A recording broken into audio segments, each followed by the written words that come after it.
All right. We, for those watching, just went live, so no one on Twitch at the moment, but I'm about to embark on something very exciting. I've been trying to play for win streaks in Battle Brothers in a similar way to how people might play Slay the Spire or Faster Than Light, rotating through Origins. And my last streak that I carried from Deserters all the way down to Gladiators ended with a foolish fight that I should not have taken. And if you want to see what streak means, read the description below. And losing in Gladiators and then doing a genuinely very half-hearted attempt at Lone Wolf has put us back at the top, which I think is perfect, especially now that I'm recording these and building a living record of it happening. I'm kind of under the belief, and I want to set out to prove that despite everything, given kind of the adverse conditions the game throws at you, that for the most part, because the game does have RNG, anything technically can happen. A peasant could beat a hedge knight. Given infinite iterations, it is guaranteed to happen, because there's no pseudo RNG like in games like Dota that try to normalize, blah, blah, blah. Anyway, I believe that under basically all circumstances, it is possible to win every run. Every run is winnable if you play intelligently, make smart builds, and just take good fights with smart companies, smart builds. So we're going to start from the beginning, rebuilding a company, and this is the first of what I intend to be a very long series, going through every origin and winning, which to me means beating Black Monolith by day 150 with every single origin, and with gameplay that to a new player looks totally familiar. I'm not going to cheese anything. My definition of cheese is fairly strict, so you won't see me farming wiedergangers over and over again. You won't see me,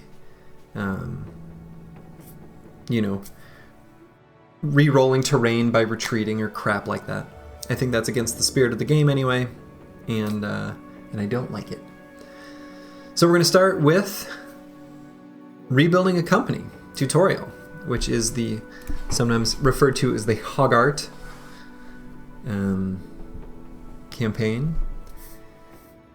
Yeah, so if you died anonymous, no. So previously the way I've done it is wherever I die, I just restart, I just go to the next one. But considering my last failure was at Gladiators, I gave a very half-hearted attempt at a Lone Wolf run that I kind of wanted to lose, sort of. I was very tilted, and I didn't care about the result of it because I kind of wanted to start from the top. So if I fail at some point along the lines, I'll just go on to the next one. Probably. I guess it doesn't have to be that way. But this is a fun place to start for what will hopefully be a very long series. That's the goal. That's the idea. So, I always, to not confuse myself, I name my company after, the origin. And what is a good banner for rebuilding a company? So there's 3 starting bros, so something with 3, 3 people on the banner seems like a good choice. The bear seems fairly straightforward. This would be another nice one with 3, though this kind of feels like Deserters to me. This one could be a good choice. This one feels a little too poachers-y. I don't mind the cross insignia as like a sort of vanilla-ish start, but Maybe we'll cut off Horgart's head, and that would be a good way to signify that. That's kind of a neat starting one. Maybe I like that. Let's go with the guy cutting his head off. Let's make that how it all begins. So I do random crisis, expert, low, Iron Man, unexplored, random seed. Let's do this. From the top. Very exciting. I think the other thing is that I want the gameplay to not only look familiar to a new player, but also to not be overly micromanaged. I will overly micromanage the first 10 or so days. I also do play with a little bit more speed using the Swifter. I think the mod is Swifter, unless it's quicker. Whichever one of the two fixes the event frequency, just to make it go a bit faster. But otherwise, it's a vanilla experience. Now, unfortunately, Horgart's going to make it away. I've always wondered, like, is it possible to move forward and shoot Horgart and end this? It would be unlikely. I think you'd have to hit him in the head.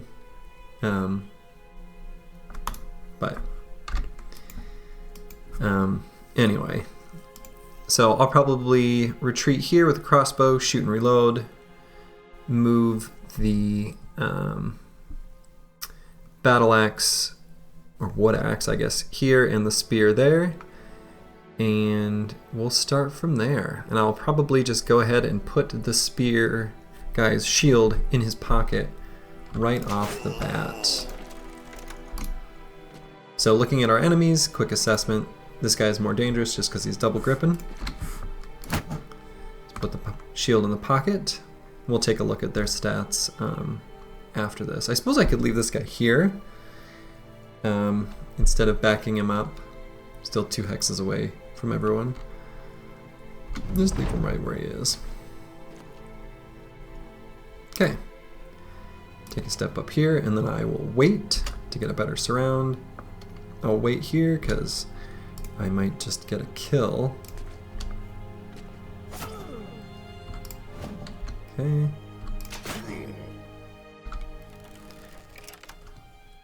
And I think I can just stay right there with the crossbow.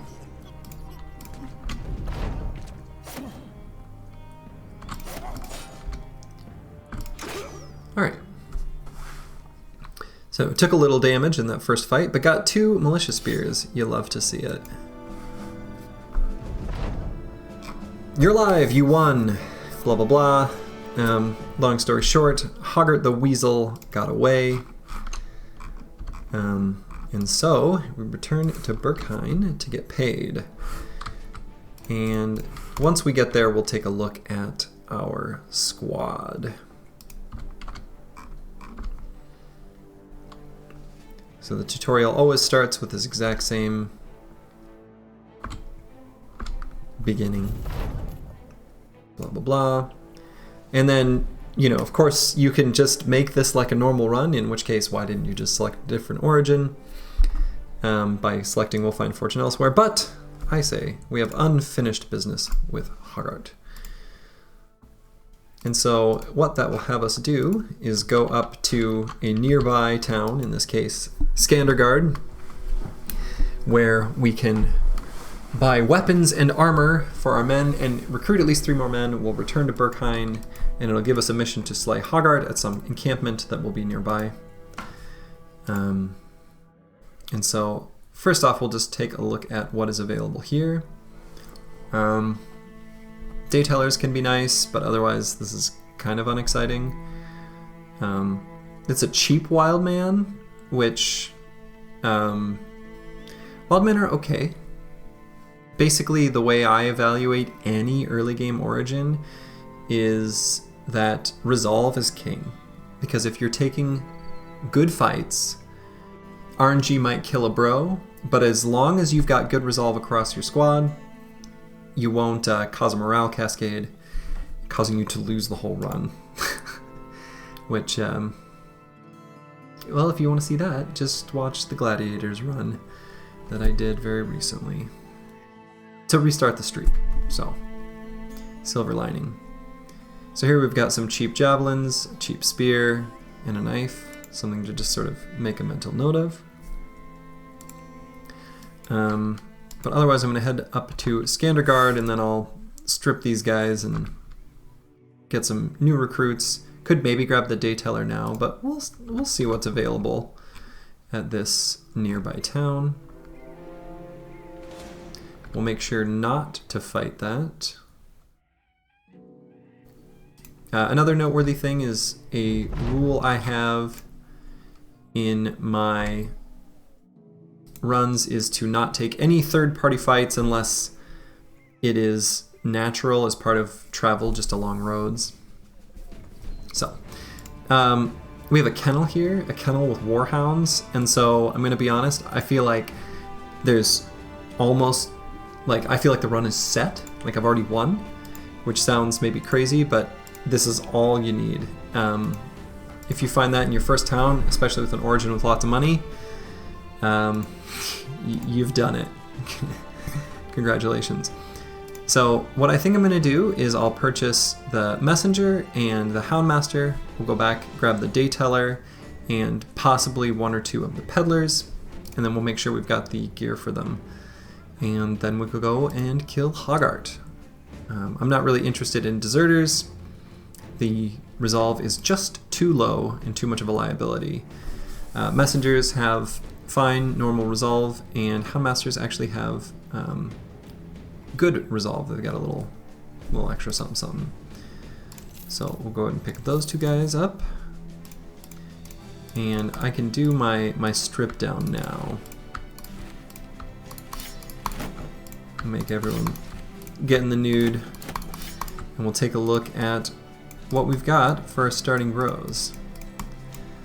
Oh, I can't move everyone off, right. And notably, so I do need, so we've got 1, 2, 3, 4, 5 sort of primary weapons, 5 rows. Could maybe pick up another weapon here before heading back down.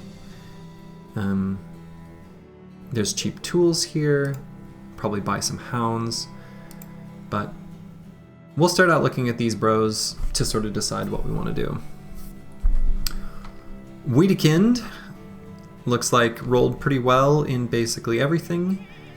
These ranged skill stars are a trap, and I will not do anything with them because 34 is just too low of a base ranged skill roll. He has Dastard, which is a trait that I absolutely despise, and so at some point he'll just be a fodder bro that we're going to replace. Otmar is a potential banner right off the bat, which is kind of exciting. Starting out with 38 range skill is a bit closer to a viable ranged thrower banner, but probably still not quite. This could be a good starting banner. In fact, I'll just go ahead and give him the title of banner, because that is certainly going to be what Otmar is going to do. Dietmar is one of these starting companions. He is the one with the, let's see, is he the one with the 2-hand, or is he the one with the,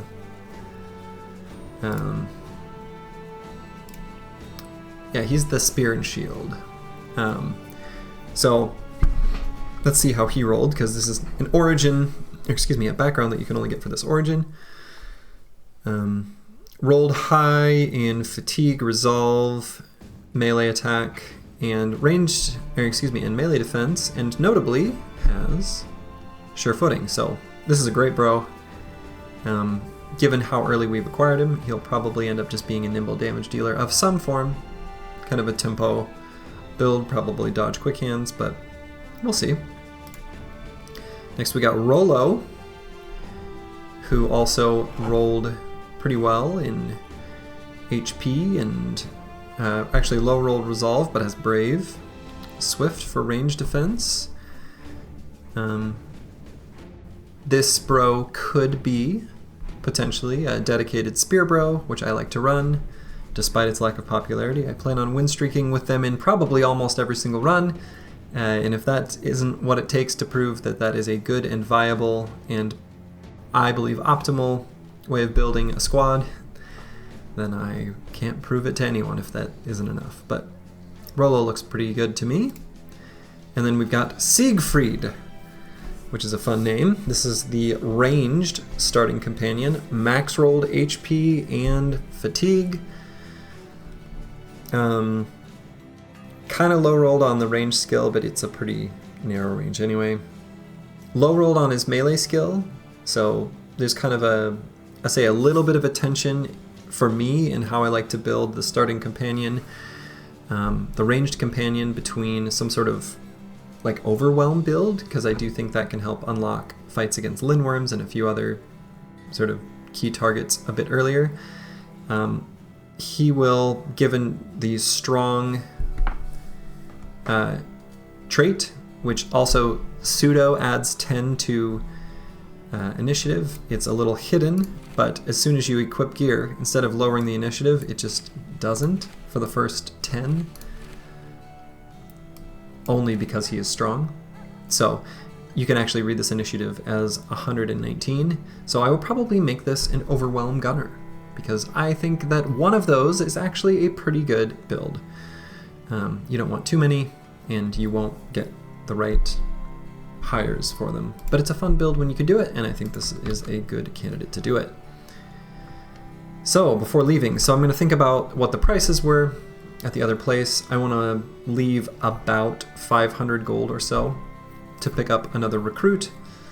We don't need any food. We don't really need much of anything. Everyone should have a hat. I think that's pretty important. So right now we are one hat short. So we'll see if there's like a busted up cap, like this hood, and we'll purchase one of those. Could also buy like the Acton cap just for a little more defenses. That's, I don't know if that's worth it or not. It's probably fine to do. So why not just grab Acton cap, Militia Spear. There were cheaper javelins at the other place, which I'll probably just give to replace the crossbow on the ranged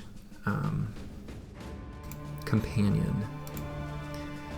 So buy a little bit of tools, because these are very cheap tools, and tools will be necessary to repair things after the first fight.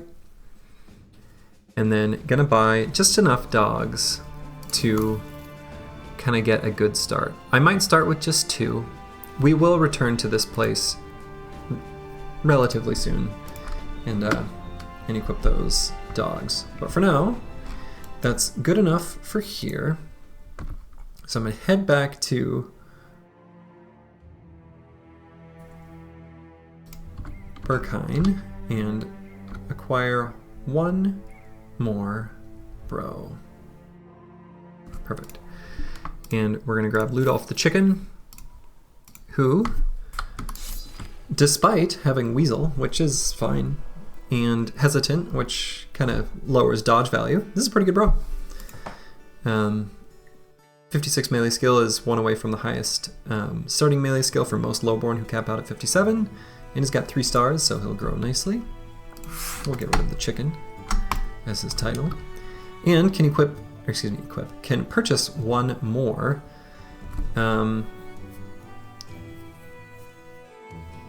Why not make it the Wild Man? Why not? That seems fine. They can be fun. The whole -5 melee defense can be a liability, but whatever. Let's see how he is. Interesting. So this could be very easily be one of my dedicated spear bros I like to build. I like Determined a lot for that role specifically, and in fact I just like Determined a lot in general. I think this is one of the best traits in the game. And so I think, perfect, that triggers the quest to continue, and now it is time to kit everyone up. So I'm not going to purchase those javelins, as previously mentioned, quite yet. It will be nighttime by the time I get there, so I'm going to put the Fangshire, or as Calandro calls it, the Cheatershire, because he doesn't like that the vanilla game didn't have it, onto Siegfried, and I don't plan on putting him in contact with anything scary, so we'll hold off on giving him the worst possible body armor. So allocating for armors and weapons is going to be roughly as follows, making sure I've got spears on the bros with the highest melee skill, because we can hold off a lot of what is present in the first starting area with just spear wall. And then anything that breaks through, we'll start chopping away at them with other weapons. So put on a hatchet there. I give this guy the woodcutter's axe, but we'll probably just switch to the knife pretty quickly if I were to guess. The shield I'll put in somebody's pocket, probably one of the ones on the edge. General seems like a good candidate because if he's confident he gets a bit more melee defense, and right now it is negative. I'm going to also give the dogs to... I'll give it to the non-spear bros. And then going to put some of the heaviest armors on the edges, and then the next best armors I'll make sure to put on the bros that I like. Actually, why do I not have... I'm gonna make this guy... Yeah.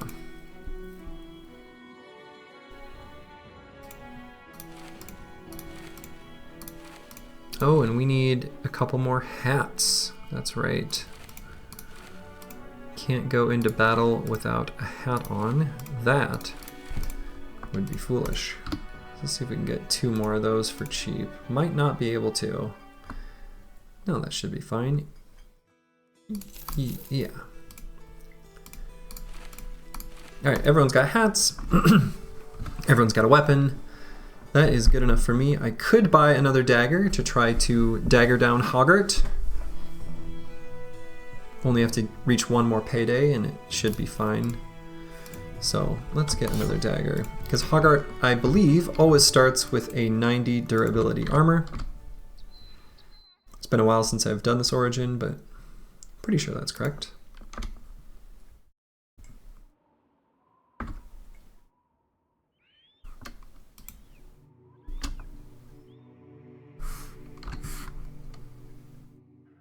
And technically now don't need to put the Fangshire there.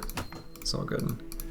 Move that over just to a more defensive, or bro who will need it, I should say.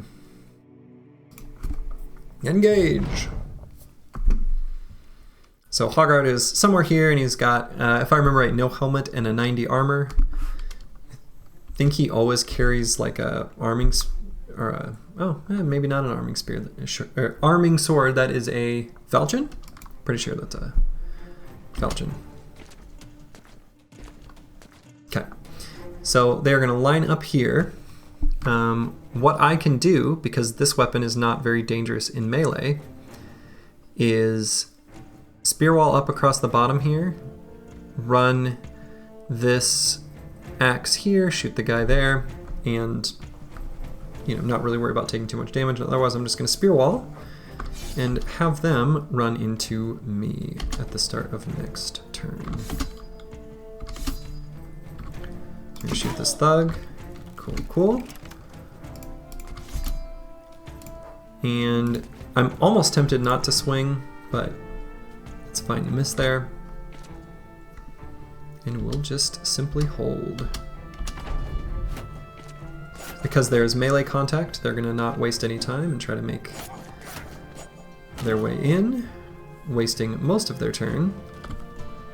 Going to swing here, hope for the headshot. Didn't get it, but we got a hit, which is fine. Looking at the battlefield, this is the most dangerous weapon, is this flail, for sure.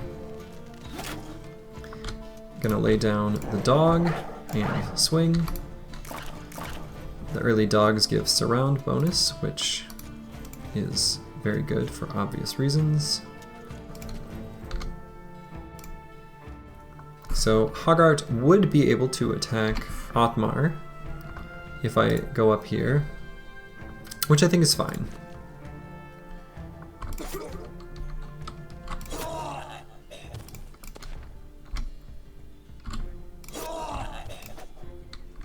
So because I spearwalled last turn and made melee contact, I had all the AP to attack there.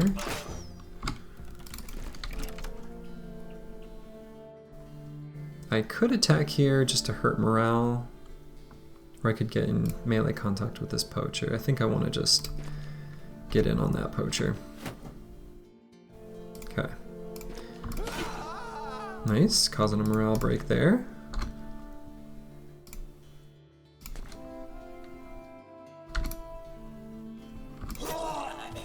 Okay, so now the name of the game is to not let the dog participate, basically, as much as is possible.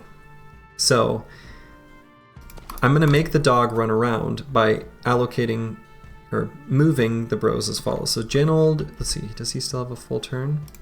Or did I wait at the end of this one?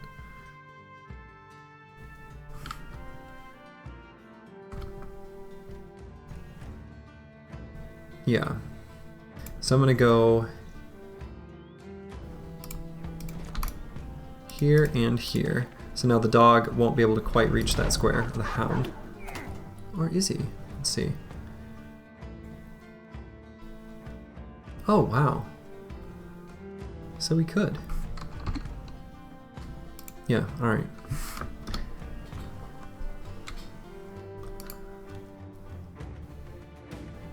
Something about that seems incorrect still to me, but so now what I'm going to try to do is dagger him down before the dog. Never mind, the dog just bit him in the head twice. that works, because I wanted this patched mail shirt. It's a nice, nice help to the early game. Had a bro level, got a couple decent pieces of equipment. Just gonna go ahead and replace this woodcutter's axe right now because it sucks. Because it is a bad weapon. Probably just put another spear on for now. Probably put the falchion on over the hatchet. And I'm gonna put a reinforced flail in somebody's pocket. And then I'm going to equip this 90 armor, maybe right there. Oops, to click on that guy. And then we'll just do hand-me-downs for the armor from that point on.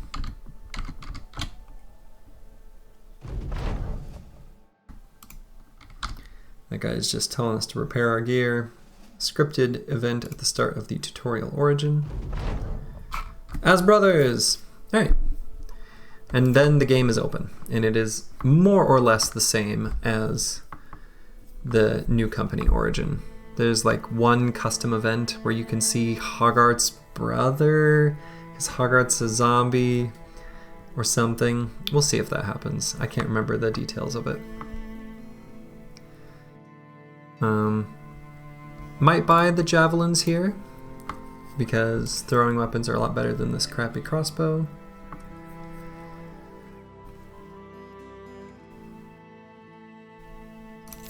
Yeah, I think that's still fine. And we'll equip a weapon.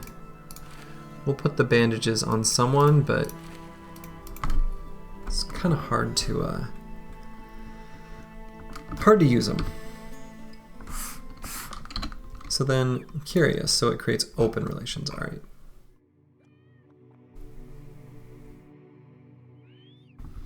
Couldn't remember how that affect relations. So I'm going to head up to Skandergaard just to sell these amber shards. And there's no more path here, so that could lead us to whatever next nearby town there is. We're going to take some more contracts of various types. Yeah, that's good enough of a sale price for me.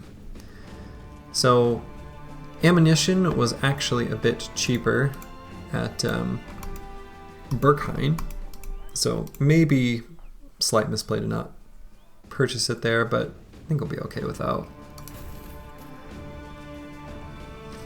Gonna get some more tools. Probably this is enough food for a little while. Might just sell the woodcutter's axe because it sucks. Oh yeah, and Dietmar leveled up.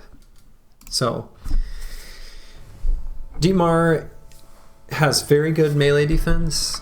Kind of a stat line that you'd maybe want to turn into a fatigue neutral, but probably we won't have that kind of gear by the time he's leveling to that point. So he'll probably just be some sort of nimble damage bro. Let's see, what was the +3 there? Okay. HP, melee attack, melee defense, and I'll probably just go 9 lives as a starter for him. Could either be 9 lives or fast adaptation, possibly Colossus, but his HP is a little bit low. So now, as I wander to the next town, I'm just going to peek on the mountains to see if there are any camps not too far off the road, or if there are any random groups of barbarians or raiders or things like that to start taking some early fights. Alright, so here we've got our first ambition. We'll probably go with we need allies. We have good relationships. Oh, hey Suze. Oh, my dog is here and she's very happy. Hey girl, you want to come up here? Oh, we've got our ball. Right, come on. This is Susie. She's a delight.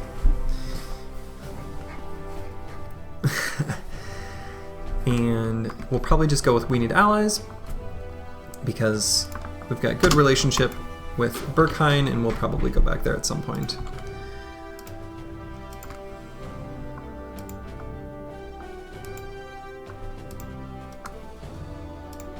So for now I'm just going to keep following the road.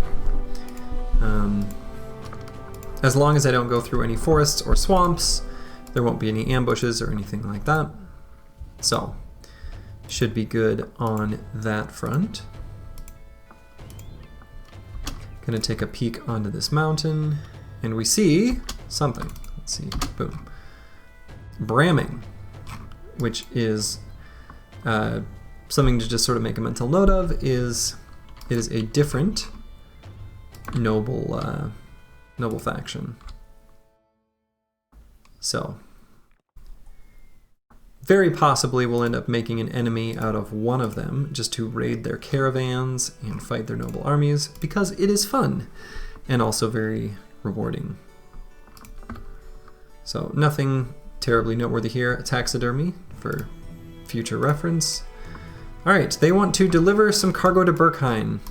Not a very exciting contract, but still a totally decent one to take.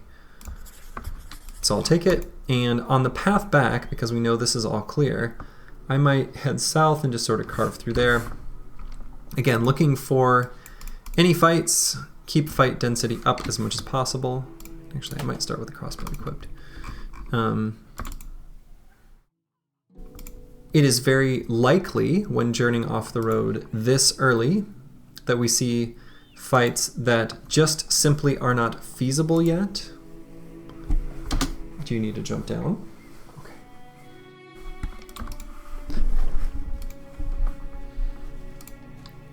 So if there are fights that aren't feasible, I'm not going to take them.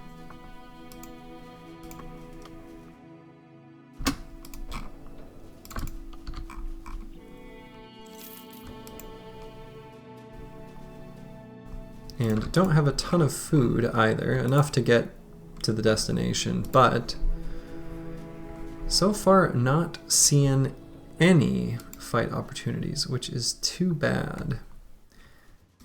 There was a random group of thralls and warhounds that were fought by this noble army right around here by Skandergaard, so if there isn't anything to do at Berkheim, I might head up north and just look for a wimpy barbarian camp nearby that was spawning them. Here we go. Some thralls, many reavers, a drummer, and some warhounds. No way I'm going to fight many reavers right now. So many is 7 to 10. Many reavers is too many. So that's a good example of a fight that is just not going to happen. I want to make sure by nighttime I'm out of the forest or swamp so that nothing can ambush.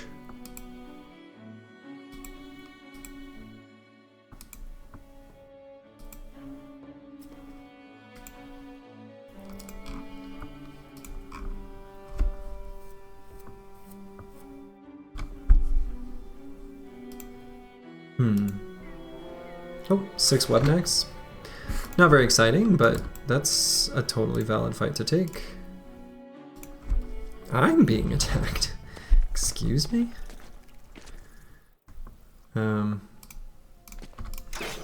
So Spear Wall does incredibly well against webnecks.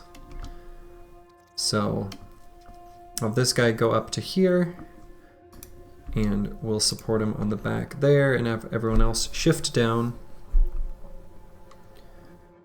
And I think that's how it'll be done. Can move everyone else down too, so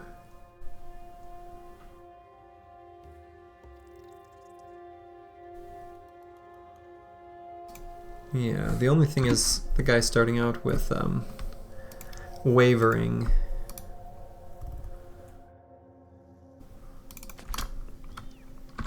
I don't want sitting too far forward.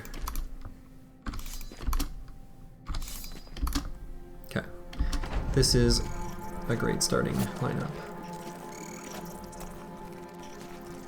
Okay.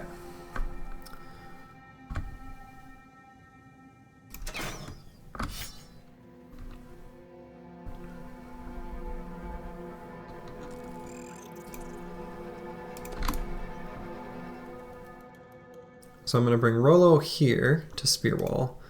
So I'm going to take this guy down to break that guy free, hopefully. Nice. Go here and Spear Wall there. Spear Wall there. Stab, stab. Spear Wall here and here. Okay.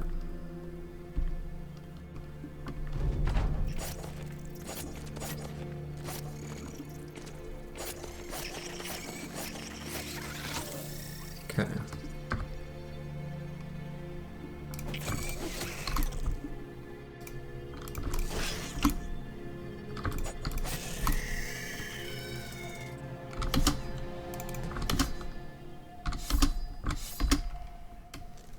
Okay, and we'll be running low on fatigue, so you can see without Spear Mastery, you can look at the remaining fatigue, and if it is less than 15, because they recover 15, they will not be able to Spear Wall next turn, so this guy won't be able to. This guy won't be able to, but this guy would be able to. But that's okay, we're nearing the point where we don't need it anymore anyway. And in fact, we'll probably just charge onto them and make good use of the warhounds here as well.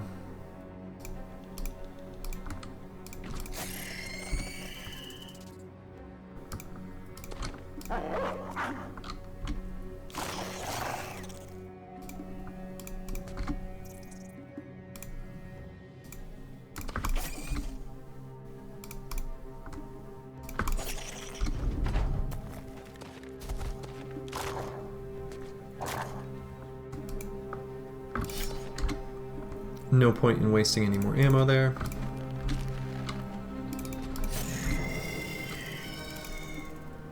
could run up and get in melee contact with this webneck just to get another kill. I think that's worth doing. Might take a smidge bit more damage. Well, no, looking pretty unlikely actually that that's how that happens.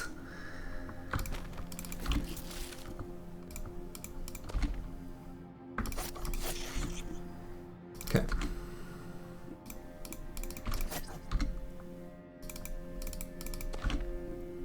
Run him down. I want just every little bit of EXP. Cool. So the experience is really what that was for. The poison gland is just going to get sold for almost nothing.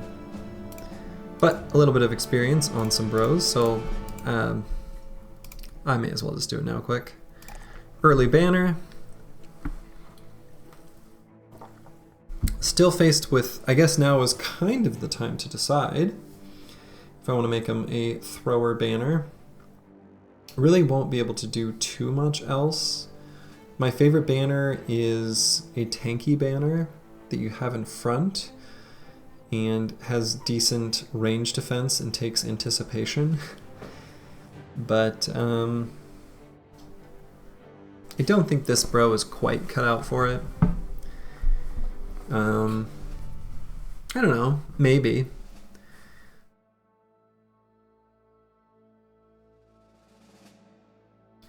Could also give him like a whip or something like that and do overwhelm, which feels really underwhelming, but it is a thing. It really doesn't take too much range skill to make a thrower. Could make him an overwhelm thrower banner, which, have I ever built that? Unclear. I think because of fat and the hit point total, I'll go ahead and get Colossus. Rolo here. Looking pretty good, off to a good start. Who was the other guy? Is this guy? Yeah.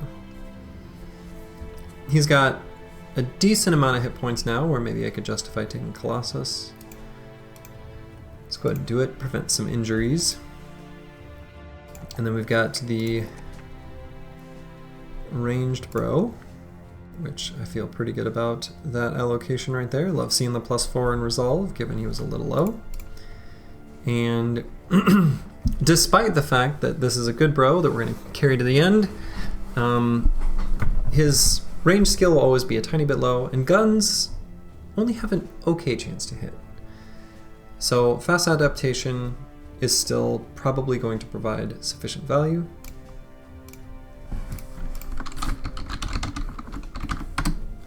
So despite the fact that I plan on making him an overwhelm gunner, I'm going to take fast adaptation for its value for now. Despite the fact that it won't be the greatest perk at level 11, it will be very good for a while, and will still be fine. So just make a note of equipment and prices. We got a rat catcher and a poacher. Escort caravan to Bramming. This is very much not an exciting quest, but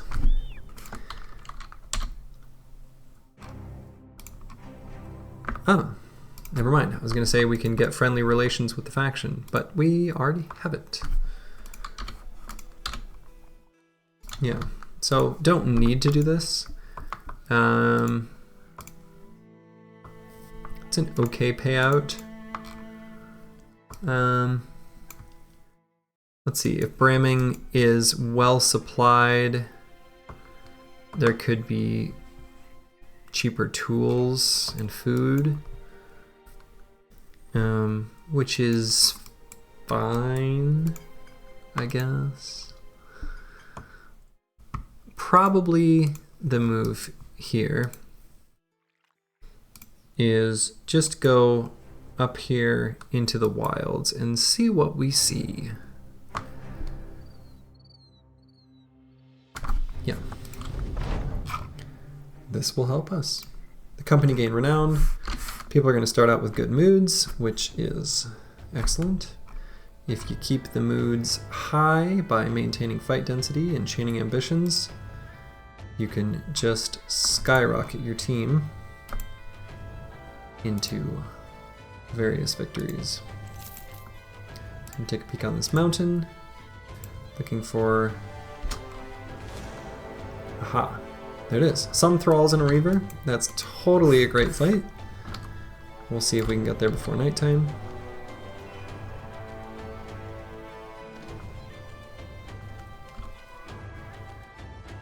Definitely gonna get there before nighttime, and hopefully we'll be able to pick up some food here. So one thing that we could get from this fight would be some throwing weapons. So barbarians do have quick hands, so they'll just swap to them. So notably, this reaver does not have any throwing weapons. So could I put Otmar here?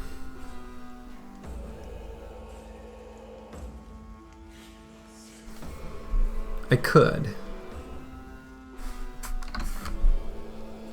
But if I did, who would I rather have there? And do I need to occupy that hex at all? I could put the Warhound there, which I suspect should be able to live long enough. Alright. So I'm going to move and wait with most of the bros, the ones that have a weight still in them, because I'm getting more surround bonuses that they can take in the latter half of their turn. Now here I'm just going to go ahead and swing, or stab, as it were.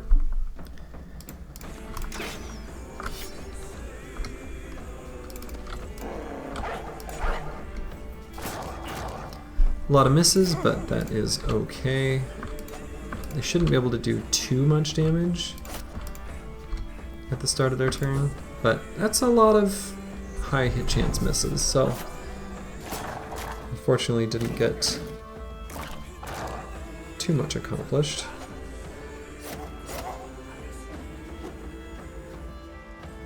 Okay, so Otmar we really wanted to keep alive, so I'm gonna focus fire in that general direction. I'm gonna wait with Otmar and let other people go first.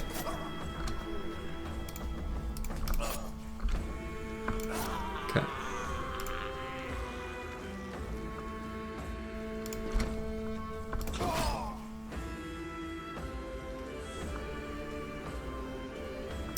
And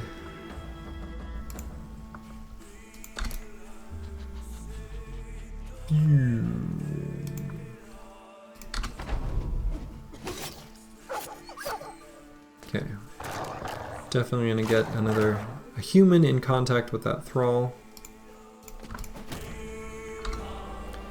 Gonna miss with all the throwing weapons.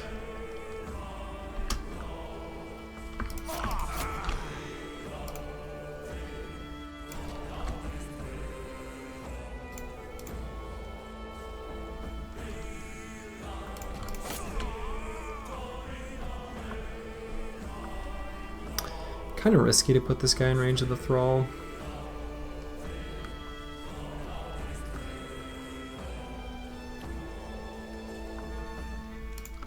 I'll hold him back. Don't want him to die.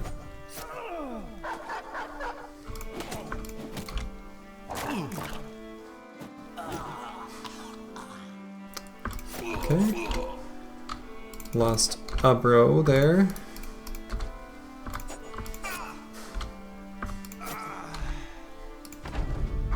Run him down. Alright, so we lost Ludolf, but he came back with a weakened heart. We'll take a look at who Ludolf was, because I can't remember off the top of my head. Oh yeah. So, weakened heart is pretty bad. And so, I could dismiss him now and not really hurt the team's mood too much. And then we get a sergeant as a retinue to pick up later. Or I could just, you know, keep him around for a little while, give him 9 lives.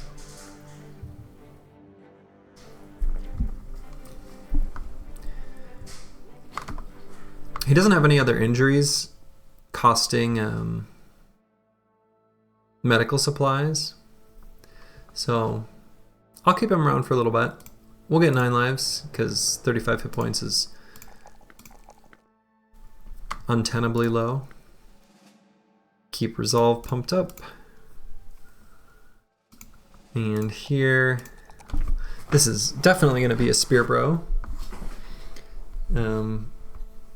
I kind of want to run an experiment where my dedicated spear bros are also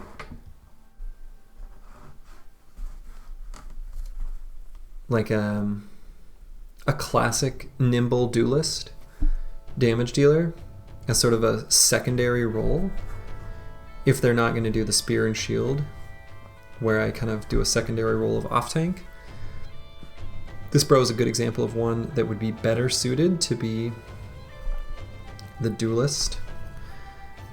Kind of irrelevant for spear wall, so don't be confused thinking that's the synergy, because it's not. That'll be a long time away, but so I could do more fatigue. I think I'll just take the resolve though. And was it a +2 in HP? It was. Yeah.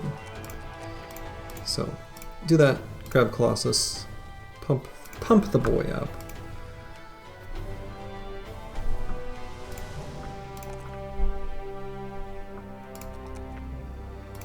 Okay, this guy I'm either gonna give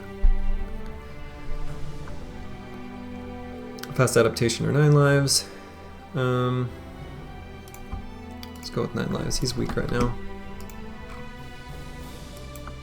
And ran out of ammo, don't have a ton of food, low on medical supplies.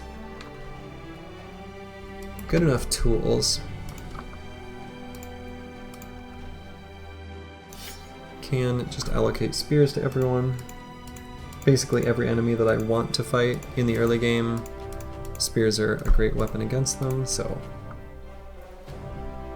why not? Make sure we got pocket shields where we need them. Ooh. And we'll wander off just a little bit.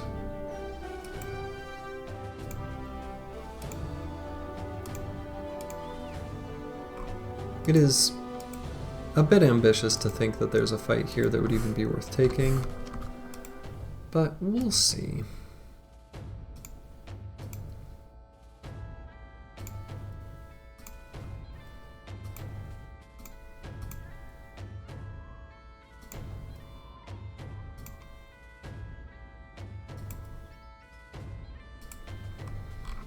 Kind of looks like a big fat nothing.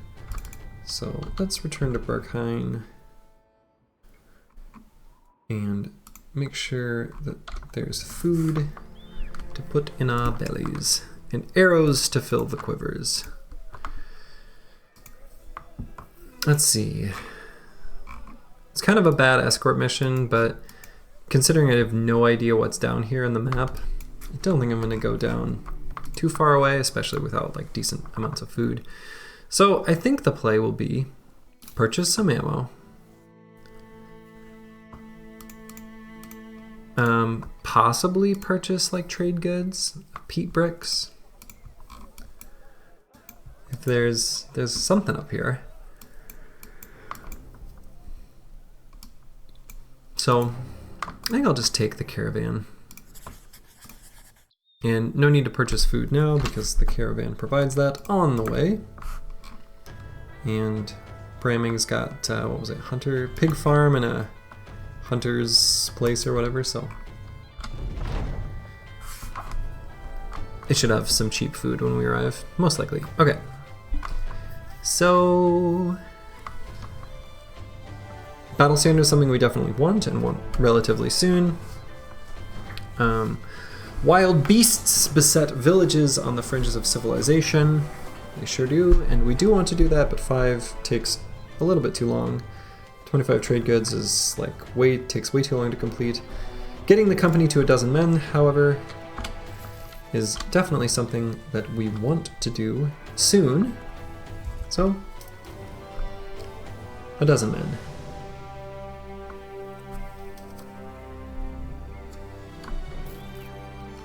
Okay.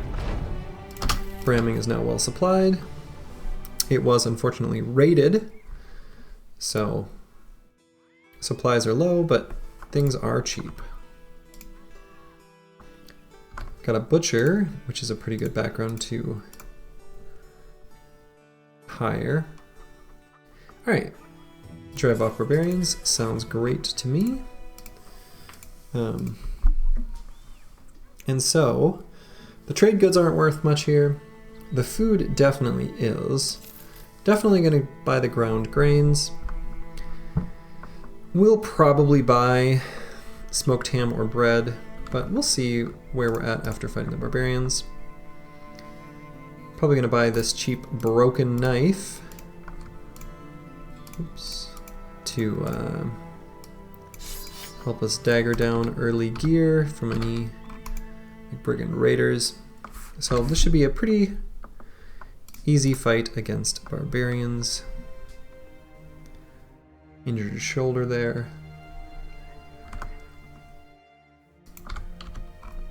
Another thing you, if you're playing optimally, you'll do, but I find really annoying, is taking gear, like for example this axe hammer, and marking it to repair with alt right click. I feel like that is, I controversially feel this way. Not obvious to new players and also not fun to manage, and I kind of like elongating the mid game by not doing it. So I don't repair items strictly for resale. I just don't do it. Alright, they've got enough throwing weapons. I'm just gonna charge forward.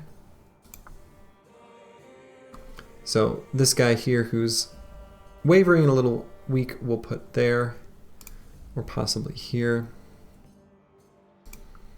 Let's put him on the outside. And we'll put Dietmar in the center, because he's got the defenses. Could pull out his pocket shield, but probably don't need to.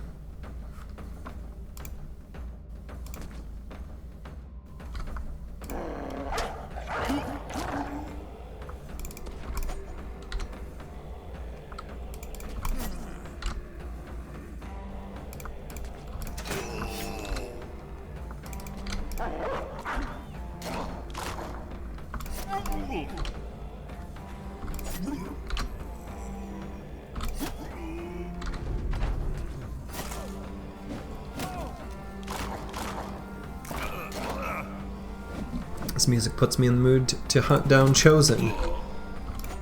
We're still a little ways from that, but that is my mid-game enemy of choice, is Chosen. Great gear and stuff here, so, or not gear, but the amber shards and the crowns and the javelins. So I guess gear, partially. Dietmar leveled up again. Ooh, bad roll on the primaries.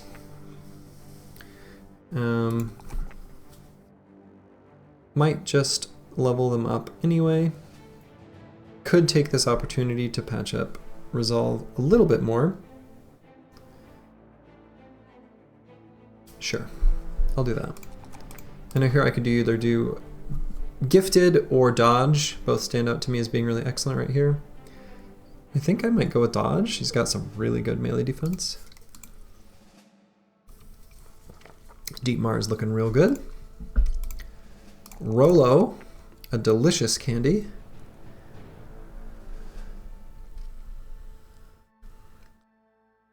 Probably pump his hit points just a smidge more. And similar deal here, either dodge or gifted, both are looking good.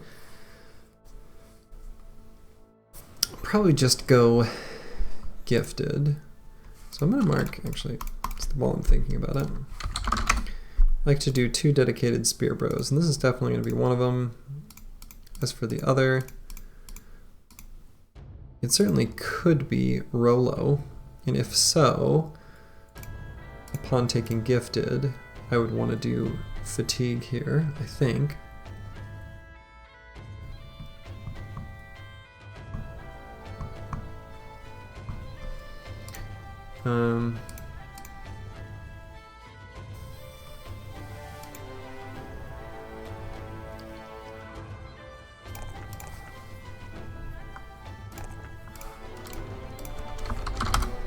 I'm gonna do it.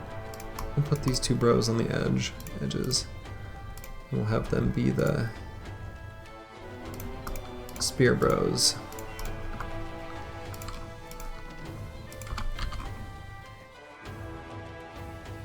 To bramming.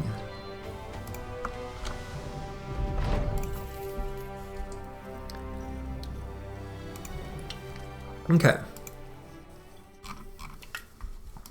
So let's see what these other nearby towns are. Can't be too far to go here north, so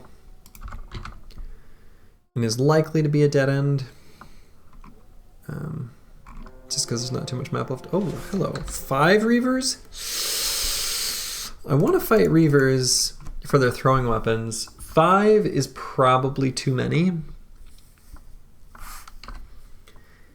It's one of those fights that there's a reasonable chance of victory, but also a non-zero risk of having a serious setback. So I'm going to dodge that fight for now. Team isn't quite there yet. We're off to a little bit of a slow start, but that's okay. I don't set terribly strict time constraints.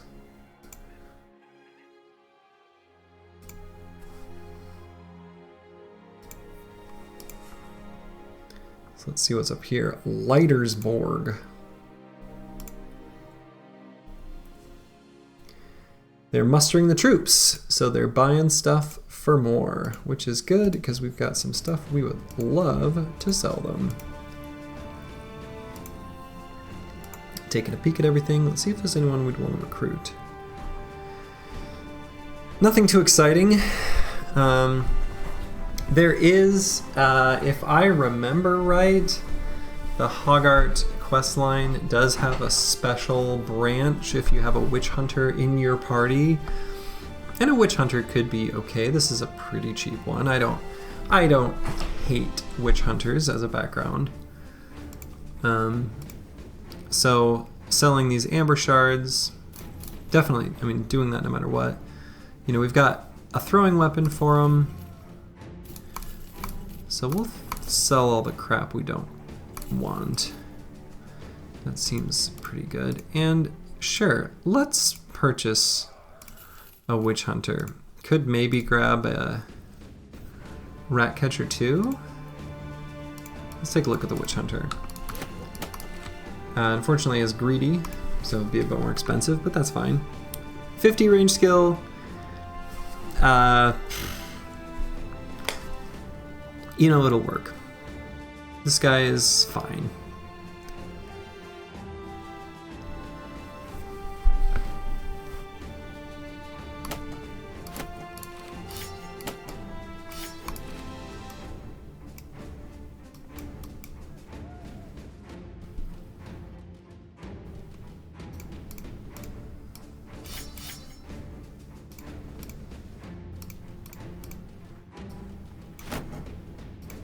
Okay. Well, I suppose I may as well level him. So, not a particularly exciting bro. Give him fast adaptation. And looks like the path does continue to the east here. Okay on food, okay on all the other supplies. Let's go here. Maybe, okay, path ends. But there's something over there, so we'll walk through the snow. Possibly some mountains. Who knows? Icy Cave could be up here somewhere.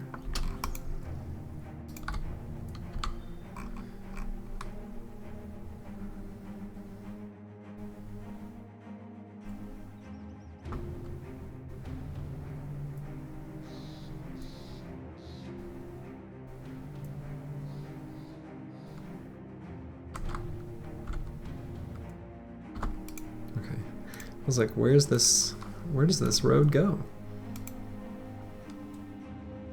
Steinhausen.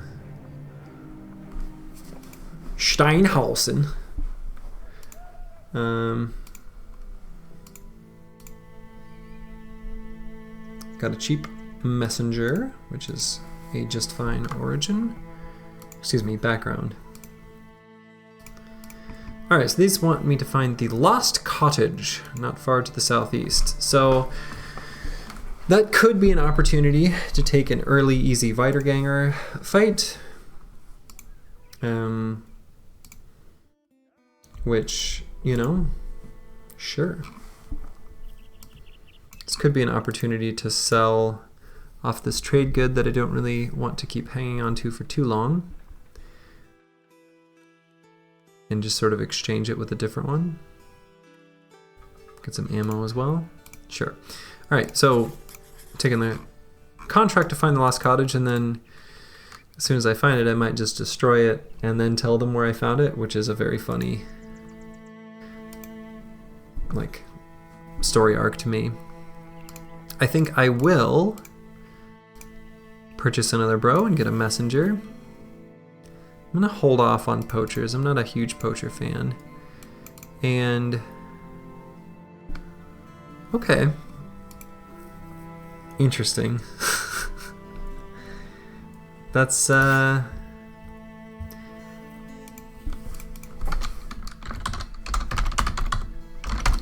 early nimble tank of some form. Terrible haircut. Really ugly face. But you know what? He'll do just fine. Alright, I'm gonna sell the furs, purchase a little bit of supplies, just so the team has enough in case this takes longer than I think it should. Only 2 days worth of pay. So this is to the southeast around World's Rim. Not sure how their territories are drawn. So someone doesn't want this to be found. We found it. Some wiedergangers and a few geists. A few geists. Interesting. I think some wiedergangers is a small enough number that I'm not too concerned about. The geists should be able to get around and on top of them with spears. Might have some morale problems, but we'll see. How many arrows do I have? Oh god. Well, it's a tough number because for a while I would leave it on, like leave the game running in the background. So my Steam number of hours is 2,940, which is an awful lot. But that is not all time spent playing. It's probably less than half. Probably close to half. So I'd guess I've played 1,500 or so hours of this game. Which, I'm not sure whether to be proud or embarrassed, but that's where it is. So wiedergangers have enough AP to move 3, and so this guy could reach here. So I'm gonna do a spear wall, just one guy.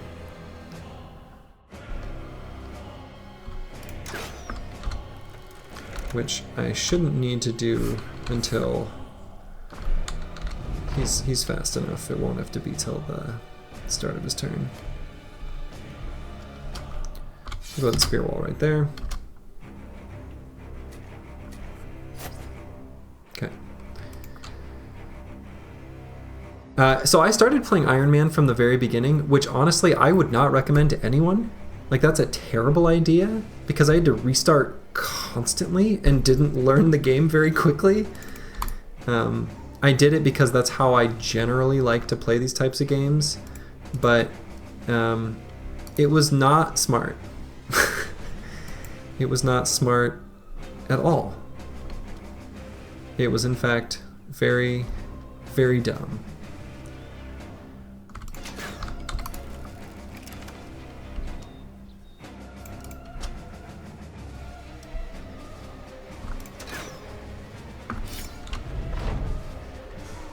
I would not recommend anyone just start playing on Iron Man from the beginning. It's just idiotic. So here I do have a choice. I can go up here and try to get a stab on this Geist. The most important thing is just they aren't able to sit and scream. Can back up the bro with some surround bonus by pulling another bro up, but there's no one really too safe to do that. I guess Dietmar's got really good defenses, but the wiederganger with the pitchfork can't move an attack. He only has enough AP to attack. So, nice. Okay, brought that guy's mood up. So, what I think I'll do is just push up to stay close there. And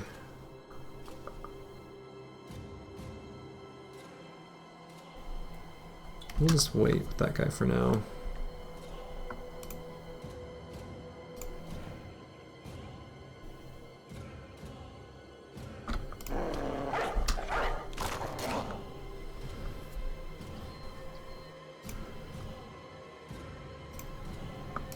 So I'm gonna shoot this wiederganger with the shoot and throw stuff at the wiederganger with the pitchfork, because that's the scary weapon right now.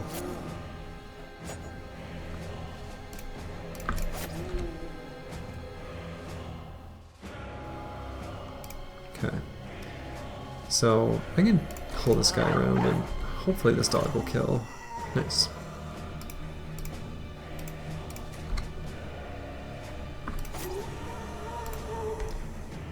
Okay, so I'll probably just go melee there.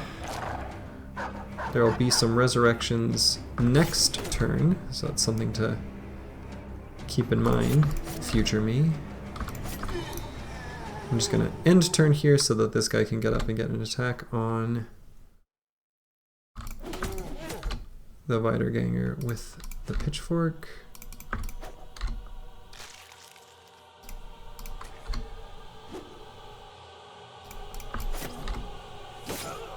Ow. And that is why he is dangerous and has to die.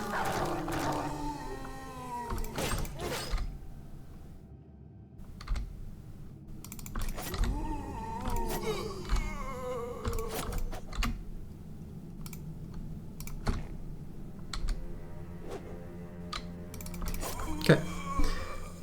Pretty clean fight. One guy got smacked around a little bit, but a signet ring, that'll sell nicely. Strange meat, best not to ask where that came from. It's a bunch of zombies. It doesn't seem like meat that you should eat. Alright, the banner.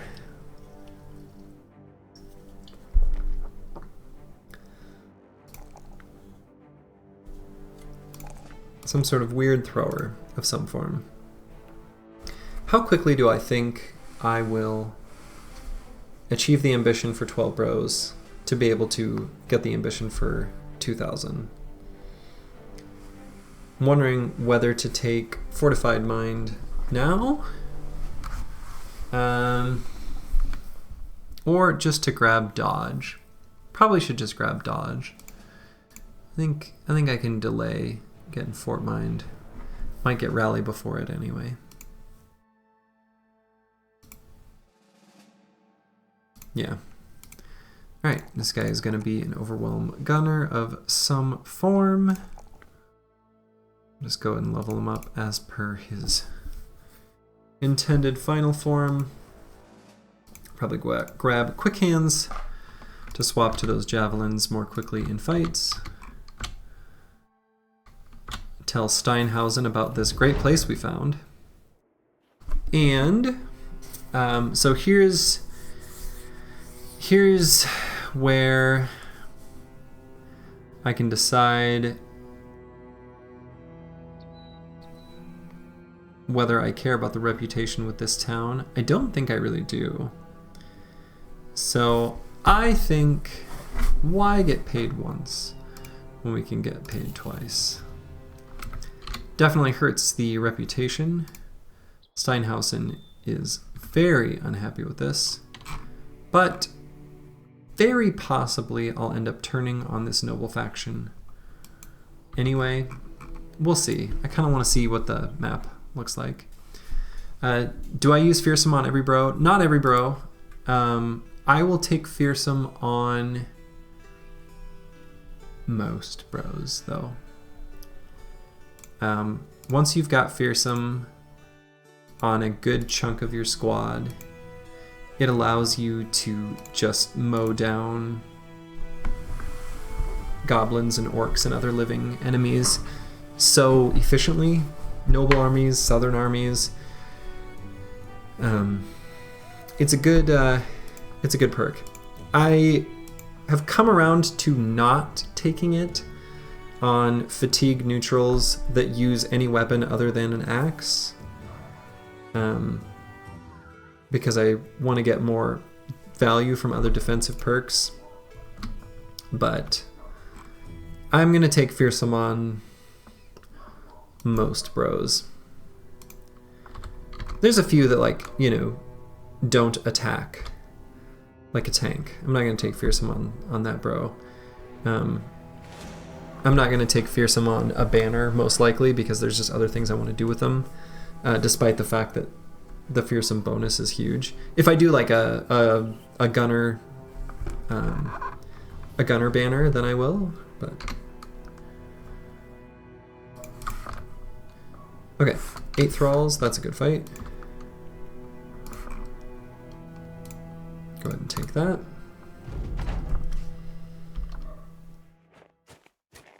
See how many of them pull out ranged weapons.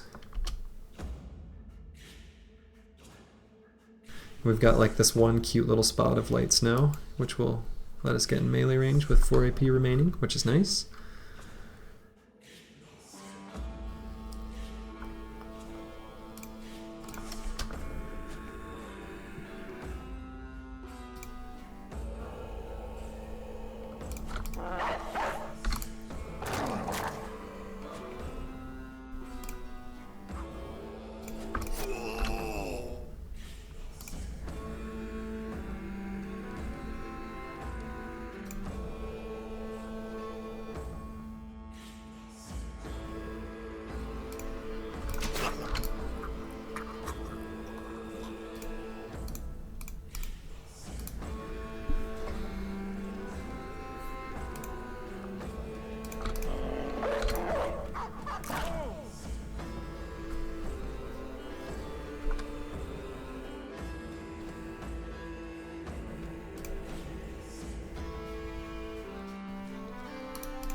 Okay.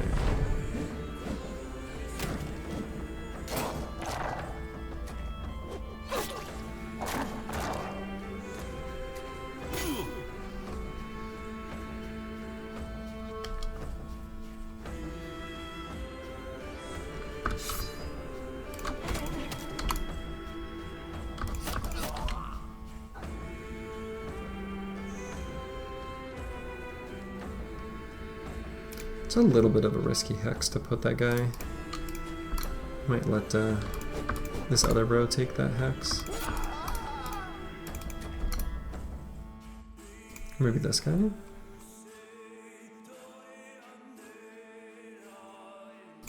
Sure.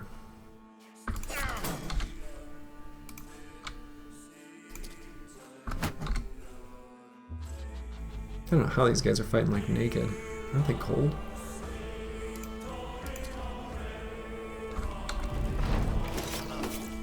Oof.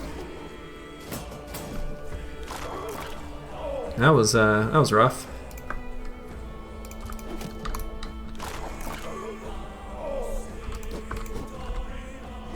Definitely took some knocks that I didn't want to take on a bunch of bros. Maybe should keep this guy back. We'll move him a little closer.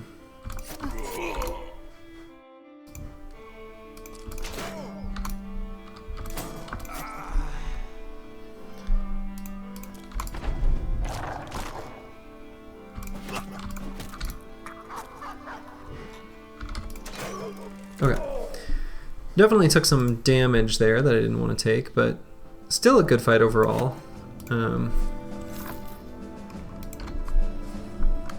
Unfortunately, we'll probably have to avoid fights just for a little bit here while some of these bros heal up and... Oof, that guy's gonna... Good thing he's got 9 lives, he's got 22 hit points.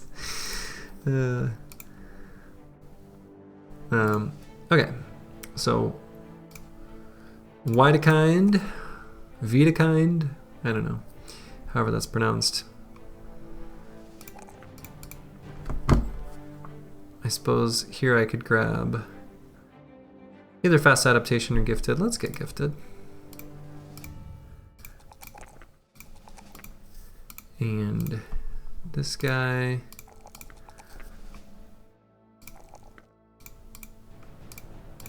Grab gifted. Not even gonna bother with those hit points.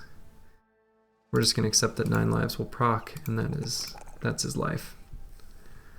Let's see, I think I don't bother taking the fatigue here. I don't think I need to. Some more hit points would be good. And just go with good old gifted.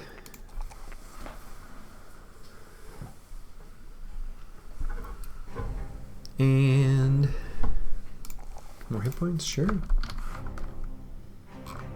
Alright. Yeah, I do need a bit more medical supplies. See if I can get to Bramming before nightfall. Blah blah blah. That's just part of the origin saying, I don't even know. It's just advice on how to play the game. Whatever it is, it's not exciting. I remember that. Alright, so medical supplies. Not a terrible price. Pick up some of those. Not even a terrible price for tools.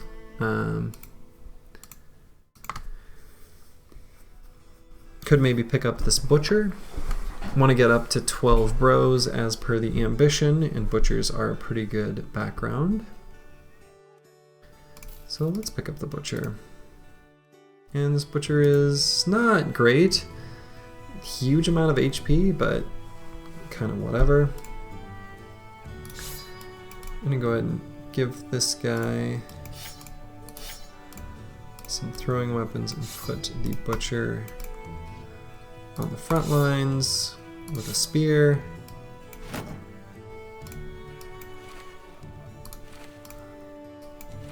And a hat. And yeah, that's fine. Give some bros more pocket shields. Looks like we've got a pretty good allocation of pocket shields, actually.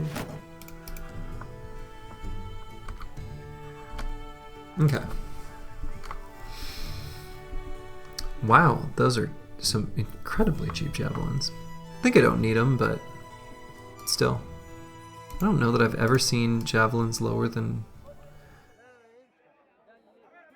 I don't know. I don't know what number, but that's cheap. Only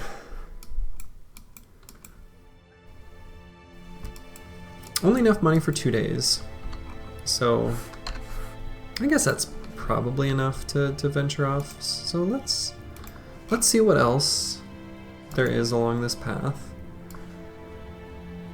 It'd be interesting to see how this map is divided, considering there are no paths to the south on the very right side. Alright, this guy, some little kid, wants help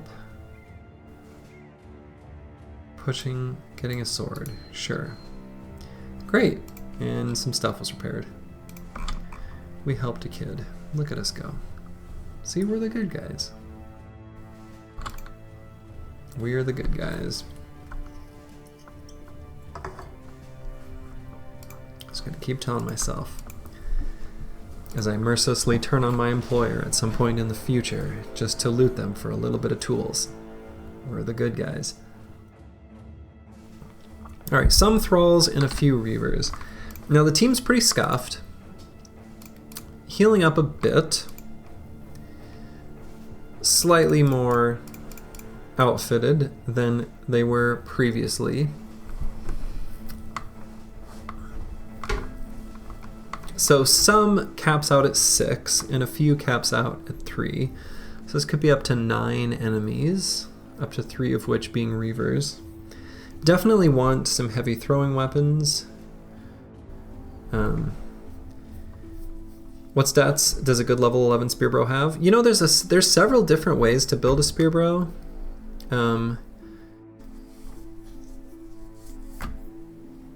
I think it kind of depends on... I really think there's... I don't know how to... There's several ways to do it. The stats that I'm looking for are high melee attack, decent fatigue, and that's basically it. And what I'll end up doing on this squad, I like to get about 2, which kind of 2 is a really good number, and I will link a video in chat that shows how I use them, which actually I think is more valuable than how they're built, kind of. This was from a run a few weeks ago where, you know, it's just a demonstration of spears in a mid-game fight, and they do a real good job at controlling Chosen. But really all that matters is good melee attack and decent-ish fatigue. That's it. Okay. Wow, is that a lot of barbarians. So, ambushed along a road. I'm fine using allies in this case. That doesn't go against my, you know, admittedly somewhat arbitrary anti-cheese run rules, but the idea mostly behind that rule is just so I don't do the crap that some people do of like luring enemies into enemy camps just to bust them. That feels, I don't know, not the way the game was intended to be played.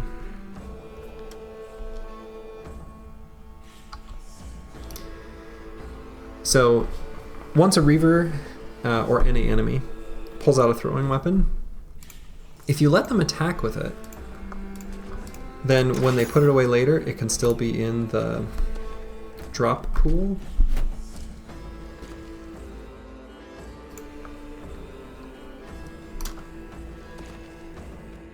so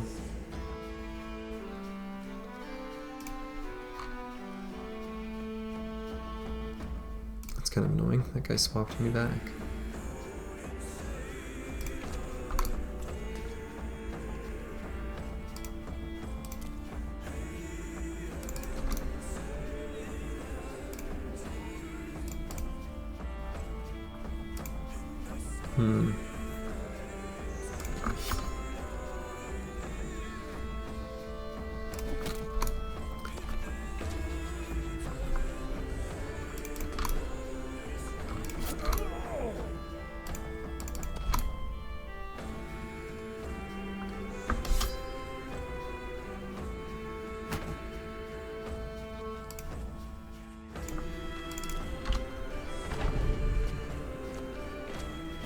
Kind of a funny looking battlefield right now. Alright, so that guy has thrown with these heavy javelins. So the main thing I'm looking to do in this fight, honestly, is I want these heavy javelins. So I want to make sure that I get the killing blow on that Reaver, and not this filthy southern caravan.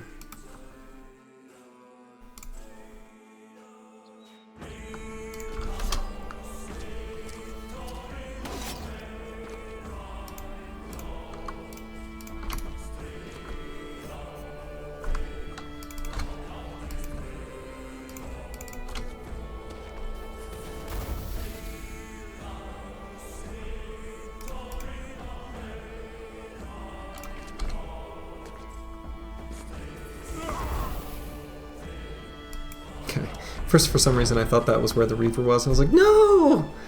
It's like, I didn't even think he was low. He's not.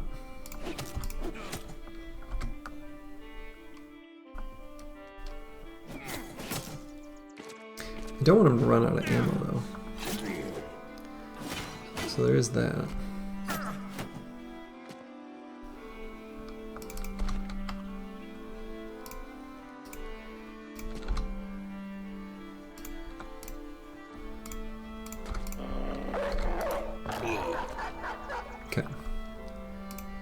He will swap weapons.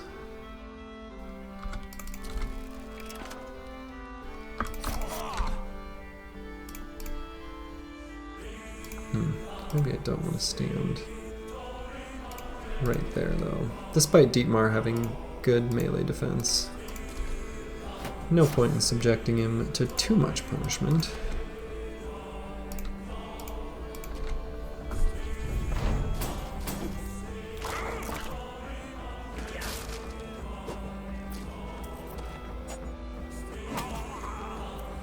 Okay, still got my eyes on that particular Reaver.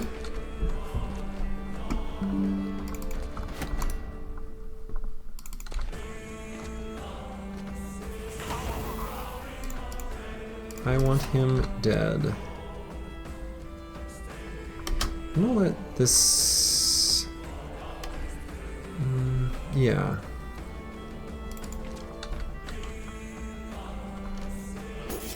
I think we can let this guy attack twice. Okay, good, good, good. No, no, no, no, no, no, no, no, no, no. No, not. No, no, no. Damn it. Yeah, alright.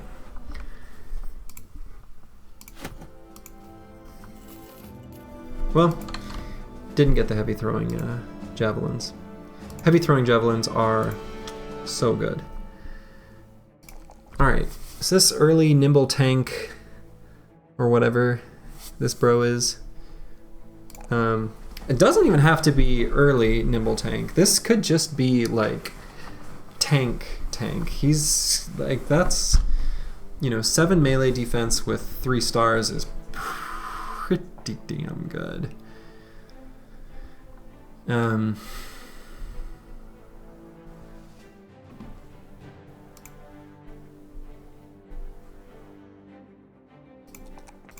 Like, really good.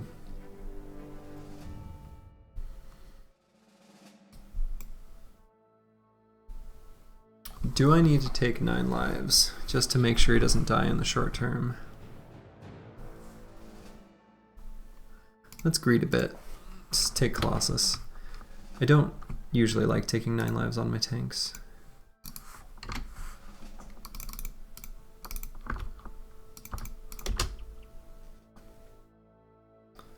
Alright. Some thralls and a few warhounds.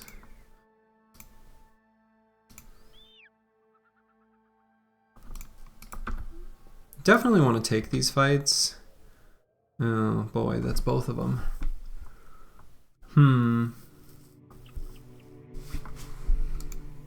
Should still be fine, but...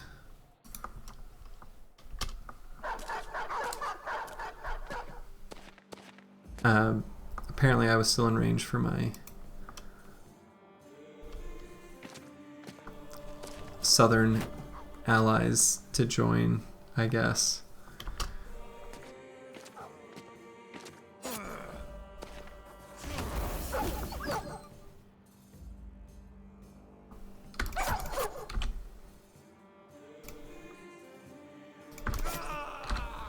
Stolen.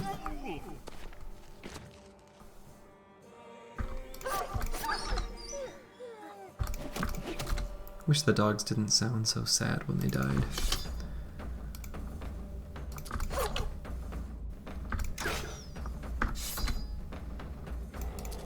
Makes me feel so heartless.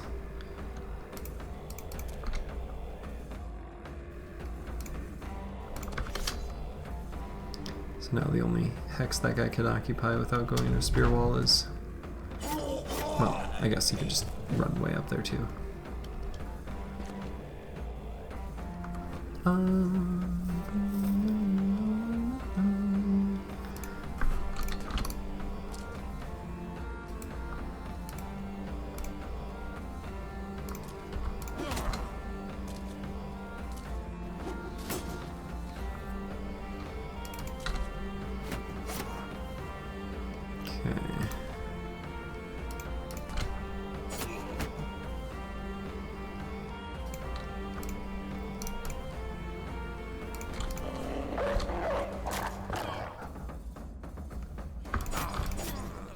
Nice.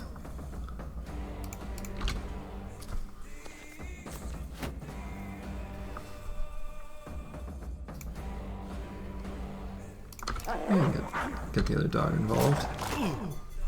And actually, I kind of something to keep in mind is I do want to get some more warhounds from that citadel that was offering them for sale.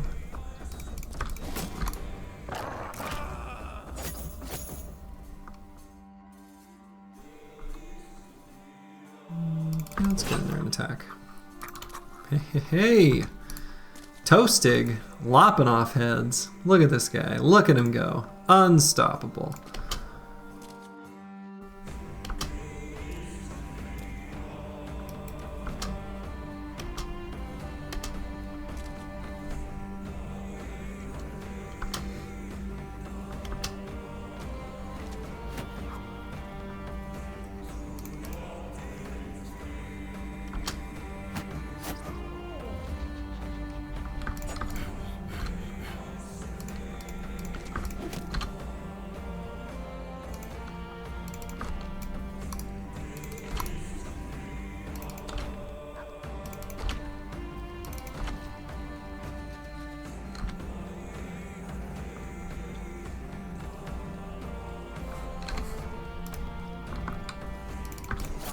That guy's got 9 lives, so...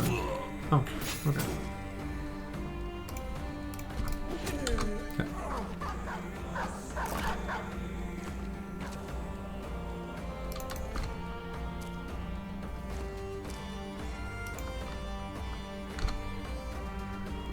Ooh.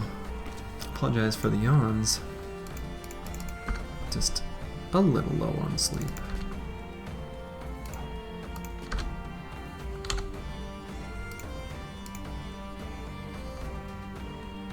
You know, why subject myself to this attack? I'll let conscripts take the attacks. Or no one. The dog just gets the kill. Right. Only got hit just the once. Some treasures. Some little goodies. Some trinkets. Some doilies, things to sell. Little level up. Be nice to get a hat. Let's see, does everyone have a pocket shield? We should have plenty to go around now. Not everyone. Haven't really needed them yet, but they are nice to have. Okay. Dietmar. You will probably take quick hands.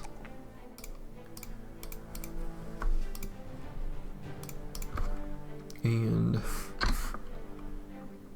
let's just keep fighting.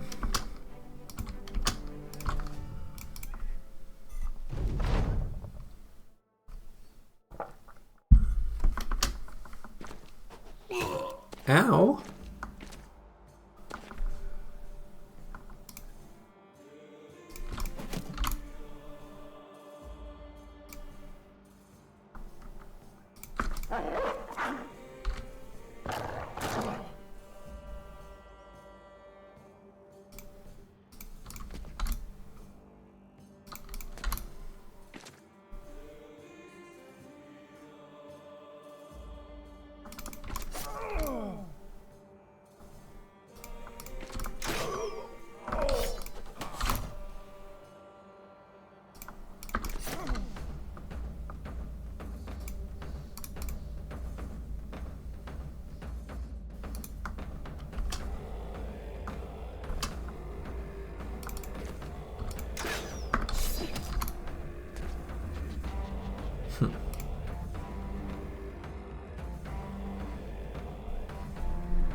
It's kind of weird for that guy to go up there only to adrenaline, like there.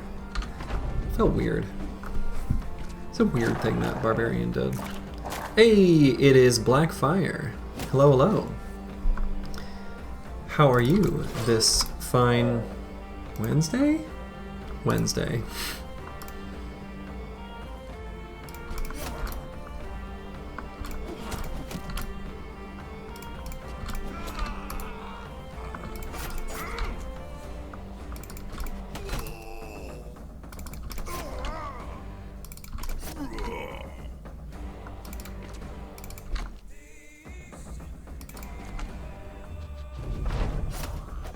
Ooh. Ludolf almost bit the dust there.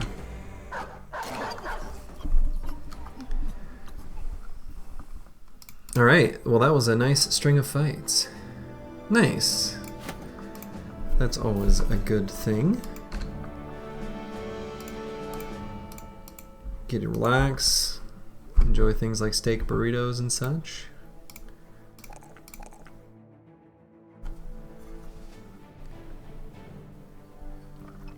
So let's see, I think I'll just take hit points here. And now, what sort of extra perk do I want to give this guy? So this is, well, it's the default, it's a new company tutorial. Or rebuilding a company? Rebuilding a company. So it's the very first on the list, which is kind of nice because now I can go through and this will take a little while, but I'm going to beat every single origin, top to bottom, all in a row, which is kind of a beautiful thing, starting from the top. So, Horgart has been slain.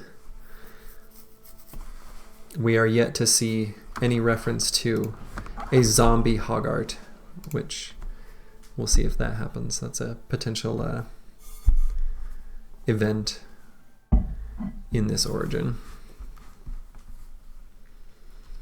So yeah, this Spear Bro, you know, at sort of the crossroads of deciding if I want to do, I want to try this sort of experiment with the duelist that just takes Spear Mastery.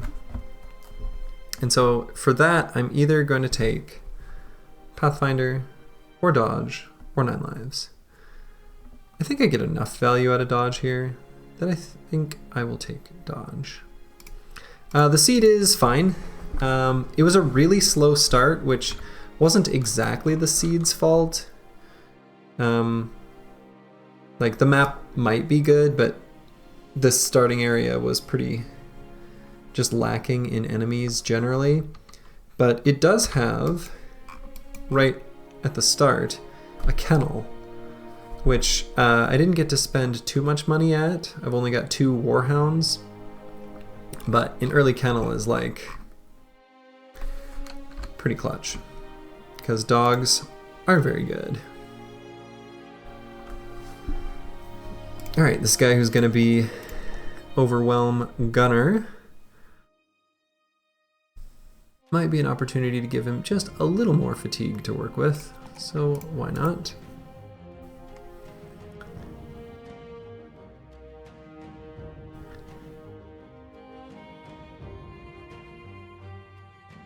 And what perk to take next?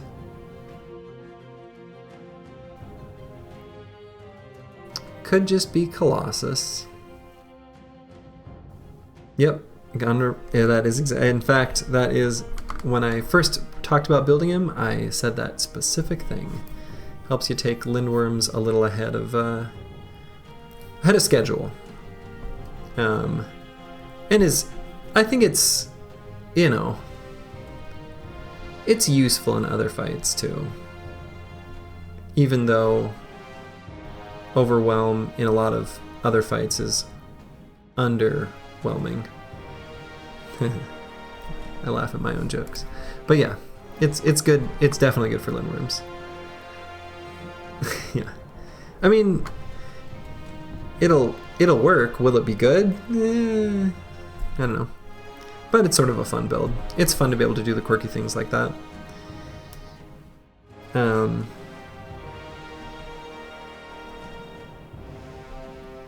So it's actually kind of interesting, you know, he's already got really high initiative.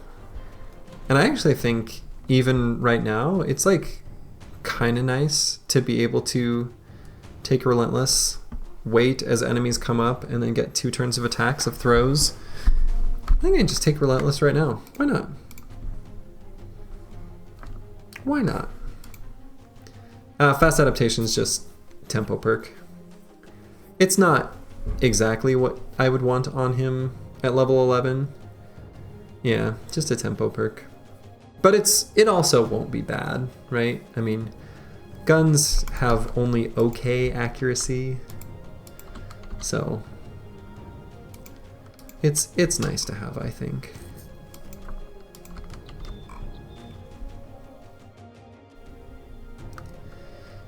So right now I'm just trying to get enough money to get to 12 bros and complete this ambition. Let's hop on this mountain and get a little vision. The Tomb of Sir Kuno. Could be possible. Maybe I'll stop by this town and possibly recruit a couple bros for the ambition, and then possibly fight the Tomb of Sir Kuno. I can check it out, and then if I need to run, I need to run. Because if it's a fight against, you know, it can't be there. But for example, if it were an early fight against, say, I don't know, 10 Ancient Auxiliaries and 3 Necro Savants, when maybe your squad isn't quite ready for Necro Savants, where if they get out of control, they'll start taking off heads and healing up, and then you've found yourself in a snowball where you're on the bad end of it, as an example. Hypothetically, you know, you don't want to be on that end of the battlefield. So on those fights, you don't fight them, you run. Obviously. But who, you know, again, all hypothetical. Alright, I like this. Picking up a golden talisman for 470. Sounds good to me.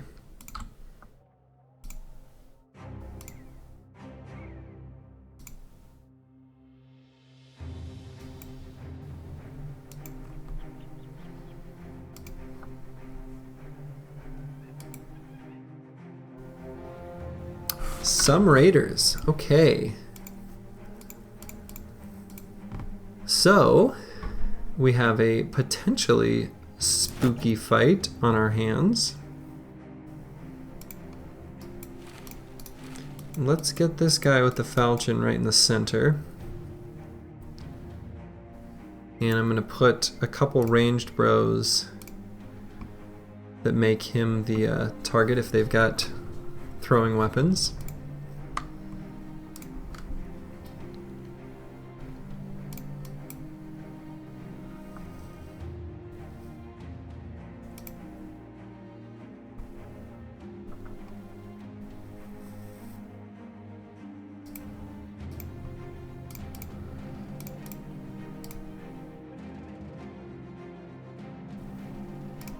Most of my bros have pocket knives.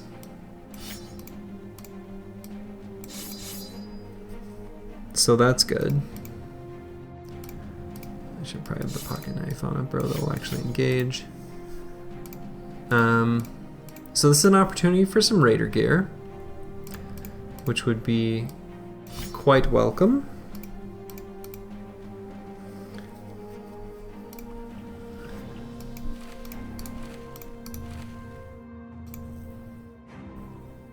I'm just going to swap some of the slightly better gear forward.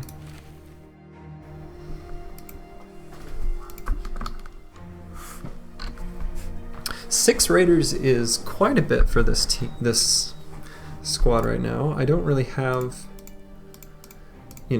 raiders are an enemy where the spear is already kind of bad.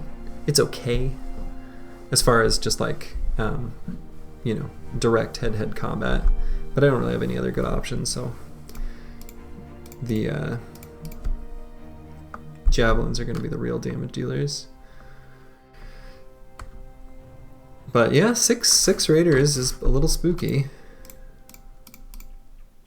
We'll have to be quite careful. Really depends on how they're equipped. It could be no problem, or it could be kind of spooky. I don't really want it to be nighttime when fighting them, but it already is. So I'm going to move the Fangshire over.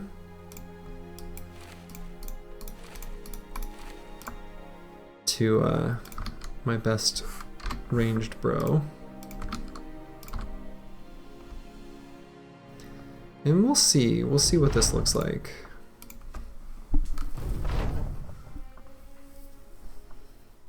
Okay. So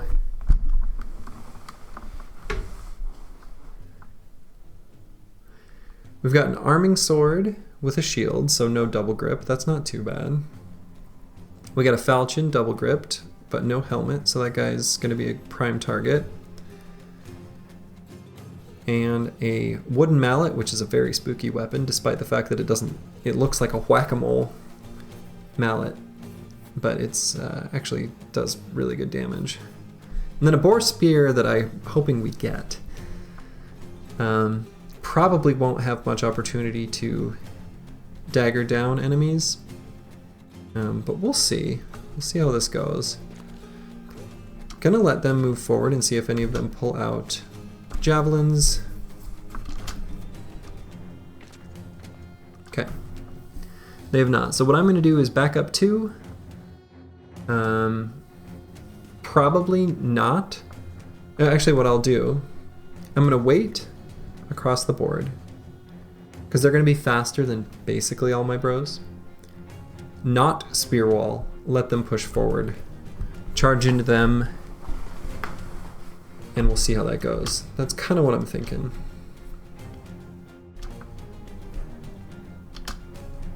And I'm just going to back up exactly 2 hexes from where I'm at. So here, I'm going to pull out javelins and give them a toss. 66% chance here. This is a spooky weapon. So I want to make sure I hit him.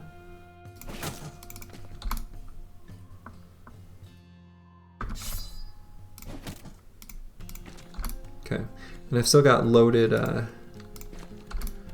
loaded crossbows.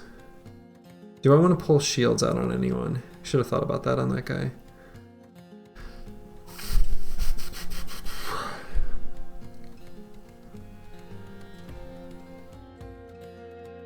On a couple bros I will. I think this guy who's, so this guy, I've already got one out, so. I think on the bros that are vulnerable to dying and thus causing a morale cascade, I want to. So now this guy, I might pull out the reinforced flail. I see somebody who went into battle without a helmet, and it's not very smart. Okay, they're just charging right in, which I like. I like to see that. Okay, release the hounds and stab.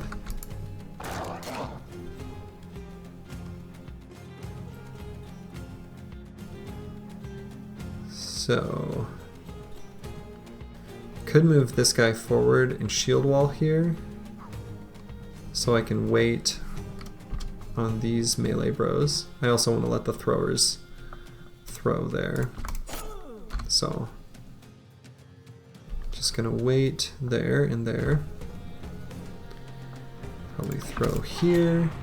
Nice. A javelin to the face. You love to see it. 72% chance misses. You don't love to see it. Gonna wait here, let this raider come up.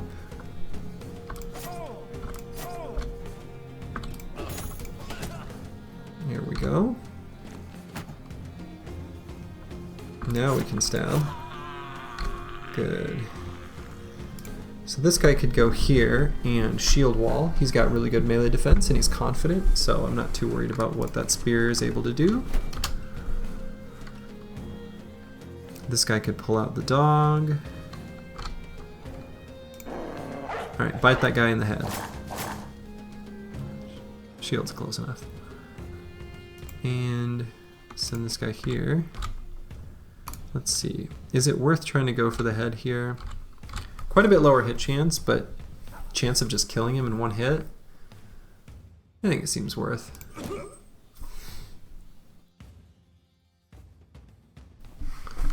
Okay, cool.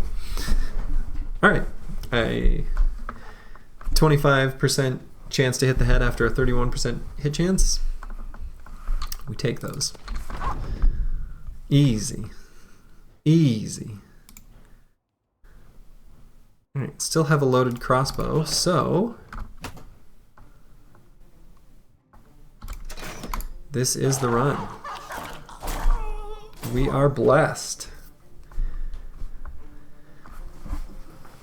So, can I get a sufficient surround to just start pulling out the daggers? We'll see.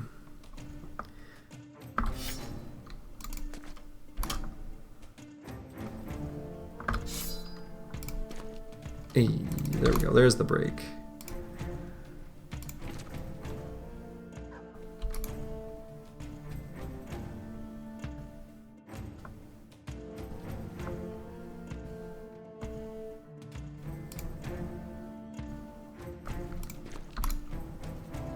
So, definitely have this guy's armor for sure.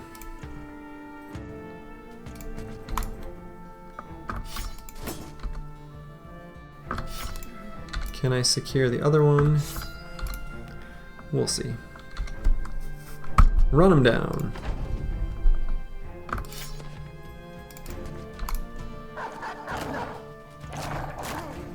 Really, it's this armor that I want more, but he is fine. We'll see. There's still a chance of getting it.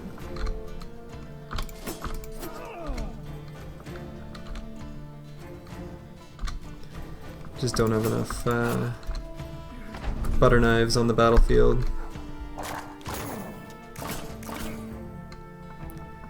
Those dogs biting the guy in the head and preserving his armor. Thank you very much.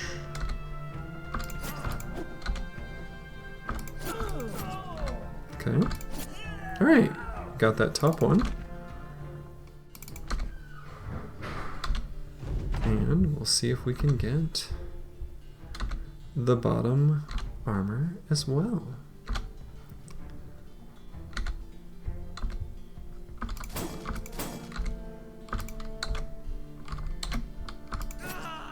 Okay. Look at that loot. Ooh, ooh. What a clean fight. That was much cleaner than it's cleaner than it was likely to be. It was very clean. Two-handed mallet, boar spear, padded leather, leather lamlar, some really good hats. Yeah, that is, ooh, ooh, that is scrumptious. Look at these hats. Yeah, I'm just going into battle with hoods and straw hats to protect against the sun. How about nasal helmets to protect against swords and stuff? All right, so now to allocate the gear, we'll just start with body armors. And then do hand-me-downs. Start the trickle-down gear cascade. Even the ranged bros get a rugged surcoat. How nice. How nice. A nice boar spear as well. Could maybe sneak in a mallet on someone, potentially. Hey, Ludolf. You can have a mallet. Oh, my dog came downstairs.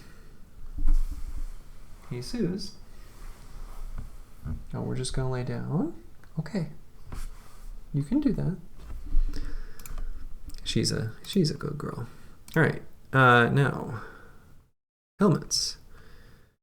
Put some of these nice fancy helmets in the center. Oh yeah, the guy with 22 HP. He's in rough shape. He's got a weakened heart. But you know what? I see, you may see a weakened heart, and I see a future, what's it called? What's the retinue called? Not sergeant. The trainer guy who gives experience, the camp follower, whatever his name is. That guy. That's what I see.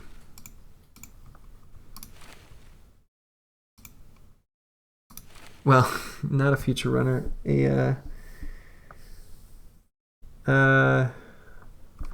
What is that called?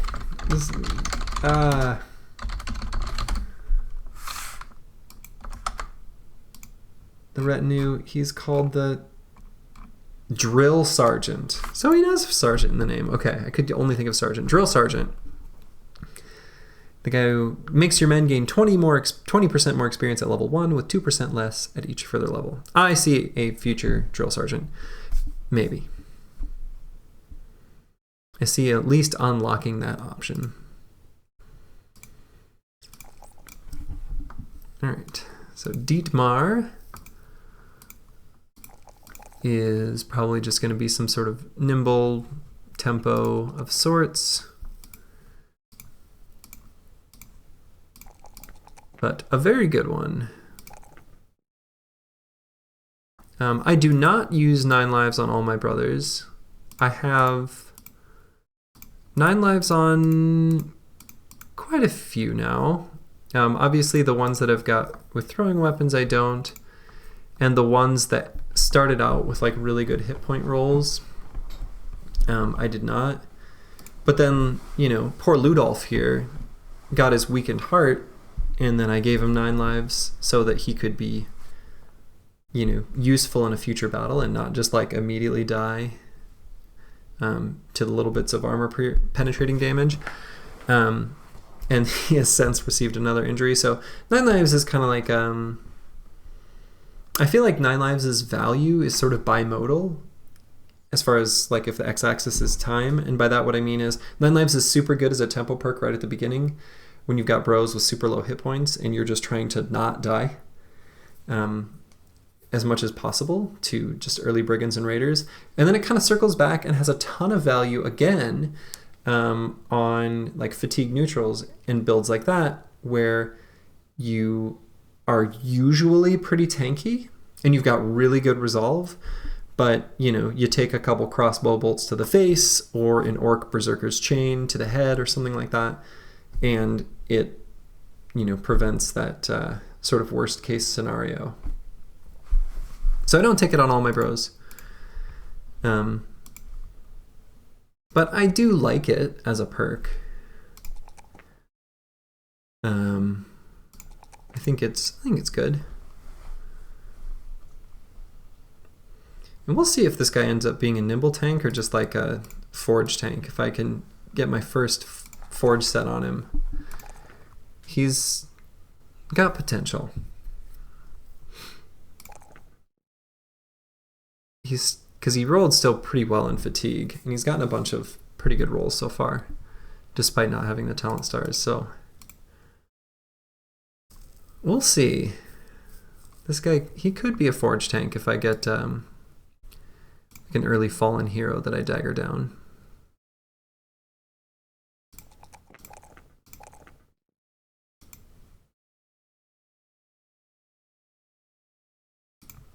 Get fast adaptation there.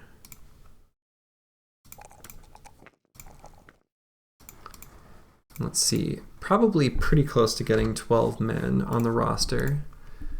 So hopefully we'll get the banner soon. Could take rally now, which is unlikely to be relevant, but can be good for a little while. We'll see.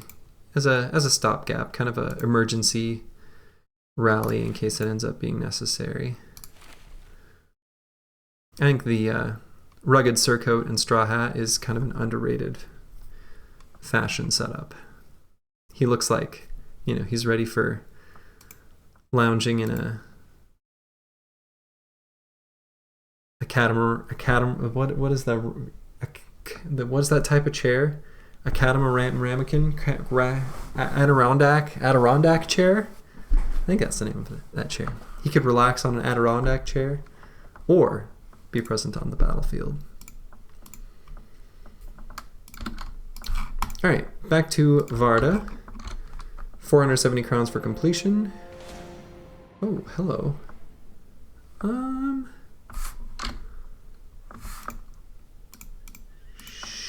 Sure. Can take that fight.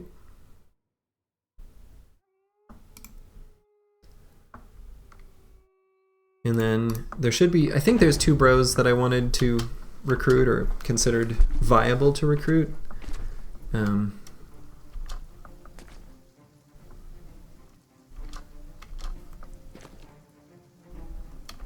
gonna let their,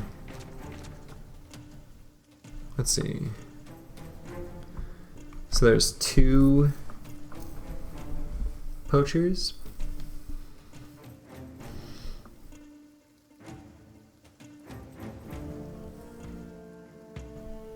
Yeah, I think I'll spear wall up, let them come to me.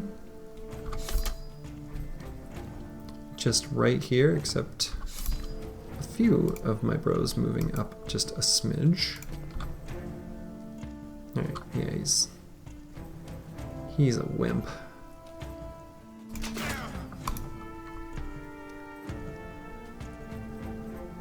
Ooh. Dang, Blackfire, that sucks. The I do think, you know, the unholds in barb camps can be such a, I don't know, what's the right word?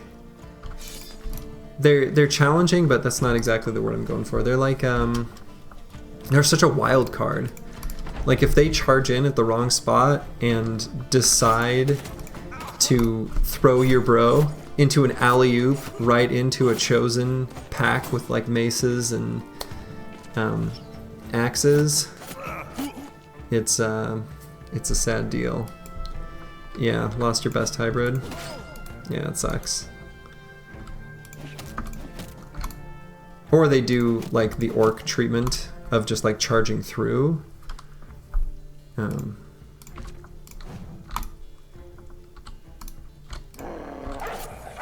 That's where they can screw up your hybrids and such. Okay. Well, I didn't salvage that armor, but could maybe get that one up top.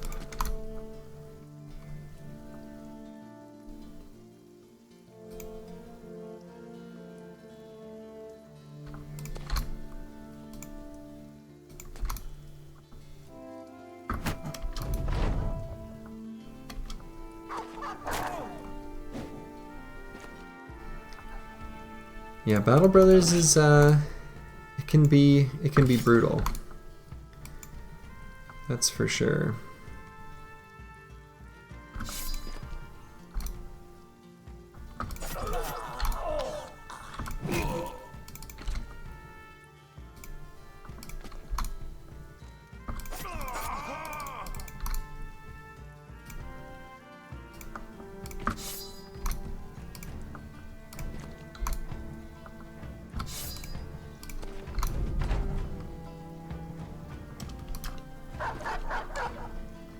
I'm gonna try to get this blotched Gambison.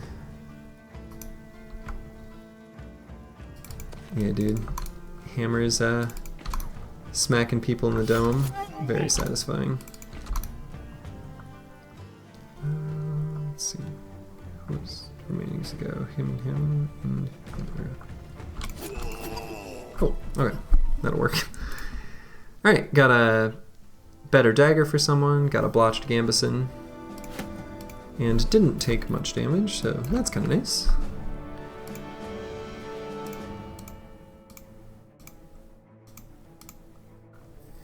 Hand the blotched Gambison to someone.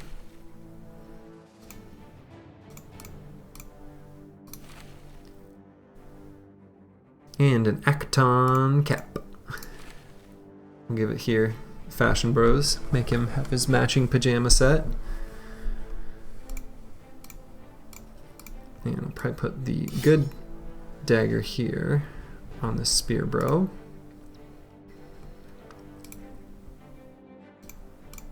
What did I take on the other spear bro? I took dodge, yeah. I was thinking that's probably what I'd do here too, but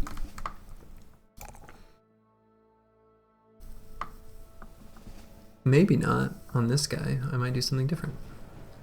I might just do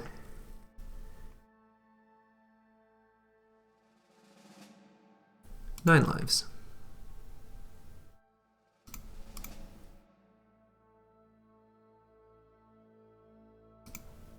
Yeah. It's kind of mostly a perk for later, but it'll work for now. This guy, woof.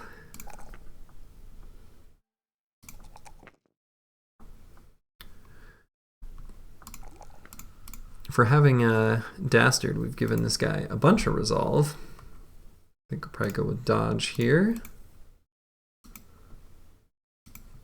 This guy. Not even going to bother with his hit points. He's got a weakened heart. He's sort of a... I don't know what this bro really is or what he's going to be or what, you know. He'll be something. Let's really just make sure he can hit stuff. Let's take Backstabber. He'll come in with that hammer and, you know, make sure he doesn't miss.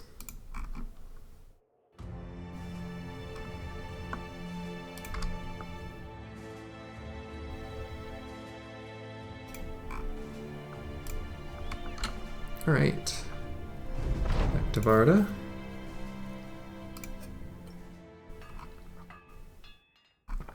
So I think I'm going to recruit 2 bros and just complete the ambition. So grab myself a monk and a day tailor. Could maybe consider a shepherd.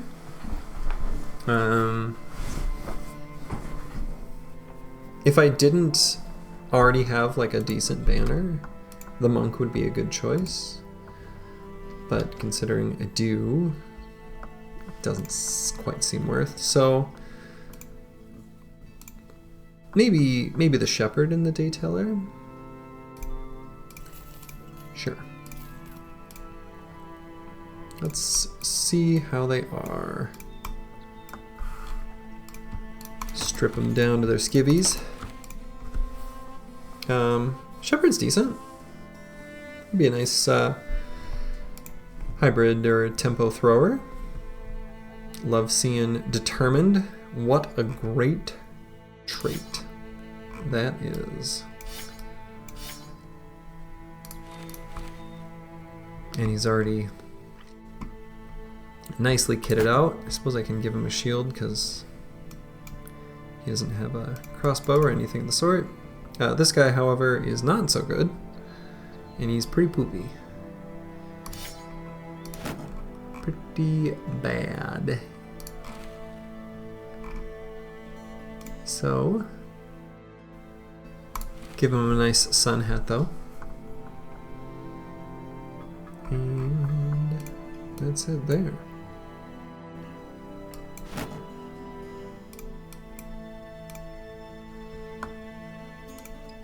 Okay, so should complete the ambition here soon.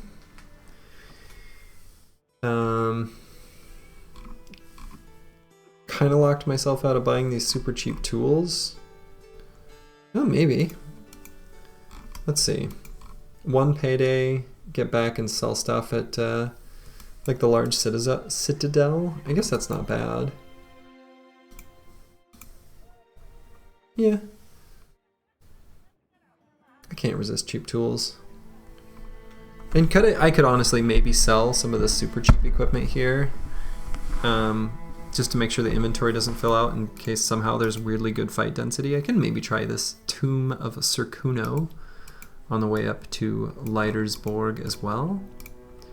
So let's do it. We'll buy these tools. We'll sell some of the like really cheap crappy weapons and armor that I'm just never going to bother to use.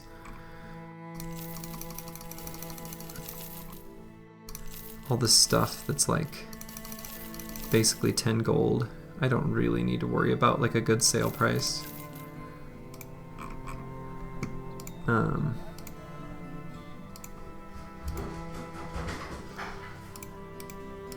Yeah.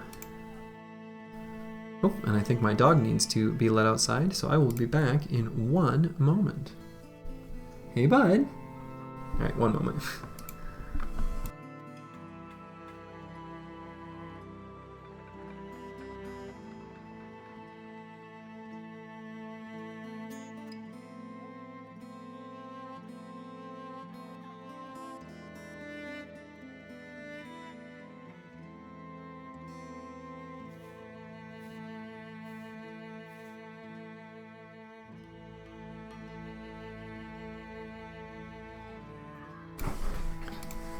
Alright, I am back.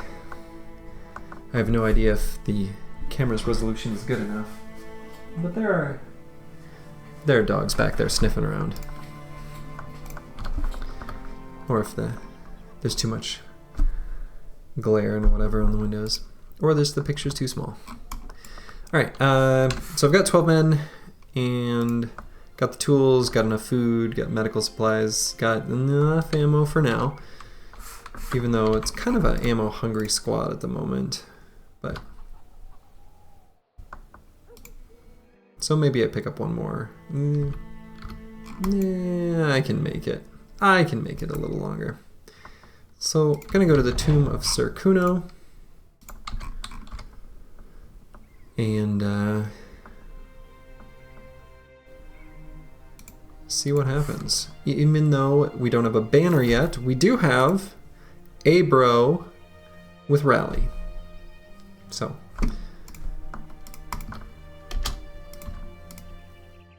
let's see what's here. Possibly this is just a run from fight.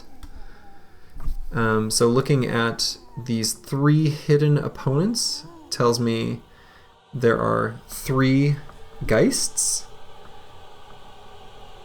They could be wiedergangers as well, but they're probably Geists. So if there are 3 Geists, and we'll see how many wiedergangers. But 13 total enemies, that's not too bad.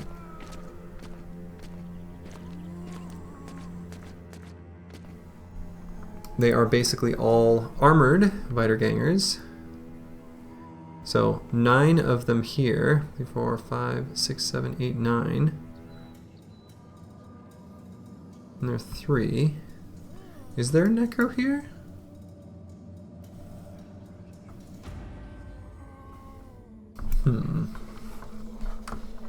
I think this is a fine fight to take. Spear walls hopefully will do work, but even if enemies get in, got throwers to back them up, I think should be okay.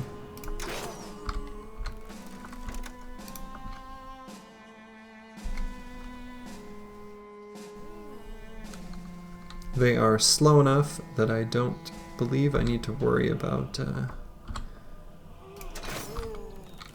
doing the spear wall now. Should have opportunity at the start of the next turn.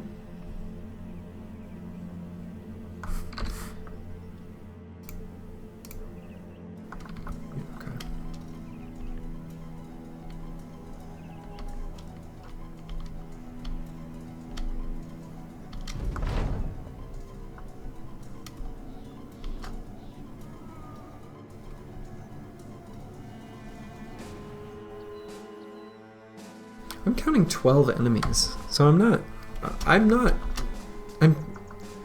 really not sure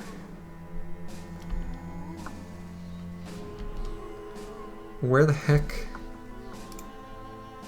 Move this guy forward because I kind of want them to charge him, that guy. Oh, there's one still hidden there. I wonder.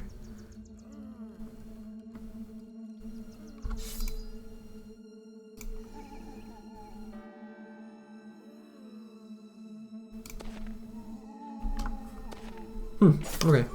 Just another wiederganger hanging back for some reason. It would be nice to get these kettle hats. The spears do make it less likely to get them because they just get so many distributed hits, but we'll see. I might move the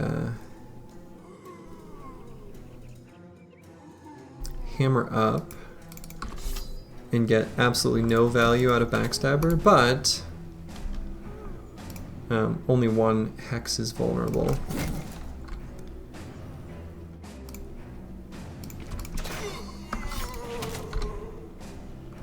Okay.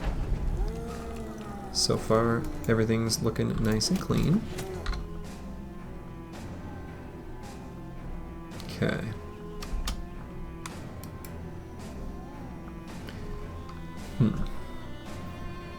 It's a lot of potentially spooky screams. Everyone here that's within range at the moment is confident. So I should wait on that because I shouldn't have even done that because bonk.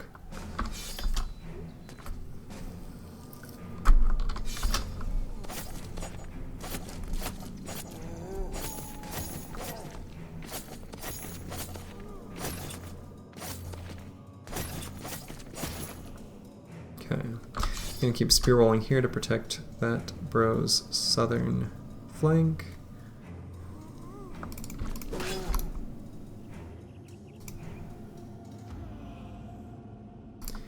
And weirdly enough, with this guy, I might just wait here and not, just in case the rallies start to go south, I'm just going to save this guy's fatigue. The throws aren't going to be that big of a deal damage-wise. And just in case I need the resolve, or excuse me, need the fatigue to pump up their resolve, pump up their the morale, yeah. And just hold these guys right there.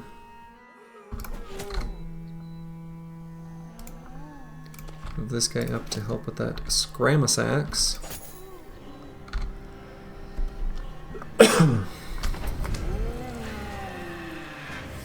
Okay.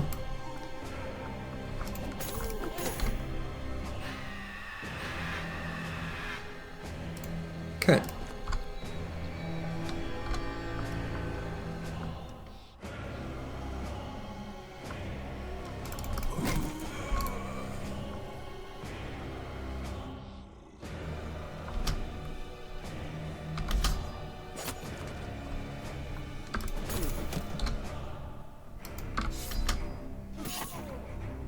Oof.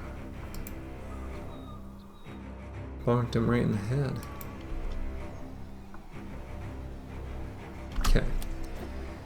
Possibly after this set of wiederganger turns might be where I charge forward to try to get in range with the Geists. Never mind, they kind of broke through the spear walls, and this is kind of where we're at anyway. But I think it is a pretty workable spot.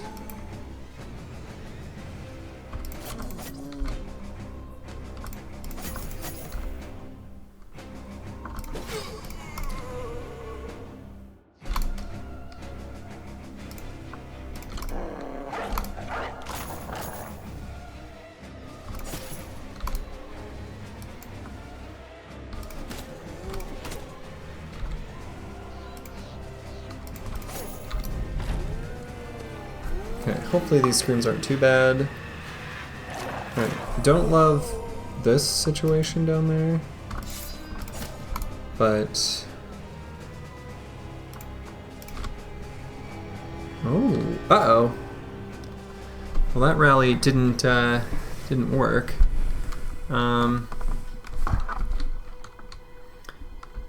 Might get knocked around a bit, unfortunately.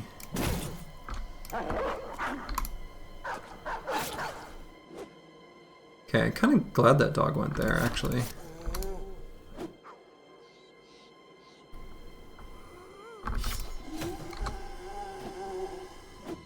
Yeah, these ghosts are spooky.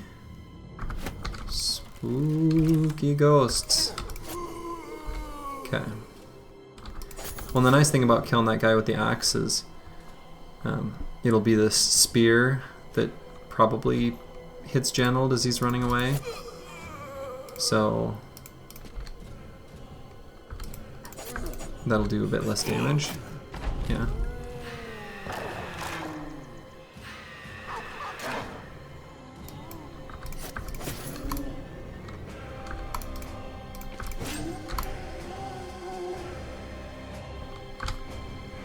Okay.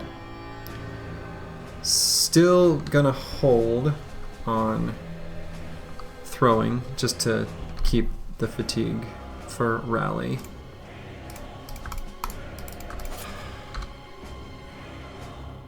Though quite possibly won't even need it.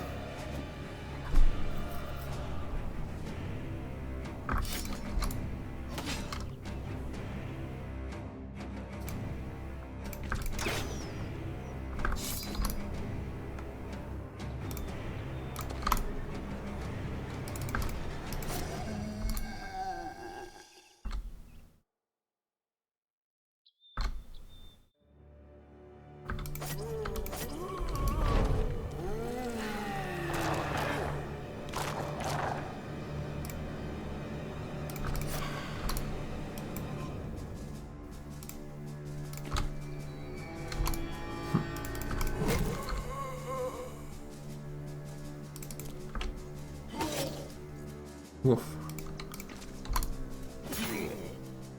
Oof.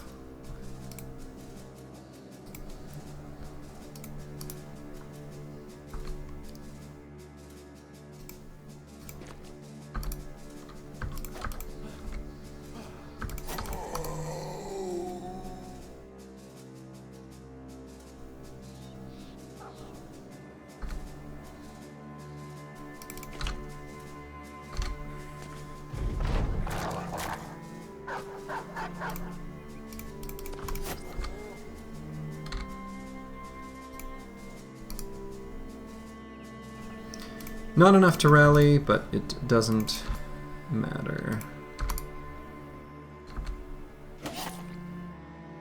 Oof. Guy's just getting banged around.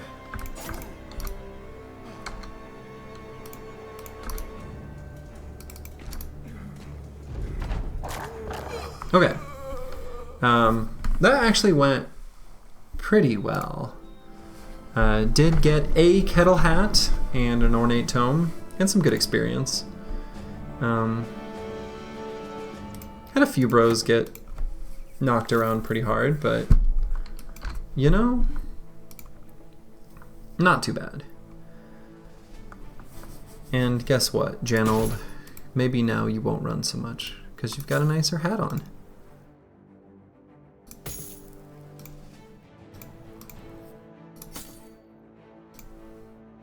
The momentum, that's right. Now, as long as I just don't stifle it and attack, say, a bunch of necro savants for no reason, should be in good shape. Alright, gonna level up the bros. Gerlach seems to perpetually be in rough shape. But he's still kicking. An insane amount of health, at least at the moment.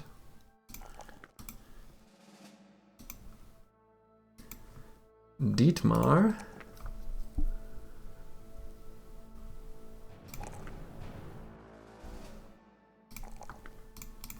Who will be kind of a tempo hybrid.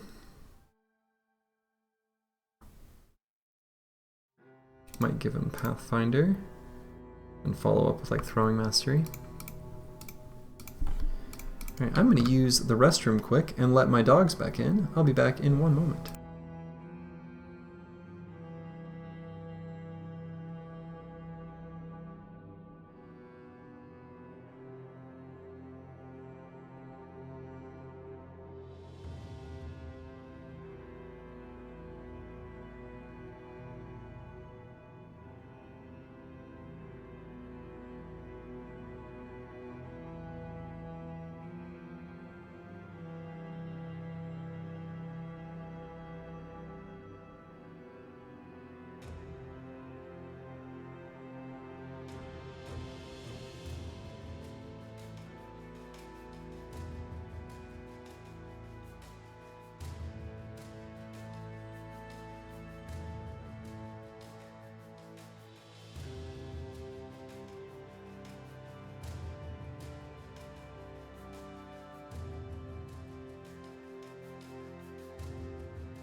Alright, I am back. Yeah, witch hunters, you know, they're not that... The tricky thing about witch hunters is that, like, I feel like... Where's my witch hunter? It's just this guy. They're, like, kind of expensive for a ranged bro that's not quite as good as a hunter. They're kind of like... If you're looking for a bro that could maybe be a banner, but also be a ranged bro, they're okay.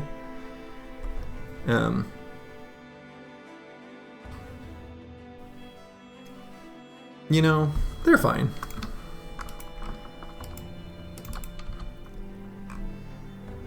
They're not a great background, to be honest.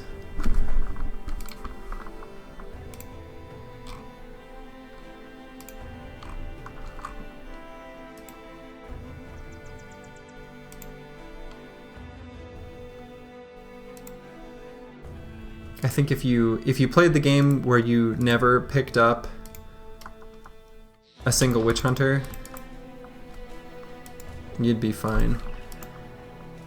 I did partially get it just for the fun value of there is a event in the Horgart origin that I think has a different option if you have a witch hunter. I'm like 80% sure that's true. Oh, why do I even look at the armor? Oh, I want it.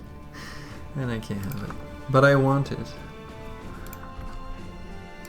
Why do I even look? Why do I even look? Alright, Bramming has contracts, so that's good to know. Good to know.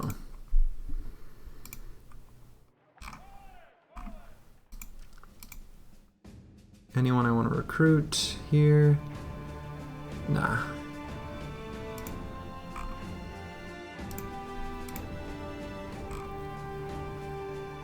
Should probably sell stuff here. Really haven't found a great place to sell things yet. This is, at least as far as places on the map, this is as good as I've found, because I haven't found a large town. So I might just unload stuff here despite it being like kind of not great value.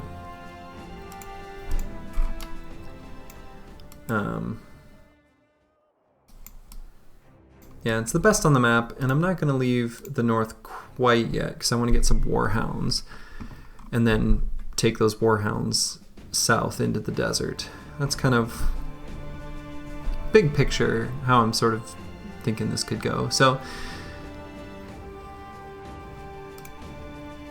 I guess I'll sell basically everything. I guess I can hang on to the throwing axes. No, in fact, I'll go ahead and put them there.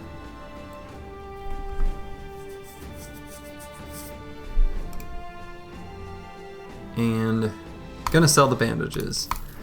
Now what that means is there will be a fight where some bro is gonna slowly bleed out, and I'm gonna say to myself, I wish I had bandages, and I won't.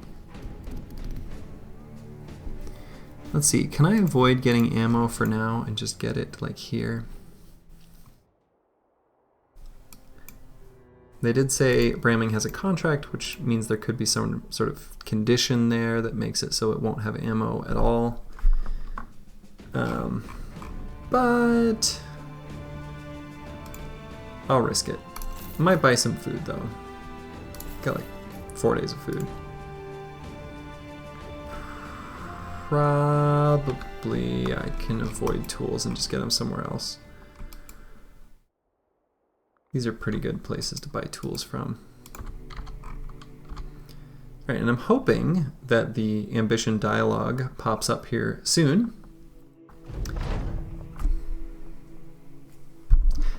Specifically for this one. So I've got 2,000 crowns, still gotta wait for it to actually proc.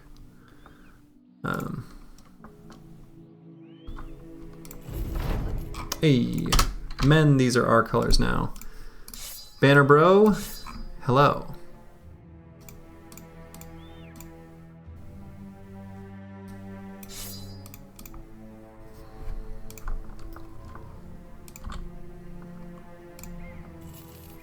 Keeping the mood high. Oh, a local holiday. How lovely. Find secret halls of the occultist somewhere to the east and in the region of Nordlands. So like somewhere in there, I guess. Could obnoxiously be in this forest, but I think I can find that. Sure. I kind of thought tools and supplies would be a bit cheaper here.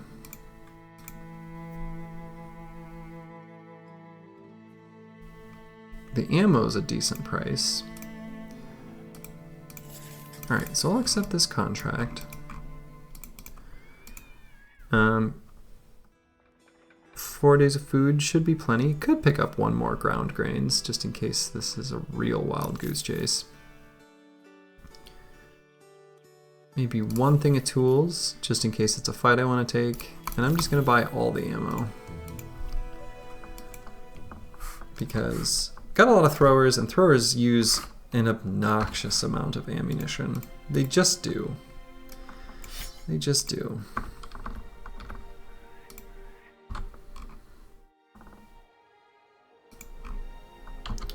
So I doubt I'll get so lucky as to reveal it by...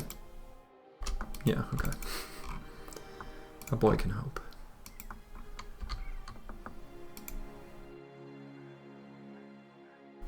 So I'm just going to ride the sort of outskirts of this forest. And yeah, I'll take a look at our retinue. Daytime should come soon. I'm going to peek on this mountain and then circle back. Oh, good. It's like all of just right here. Oh, there it is. Okay. This is doable, and a fallen hero could be an opportunity for a, decayed coat of plates or something. And then this early nimble tank, well, he could be an early forge tank. And that would be lovely. So, let's do this. Secret halls of the occultist. I'm going to wait just a moment for daytime to come. Perfect. And move the banner to the center of the formation. Let's see. I'm going to put the good spear bros more in the center now.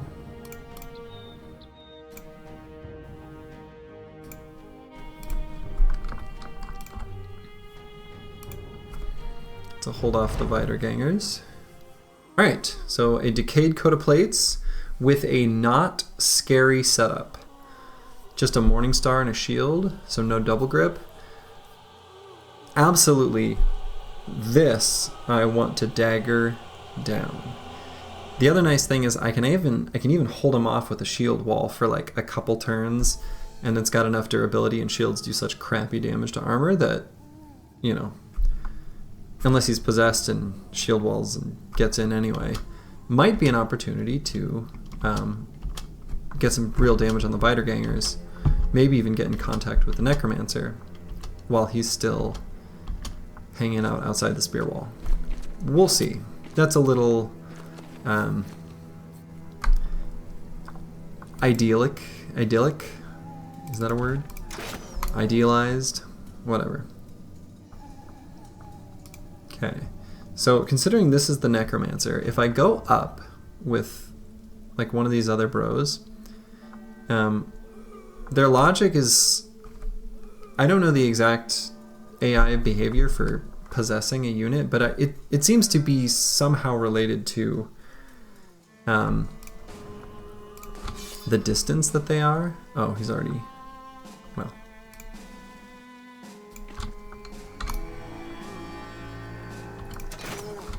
Anyway, what I was going to say is he could possess that guy, but looks like he won't do that, actually.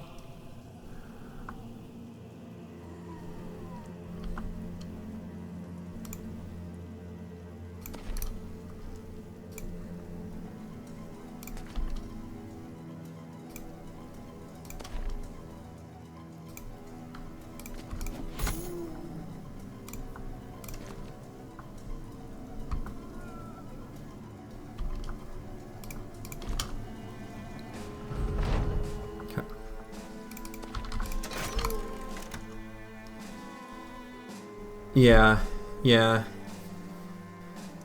Well, I feel like they often possess a guy to shield them, but I feel like they don't always. And maybe that's incorrect. But I feel like it's often true that they will sometimes have a possessed unit go forward.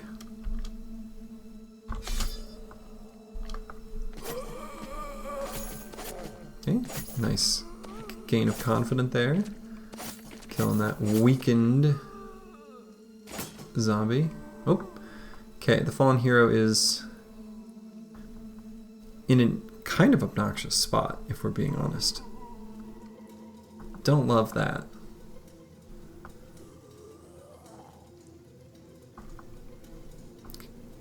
Boo.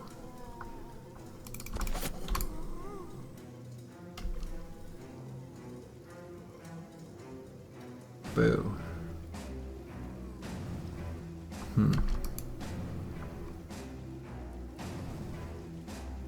Yeah, that spot is cursed.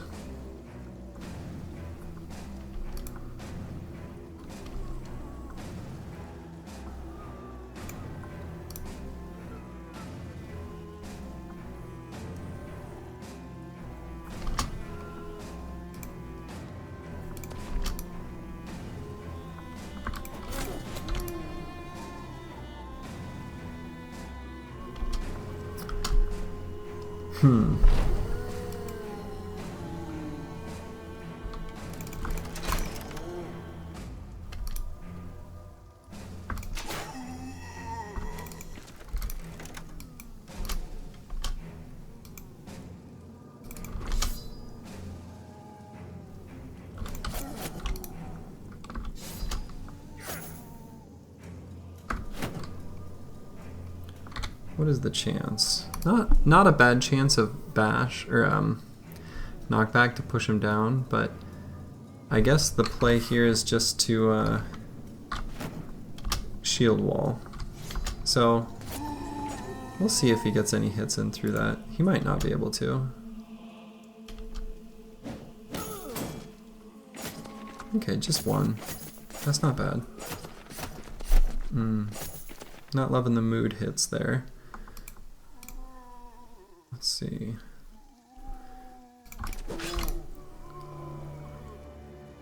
Okay.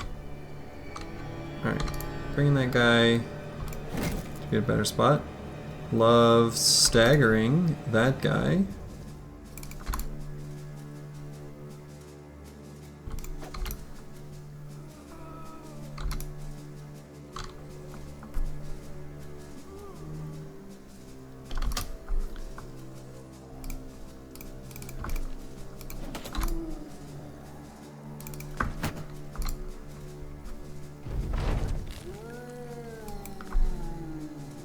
See, can I kill him before? I might be able to. Whoa. The hell? Not sure what that was. I think I just moved too fast. Gonna rally again here.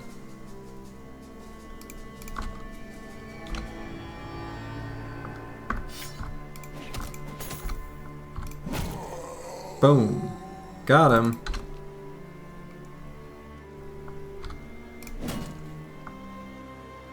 Hey, it is Bijante. Hello, hello. How are you this fine Wednesday evening? Though in Turkey, I suppose it is already technically Thursday. I think. Probably. Yeah, definitely.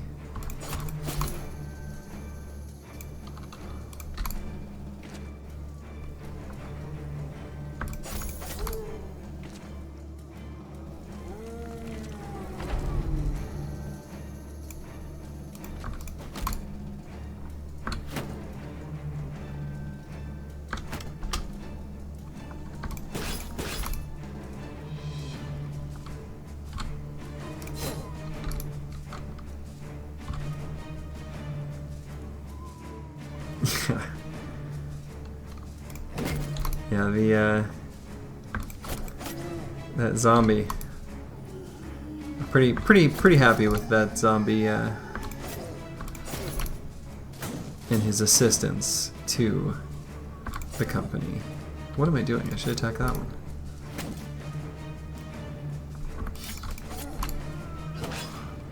Ooh! Knocked the poor 22 hit point guy right in the head. He's got 9 lives still.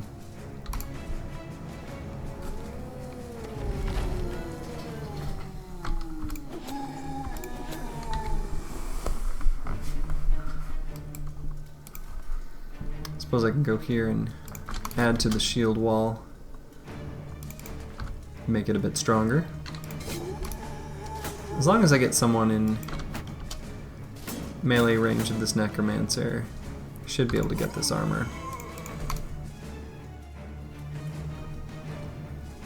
I suppose this guy could be the guy. It's kind of a difficult approach though, with the graves there and the 2 wiedergangers on the flanks.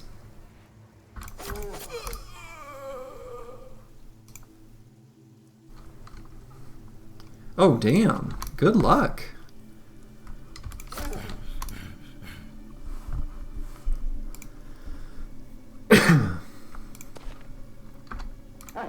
I believe.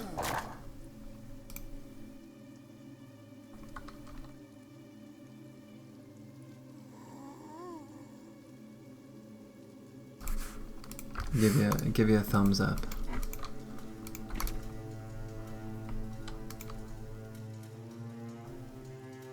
I don't know Twitch culture exactly, so I hope that wasn't like I hope that thumbs up isn't actually like a bad thing. Because it did say seems good, which I feel like could potentially be negative.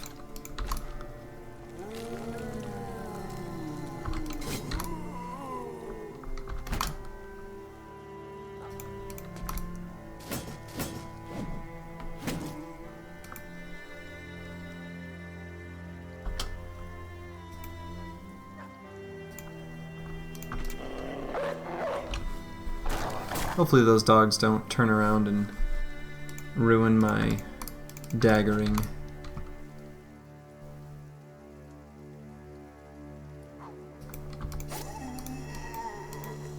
You know, as long as you don't let them get surrounded, I have and play smart, I don't see a problem.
You know, I don't have many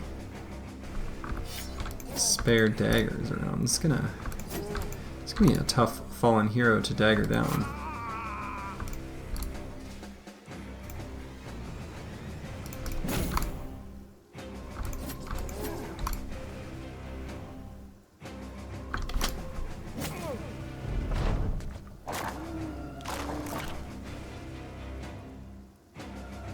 Hmm.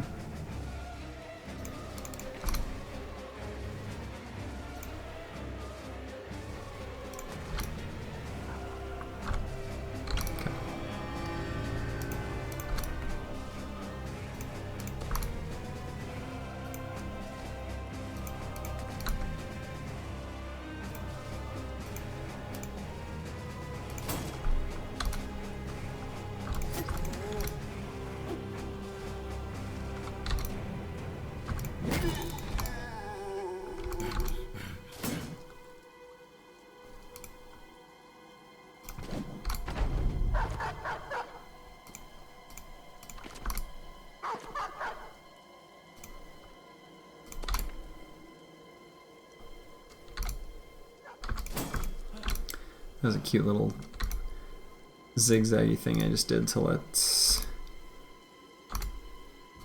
this other dagger in and block the dogs. It was a weird maneuver, but I was kind of happy with how that turned out.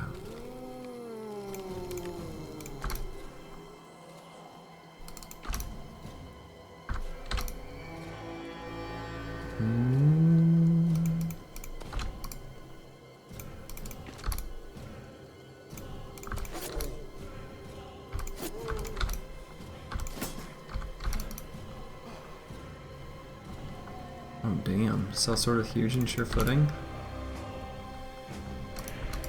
That's just free damage. It's the only way to look at it.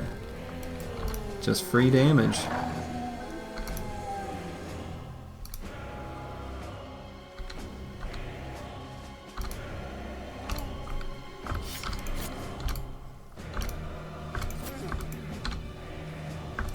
Yeah, sellswords are a great origin. They're so flexible.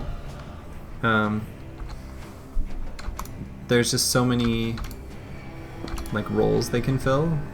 It's quite incredible.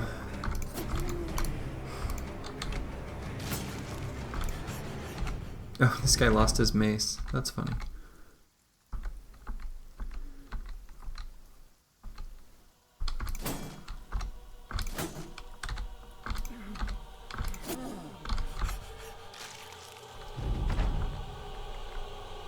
I lost all my fatigue to dagger him down though, so. There we go. Boom! Decayed coat of plates. Hell yeah. And a kettle hat.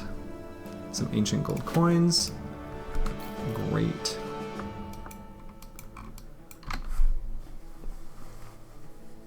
Oh damn, yeah. 45 MDef at level 11 is incredible. 89 melee attack's good too. Yeah, that's... Damn, that is a good bro.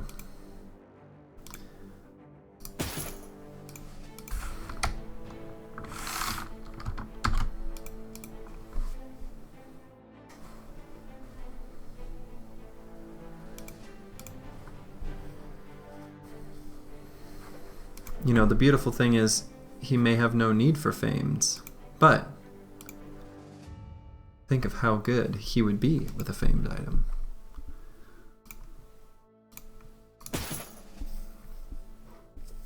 Alright, so I've got a forge tank. Sort of unexpected, but here we are.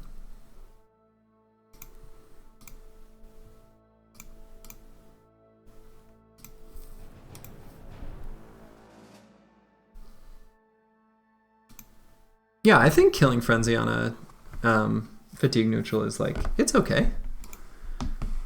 I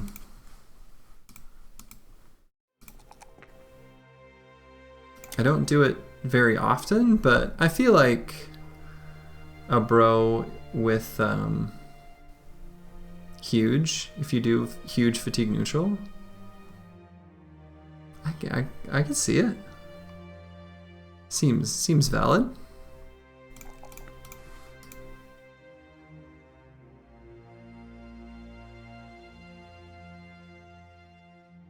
So it's actually even better than 60 damage because each one of those multipliers is multiplies together. So if you have a bro with huge and killing frenzy and mushroom, it's actually 1.71875. So it's actually like a 71% or 72% damage increase because they are multiplicative with each other.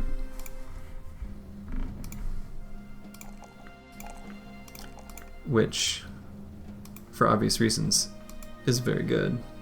No, it's not. They're not added together before the multiplication, so it's a cascading multiplier. The only case of addition before, of traits together is brute for headshots is additive to the critical hit damage instead of being like a multiplier.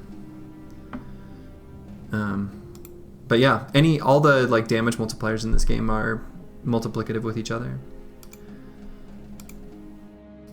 Hello, Savage Kitty and Raiding Party. Welcome. Playing some Battle Brothers. Starting a new streak.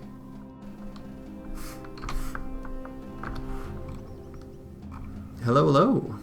Were you playing Battle Brothers, or what game were you playing?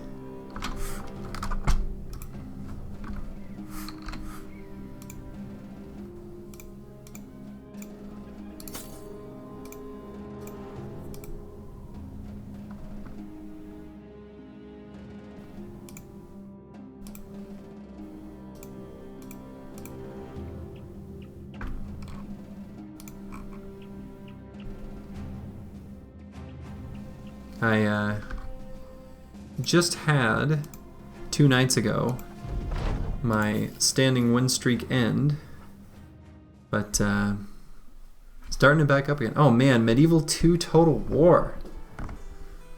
Nice. I have not played that game in quite a while, but it's a very good one. A very, very good one.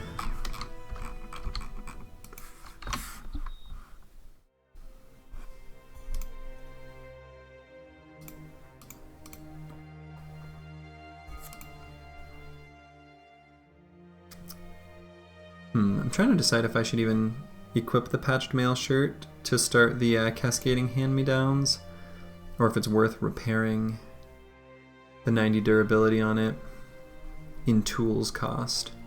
I might just put it off and wait for something that's not in disrepair. I will equip the padded dented nasal helmet though. Say that 5 times fast. Padded dented nasal helmet. Can't even say it once. Padded dented nasal helmet. Padded dented nasal helmet. Too difficult. Alright, so now where to? The team is starting to establish itself a bit. Still don't have a good place to sell stuff. But I think the biggest power spike the team can get is going to this kennel and purchasing some warhounds. Because every good bro needs a warhound. Isn't that right, Mango?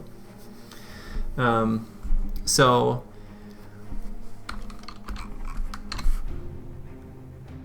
you looked so shocked. So I'm going to get some warhounds on the squad. And so I think I'm going to head to Skandergaard and potentially could sweep the north and look for some of the easier barbarian fights. Maybe get some heavy throwing weapons. And from there, I think the team could head south and try to go down to the desert, sometime around day 20 or so, sort of hand wavy.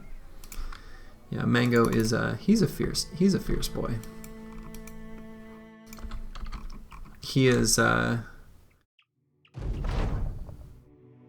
he's a special boy. He's kind of an idiot. Oh, let's see. I don't really love any of these ambitions. win 5 fights in the arena. I mean, I might go south, but that's way too far in the future. Trade goods. I mean, look, that takes too long.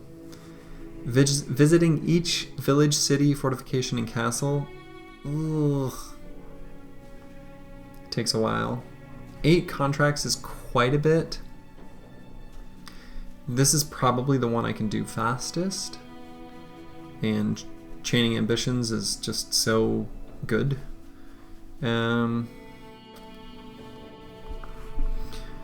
Just to gain renown, to improve sale prices, and yeah, he's half Shih Tzu. So we did do a DNA test on him because we were real curious, because we knew he was half Shih Tzu, and he is half Shih Tzu, and then the rest of it, he's also Chihuahua, Biwa Terrier, and Maltese.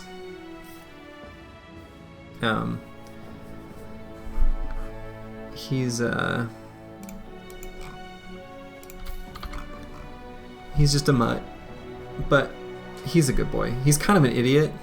Like we've got one dog who's very smart, both in terms of like being intelligent and in terms of like confident and collected and kind of knows what she's doing. And then we have Mango, who is not only just kind of dumb, as like literally just learns things slowly, but he does dumb things, like he'll just be like licking the carpet. I mean, maybe there's a scent or taste there. You know, obviously dogs are receptive to that, but like he'll just lick the carpet or the wall, or just like get confused if he's like up some stairs and he knows how to go downstairs, but I'm around a corner, he'll panic and be like, I don't know how to get to you. I don't know how to do it. But he's very sweet, and so he's a good boy. It's just an idiot. Well, let's see. Maybe I should head down to Berkheim since it's nighttime and see if there's a contract to complete, and then head back up to Skandergaard. Maybe pick up some tools while down there.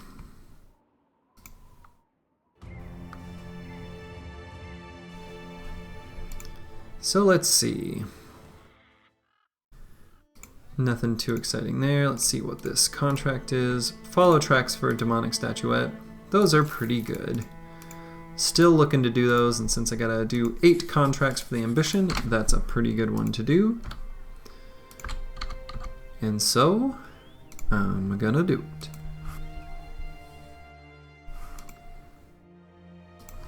Hopefully there will be some raiders there, because good. Could use a little more raider gear. There's still a few, you know, rugged surcoats and other things that could use to be replaced. Don't love the few poachers, but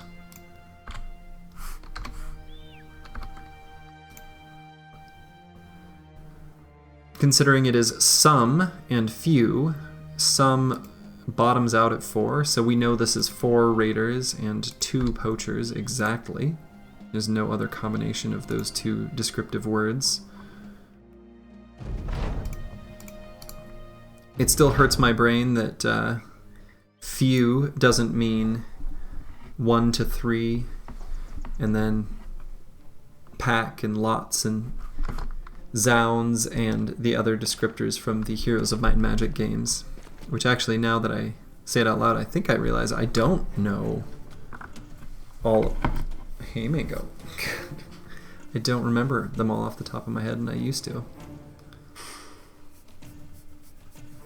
Yeah, you're a good boy. I remember lots was 20, I'm pretty sure, in the Heroes of Might and Magic games. Such good games.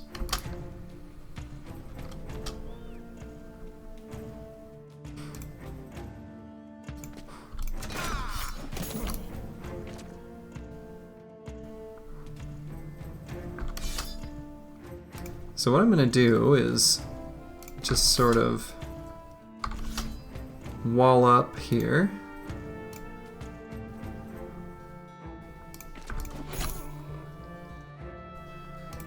with these 2 spear bros, which are quite good.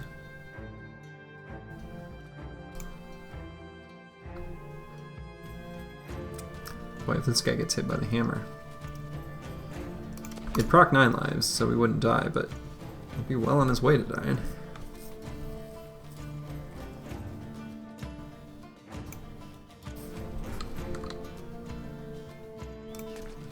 And this is not an upper raider, so I'm not worried about him having a polearm mastery to move to an attack. Because I don't think an upper raider can have a hooked blade. Okay. Just gonna move this guy forward, and then the move is on them.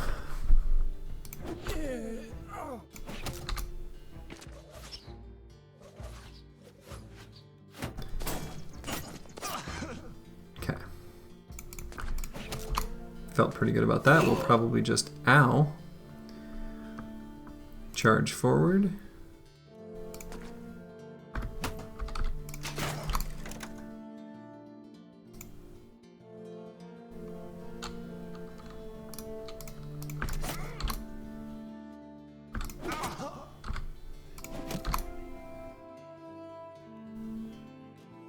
This guy's hurt enough, I'll just back him up.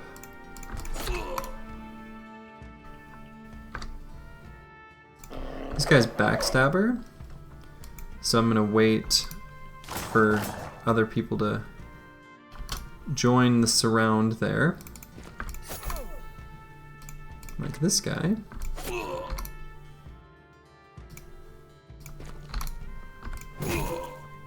Boom.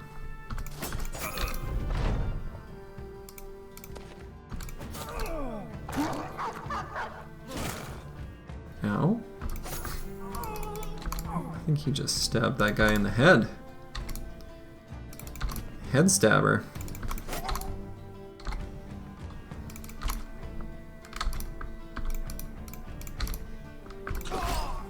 Alright.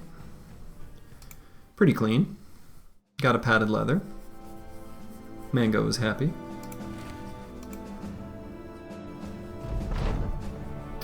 Oh, let's see. 920 crowns. That is quite a bit. I am looking to purchase those warhounds.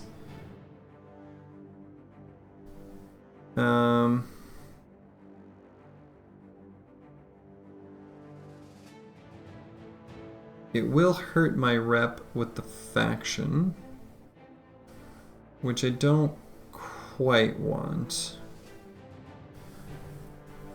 But 920 is, I don't know. We're paid to return it, and that's what we'll do. I actually don't know if that makes it so you didn't complete a contract in the ambition. Like, I just don't know. Maybe. I'll probably buy the peat bricks here to sell those at Skandergaard, where it is obnoxiously turning nighttime again, so it'll be nighttime by the time I arrive, but that's fine. Buy those, maybe even buy the bread. Do enjoy bread. Bread is good. Bread, rice, and ground grains. What else could you possibly need? This guy continues to roll pretty well in fatigue. He didn't start with the highest amount, so he'll never be like an ultra high achiever. But he's doing well.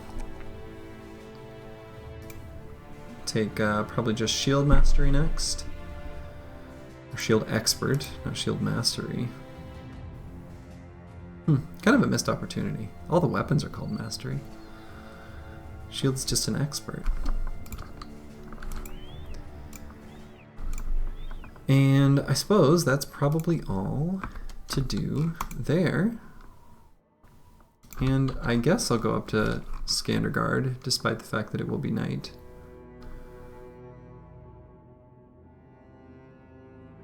$120 at level 4. Yeah, I mean, you're right. It's not bad.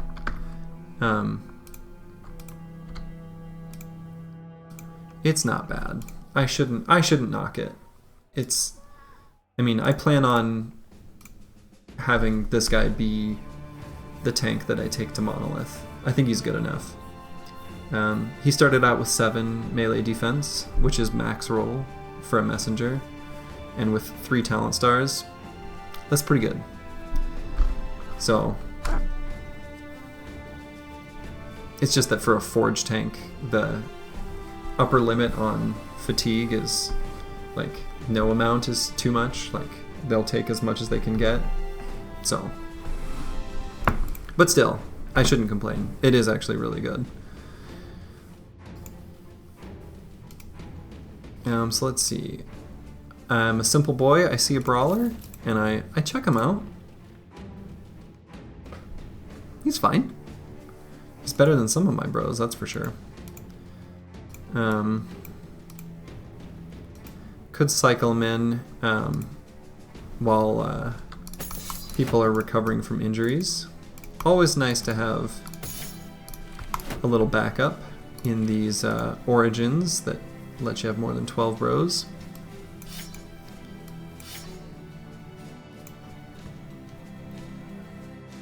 And actually, instead of this spear, I'm gonna give him a hooked blade.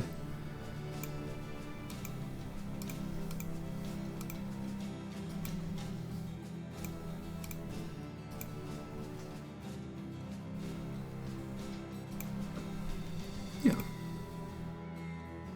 think this will work for now.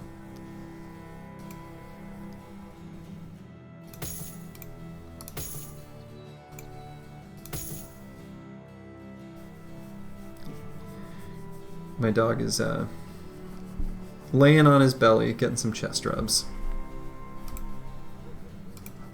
He just loves them. Alright, so I'm going to sell, you know, despite the fact this is not a great sale price. Actually, I should put the Decayed Heater Shield up here. And I suppose I can give him a pocket shield. And honestly, the Malicious Spear is better than the Falchion there. Okay. Anyway, what I was saying is, you know, sale price is not great, but they're kind of not great very many places. I'm still going to sell just kind of in bulk here. Do I have any reason to keep the 2-handed mallet?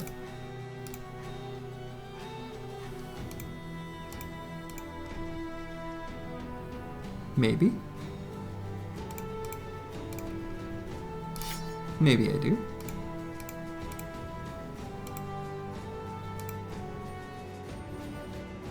Yeah. 2-handed mallet's a pretty good weapon, actually, despite how stupid it looks. Okay, so now I want a little more food. And what I'm thinking about doing is sort of, well, do I want to, sort of changing my mind. I was thinking about heading and just sort of sweeping a bit north of here, but is this enough dogs where I'd feel comfortable heading down south? I might try to earn just a little more money and buy a second wave of dogs and then head south.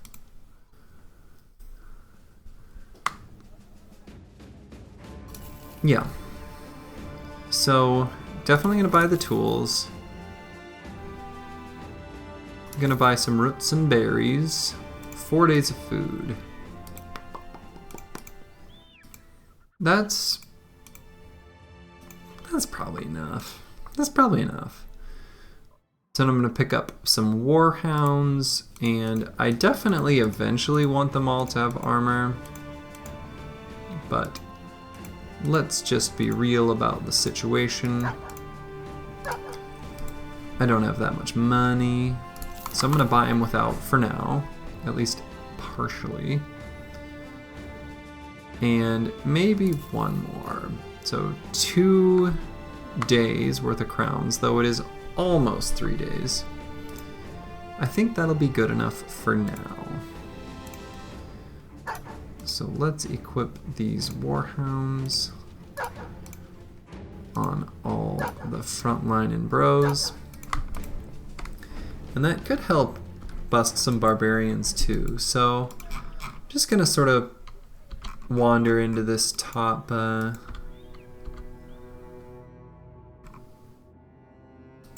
top area, and this, you know, this is an opportunity to scout for Icy Cave. I'm obviously not going to do it right now, but it's always nice to know where it is if you can.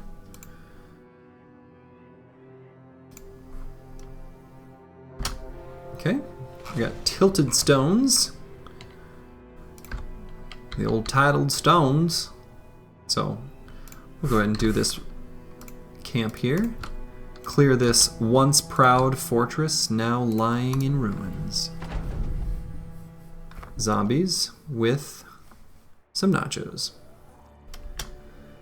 Zombies with a side of nachos. Sounds delicious. I didn't get to eat a very wholesome dinner because I ate a big lunch, kind of stupidly. And I am on a very temporarily very strict diet protocol of exactly 100 grams of fat per day,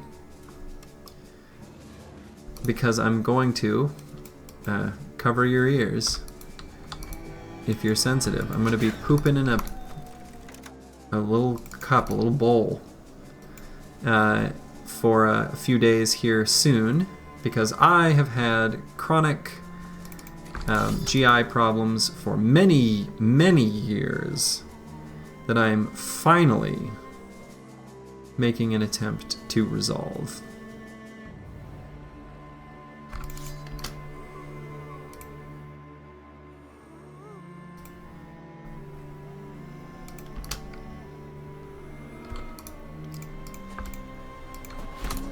I have had long-standing GI problems to the point where it's like a joke, basically, among all my friends. It has been like since I was in college, and now realized it's not so funny actually to live with it forever. So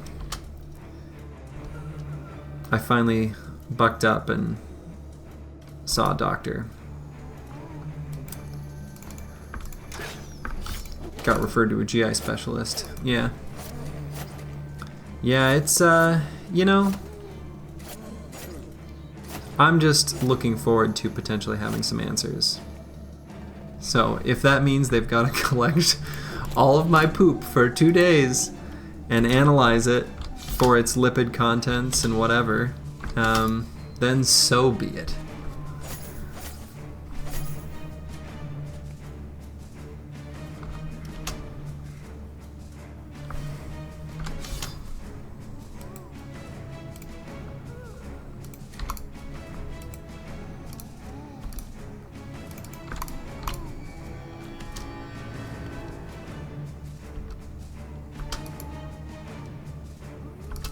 So I ate a bit too fatty of a lunch because I was thinking it would be hard to hit 100 grams of fat.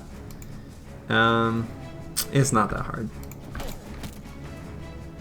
Ooh, seafood diet. I mean, is that just because you like seafood, or is there a intentional, like, I don't know. Are you also having all of your poop collected in a bunch of big cups? I mean, a seafood diet is... Oh, when I seafood it, oh my god.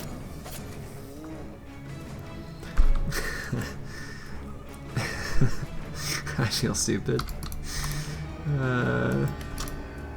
I know that joke. I've heard that joke.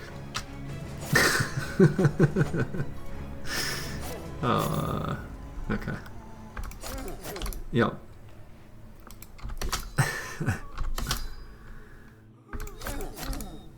That was my problem during lunch. I saw food and I ate it. I made caramelized onions and some like caramelized onions with minced beef. And it turns out when you caramelize onions in butter, that there's a lot of fat content in butter.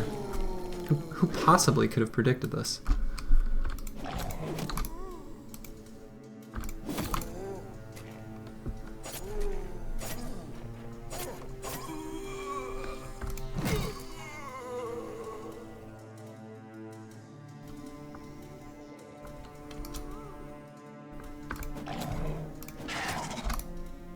Nice. Got that nacho.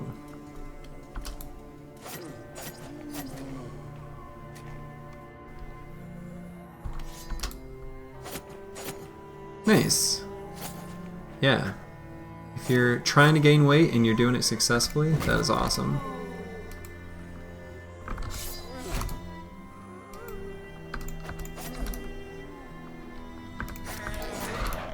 I've never done the bulking cutting cycle intentionally. I just have found that I accidentally do it over time. Where there's periods in my life where, you know, I get big, but mostly just fat. And then there's periods in my life where, for whatever reason, I just lose weight.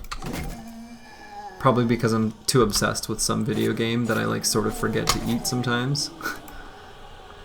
If we're being honest, that's the most likely culprit.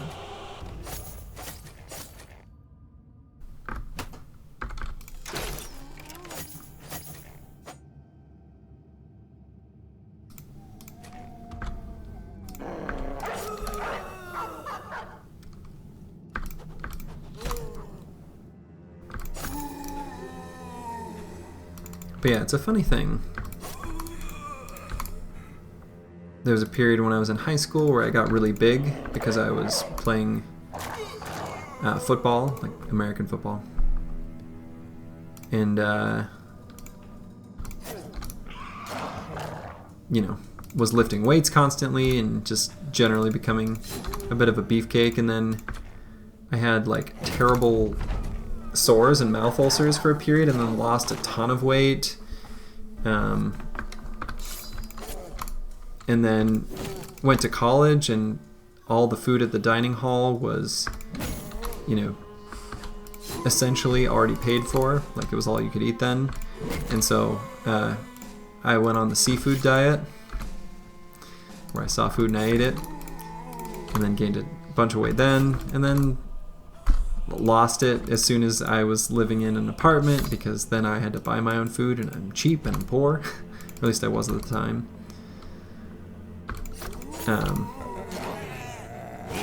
And since then it's been the oscillations have narrowed. As an adult, I don't get quite as big or as small as I used to, which is probably good.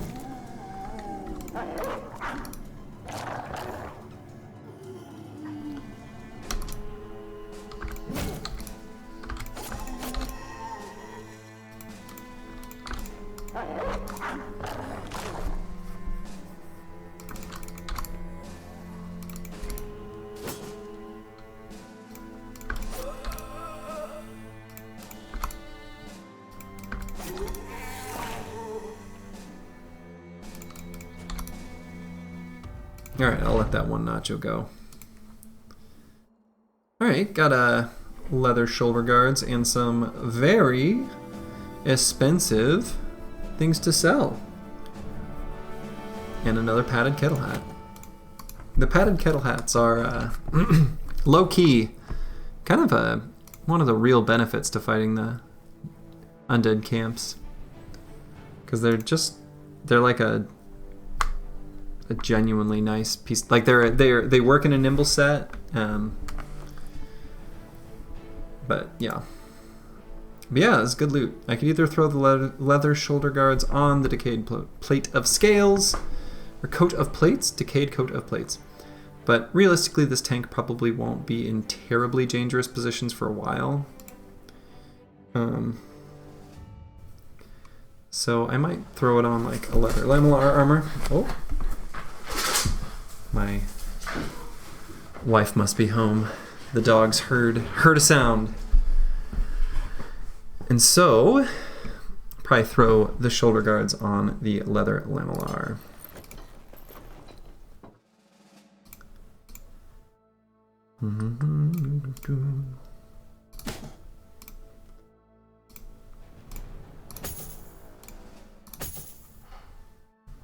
She is indeed home.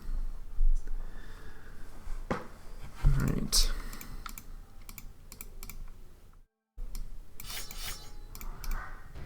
Got some very nice things to sell later. I'm gonna turn gems into dogs.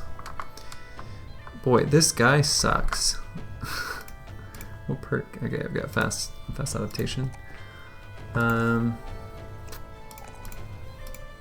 Let's try to get him, I guess, a little more melee attack so that he can actually hit something.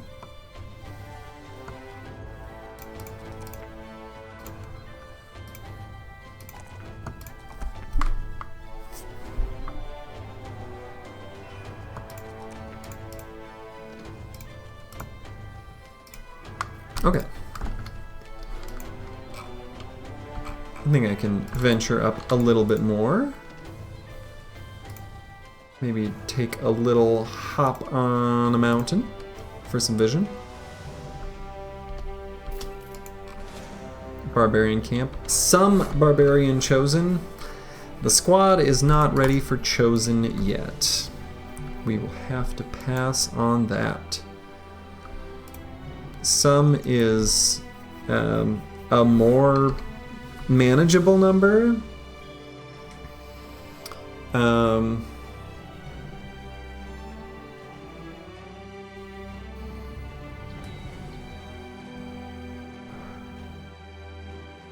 Am I thinking of repeating a dumb fight like I did a couple days ago? I mean, some is not very many, you know. It'd be pretty easy to get some quick surrounds, but nah. They got scary weapons. The team's still fragile. I think I should pass. I don't have good enough spears to hold them off long enough for any reasonable amount of time or reliable amount of time.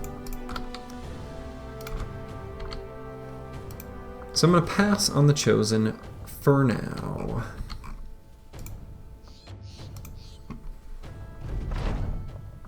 More undead. So 3 either Geists or Nachos. I think those were probably Geists based on how fast they were. I should probably just like know what the initiative values are. I mean, this guy's real fast, but I think they're Geists. Yeah, so this is just going to be a bunch of spear walls.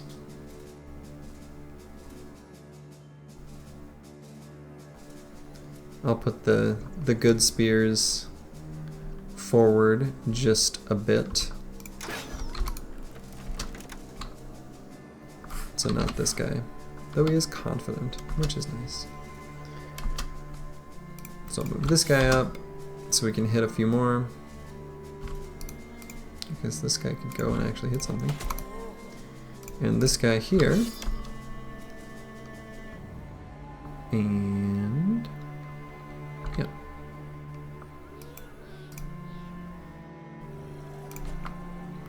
I guess I could leave this hex for a single wiederganger to make melee contact. I think that'd be fine.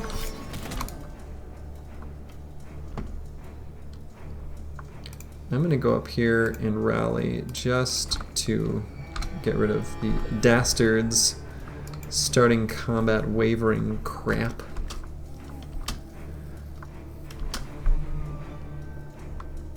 Yeah, they have been.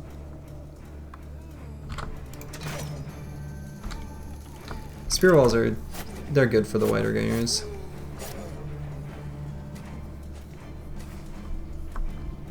since they have garbage melee defense. And especially against these unarmored ones. Or lightly armored, I guess. They don't hurt the spear durability too bad. Where you kind of like have to stop.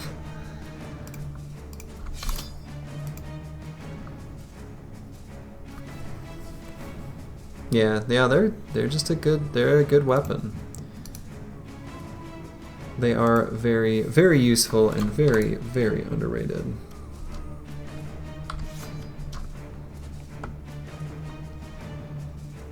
I wonder if I should move this guy forward and give this guy a little love tap.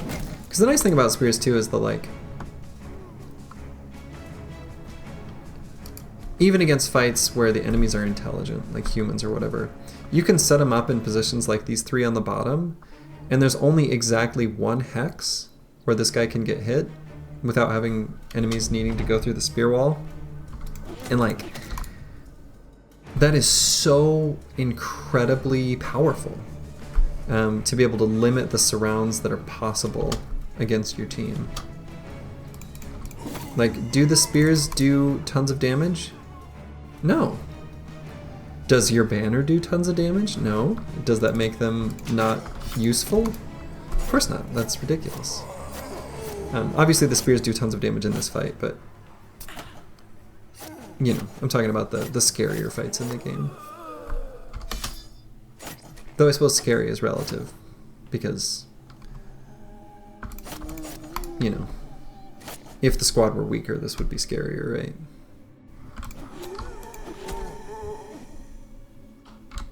Oh boy. Hey! Get him, Ludolf!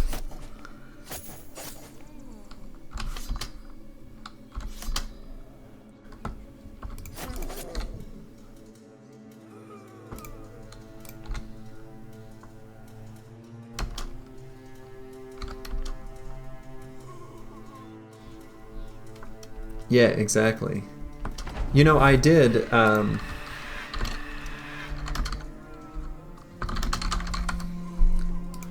did create and post this meme to Reddit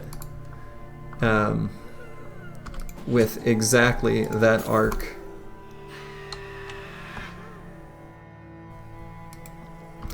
Yeah, I think what I plan on doing with the Spear Bros this run actually is to do the one-handed version. And kind of what I'm thinking is they are basically, I'm going to build them basically just like a one-handed duelist.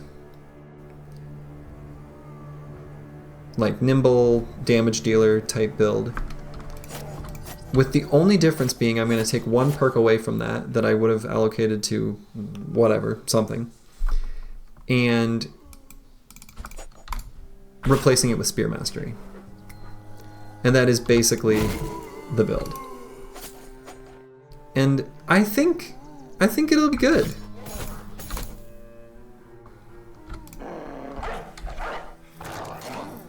So it'll be a bit more flexible. It'll allow them to participate in fights against, like, say, Ancient Dead, just as they are, because they can just be a duelist, which are pretty good against Ancient Dead, generally, because, you know, Ancient Dead don't have a ton of hit points, and so you can get the armor penetrating damage in and kill them that way. So yeah, Fort Mind is good for Fearsome, for sure. I agree with that. I think the way I'm going to build them probably won't fit in Fortified Mind, and I'm not sure. Kind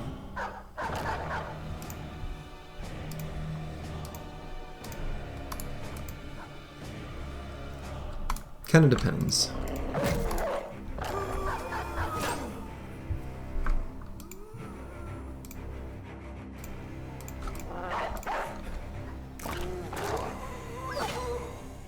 No, don't kill my dog.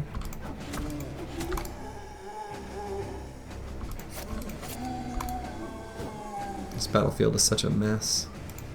Just littered with bodies.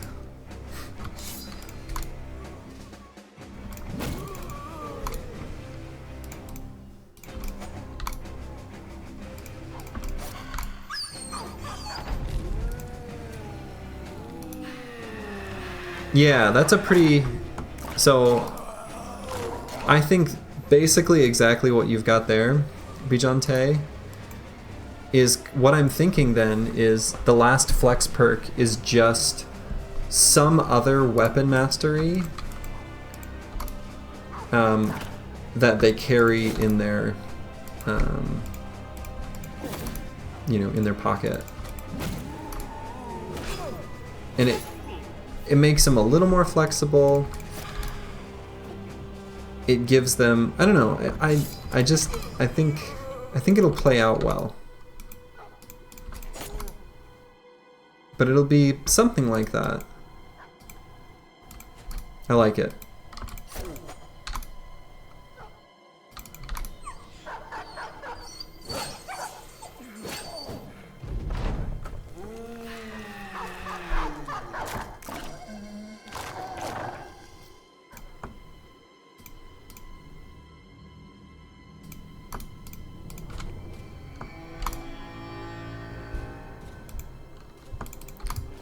The rallies have not been hitting.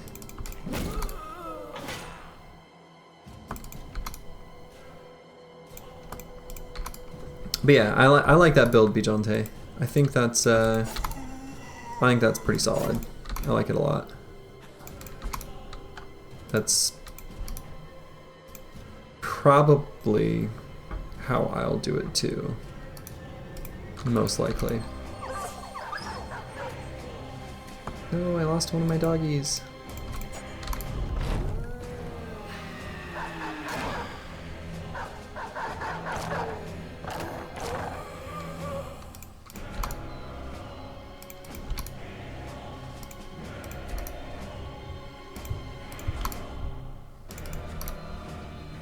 I appreciate that the BB Planner website has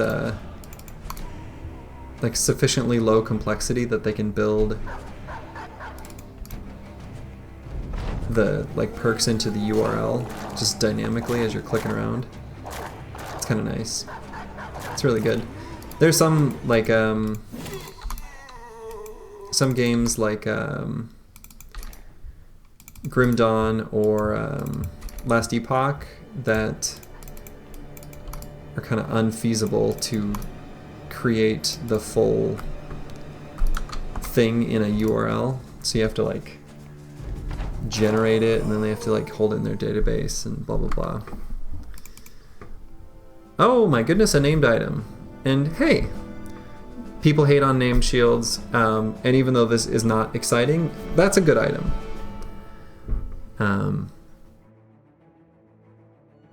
Not bad at all. It's light, it's got good melee defense, it's got good durability. That is a good shield.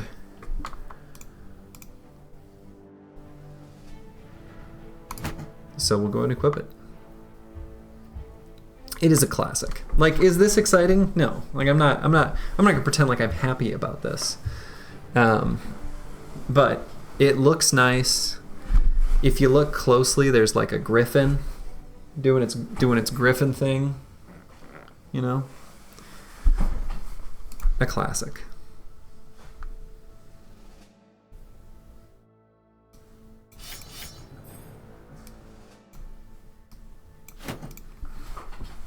So, not bad.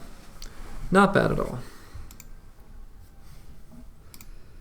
Alright, we can go ahead and take Spear Mastery on this guy. So I guess the big difference with these bros that would have to differ from what you do for yours, Bijante, is I took Dodge, which largely was as a tempo perk as I'm going, you know, as I'm building them.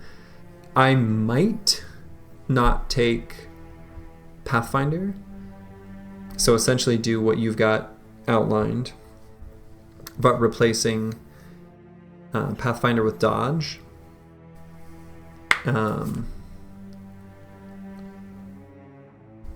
We'll see. Not totally convinced about what exactly the build will be, but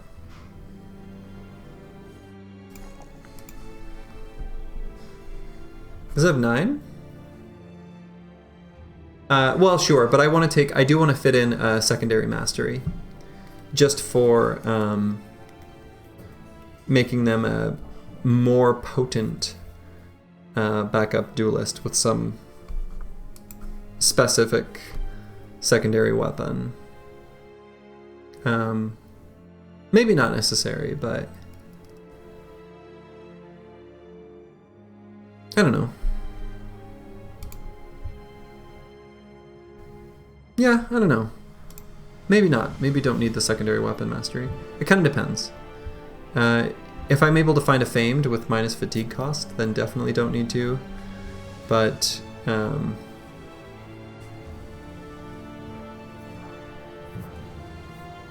don't know. We'll see. We'll see.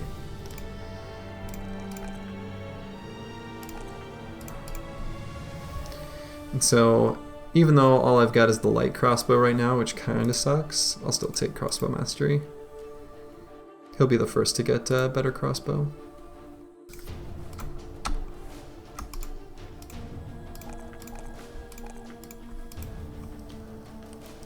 I think I'll get Colossus on this guy. That's a chunkin' hit point total for level 2. Okay, so should I head back to sell stuff now? Is that enough money? These ancient gold coins and gemstones are worth quite a bit. Or do I just sweep for a little bit more?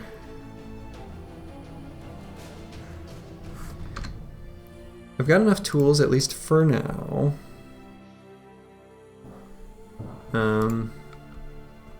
Should probably let this guy with his deep face cut have a break. Keep the headgear on. Put this guy back in. Yeah, I'll take a peek at a couple other little unexplored regions here in the corner.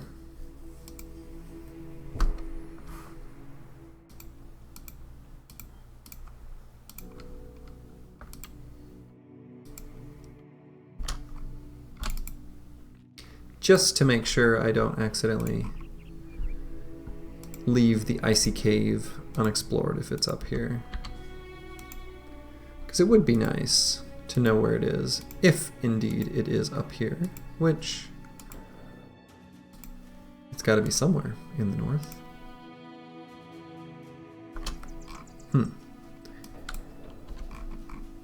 Okay, guess I'll come over here and then come down. We'll have to get back just to not go bankrupt too.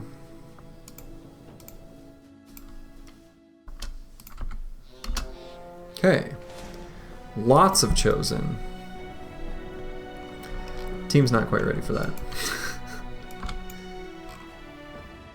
I guess I could continue on the way to Steinhausen. Maybe may as well, since I've got to complete more contracts.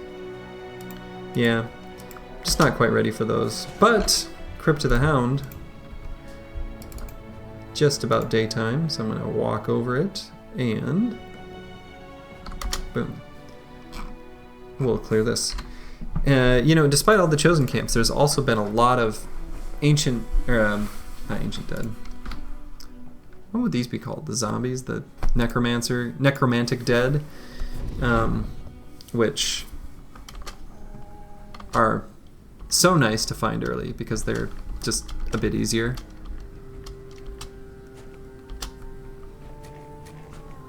Yeah, so that's a situation where the necromancer possessed one that moved forward.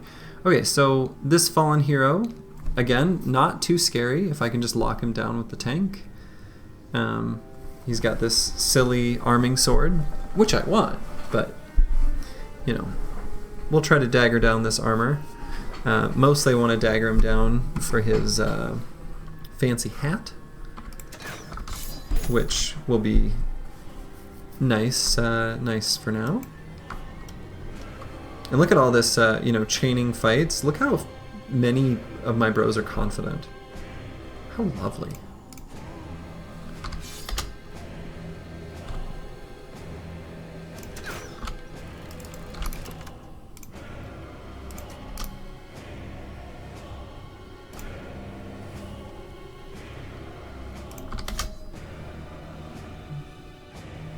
So I think I'll send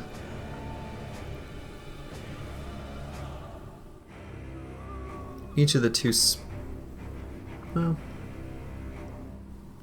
where do I want to send them? Maybe everyone takes a step down and to the right. Seems good. I think it'll work. Don't exactly want to put the possessed one. And we'll move the tank right there. He can easily let one enemy go within range of him, and that is just fine. Okay. So Rollo does have spear mastery now. So this hex is still covered.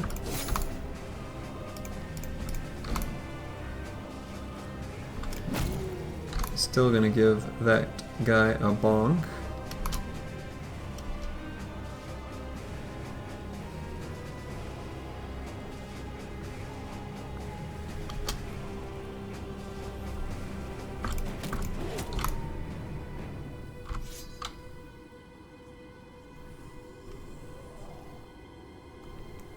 I suppose I gotta give him a stab. I got more confident statuses.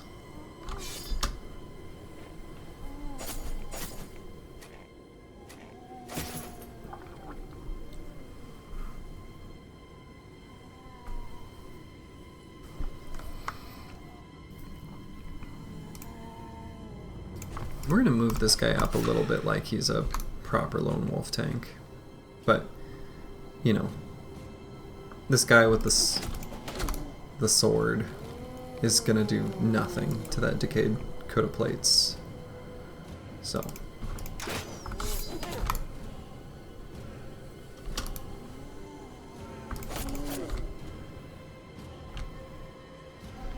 okay, holding nicely.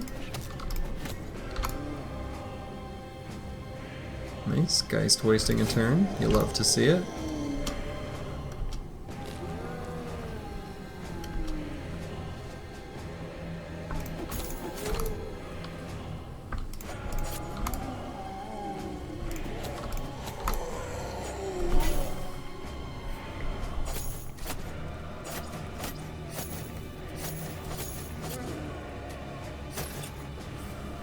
Okay.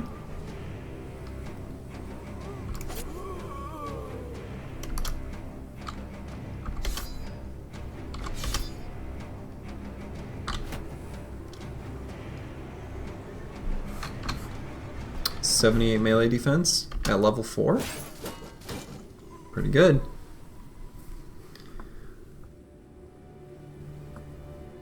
Might just take a step forward there. Open up that lane.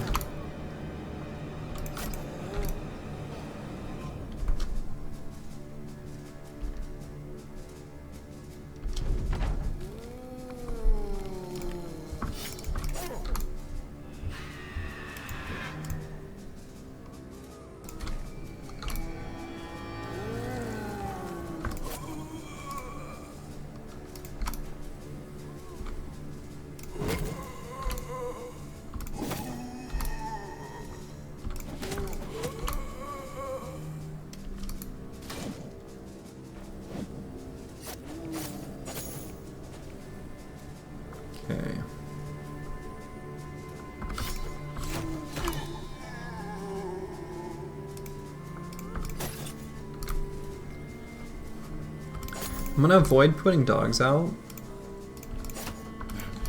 At least right in here in the thick of things, because I want to make sure I get a sufficiently good surround on this fallen hero to dagger him down.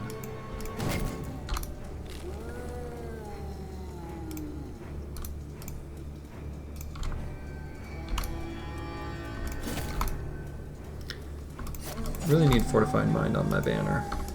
His rallies just don't have enough gusto.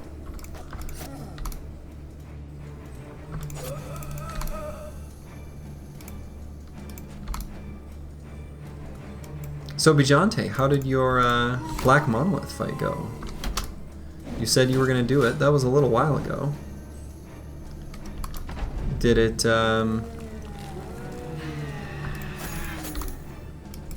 Did it go fine? Did it go poorly? Was it a disaster? Was it good?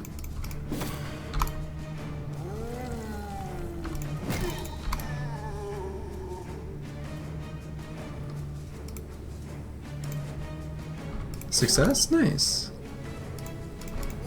Hell yeah. Taking many rounds is not surprising. It's a long fight.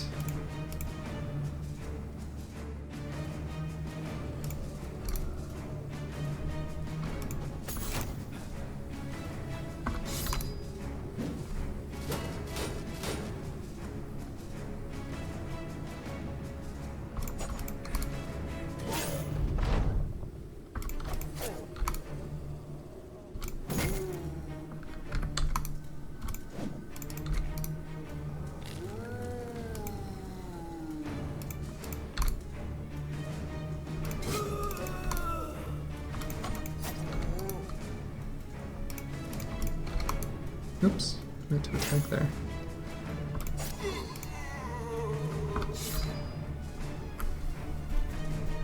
Huge drunken mushrooms, one shots on target. Yeah. Was it with a mace or what weapon? I mean, I think probably most of the big two-handers can do that. Probably? I guess I'm not 100% sure. Chosen axe, yeah, okay. Yeah, that one's very good too. It is one of my favorite items in the whole game. It punches above its weight class, maybe is the best way to put it.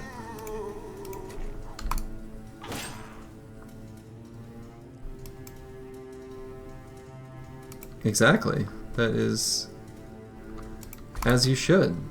Because the biggest, highest damage dealing weapons in the game are the ones that require melee contact, right? So if you just say, nope, I'm not gonna do all of the damage that I could with this bro, it's like, okay, but why though?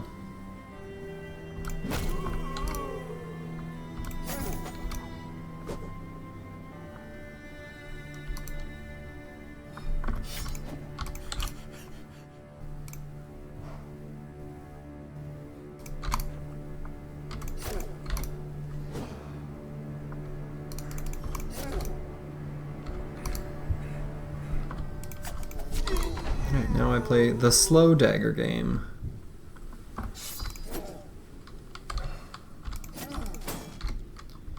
Give me your stinky, stinky armor.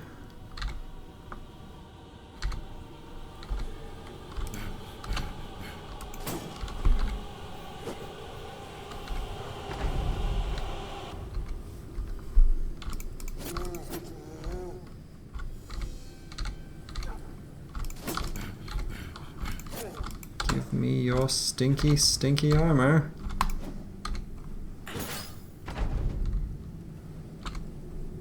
Oh, I suppose I can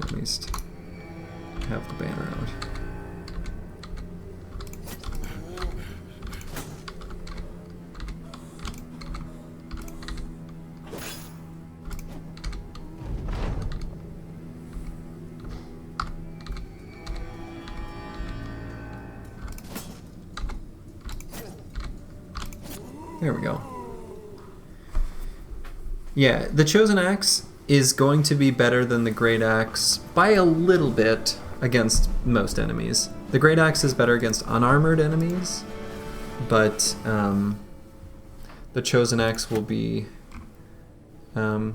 just a bit better against everything else, because it has that higher armor penetrating value. It's not super dramatic, but it's better.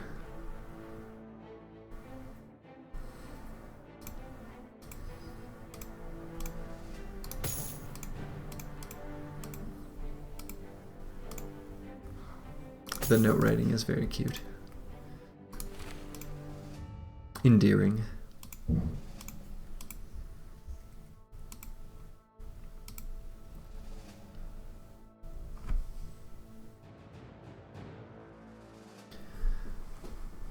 Let's see. What do I want to do with this guy? Still just kind of looking at some form of nimble damage dealer. Could probably pick up Colossus on him now. I think he's earned that right. Weak heart, bro. Still doing his thing.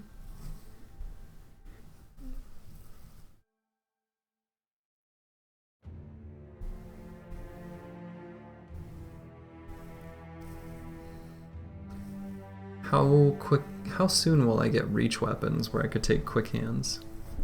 Not now, I guess, because I don't have any, but just feels like it'd be nice. He certainly doesn't need fast adaptation. Colossus feels like kind of pointless. What perk to take? I guess it could just be Pathfinder. Pathfinder's very useful. Move for fewer AP on bad terrains. Up and down. Yeah, let's just go Pathfinder. Pathfinder's one of those good but boring perks. Let's see, gifted or dodge. I suppose if I'm gonna have him in the back line with a hooked blade, for now, I'll give him gifted. Okay. Another nice little fight. Need ammo though.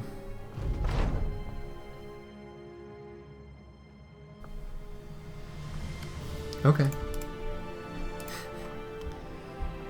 Weird, but okay. I'll take 2 free militia spears. Okay. 2 Steinhausen. Need ammo.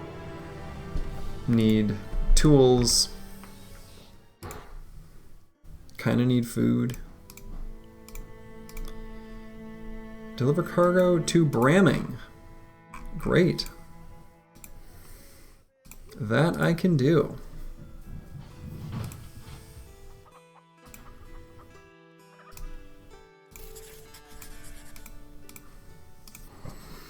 So definitely need to buy at least 1 ammo and 1 tools.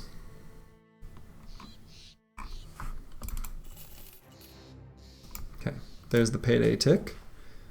We'll get there before the payday, the next one.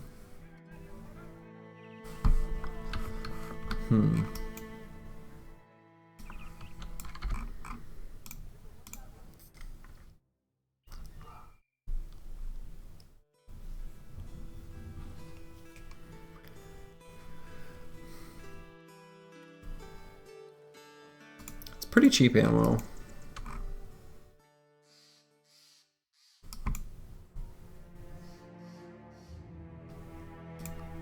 Yeah, I'm gonna buy the ammo. And then just head on down to Bramming.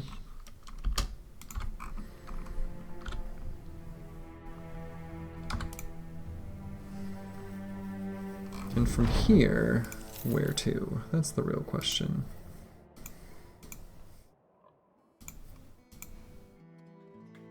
Need to sell stuff is what needs to happen. So I could go to Leitersborg to do that. Is this going to be ending Nightmares at Night? unfortunately, without any reach weapons at all, I am not going to fight Alps at this time. So I think definitely just need to make sure I sell stuff before the next payday, so I've sort of deviated quite a bit from what I was previously thinking would be my path, but I think it's been worth it. Okay. So now here, definitely have to sell at least enough stuff for payday. It's the best sale price that I've got on the map right now.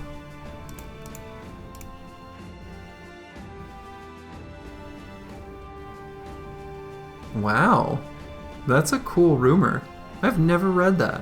I don't feel like I've ever seen that. 4 winters. 4 winters since I saw a chance for a quick coin and raided a roadside chapel. Put the iron to a holy man that tried to hold me back. Now no amount of crowns can repay that debt that my spirit owes. Damn, that's dark. Cool. That almost feels like an event that would happen like during the Undead crisis or something. Alright, well I'm going to sell all this expensive stuff, and suddenly I am just overflowing with money. Suddenly riddled with cash.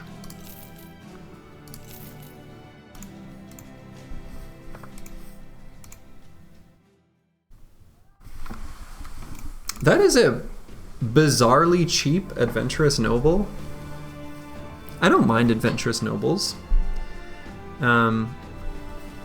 They've got just good melee attack, melee defense.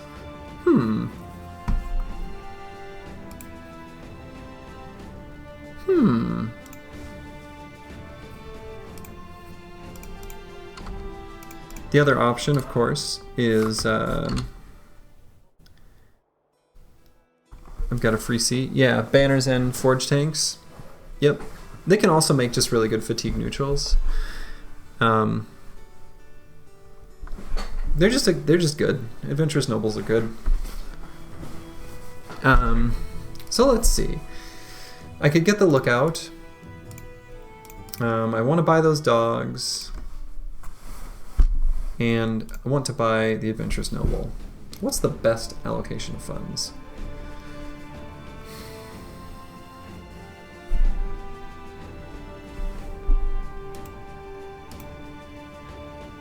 It's a pretty cheap adventurous noble is the thing.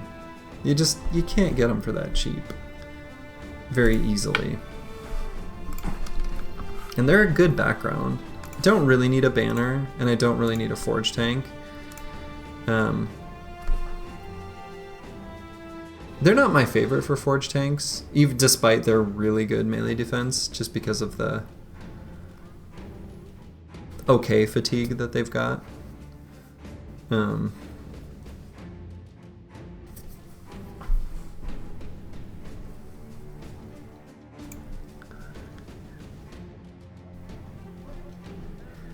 don't know. He looks fun.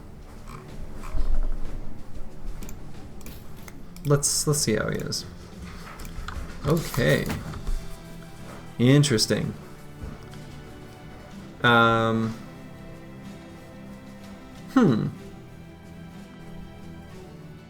What a weird bro.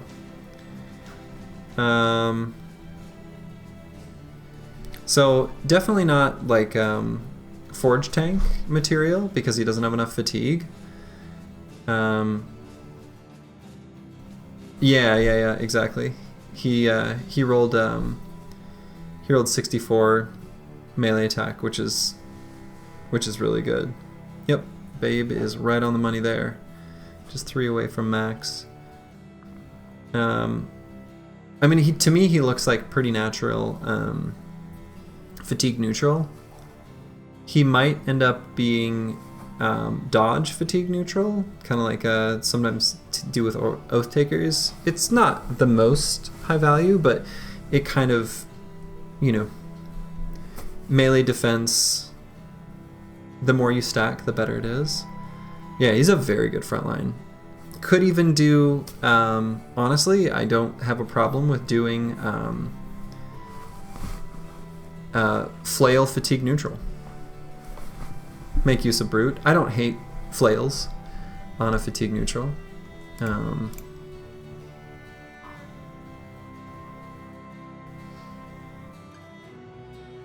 So fatigue neutrals to me is, you know, most important stat is just melee defense, and this guy's got a lot and he's gonna get more.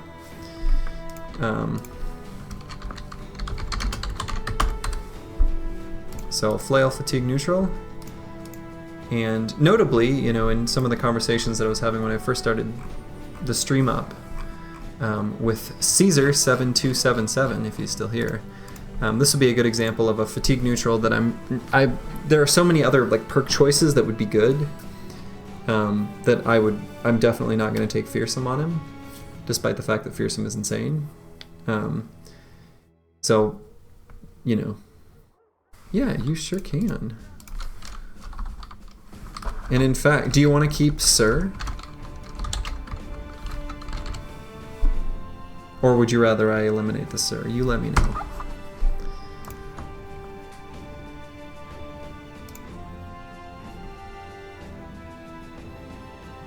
So, guy looks good. He'll definitely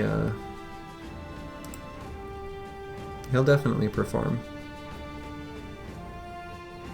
But yeah, with like flail mastery, you know, headhunter has decent value. Excellent. Reporting for duty. I'm no sir. I can make it, ma'am. I can make it just nothing. We'll leave it just black fire.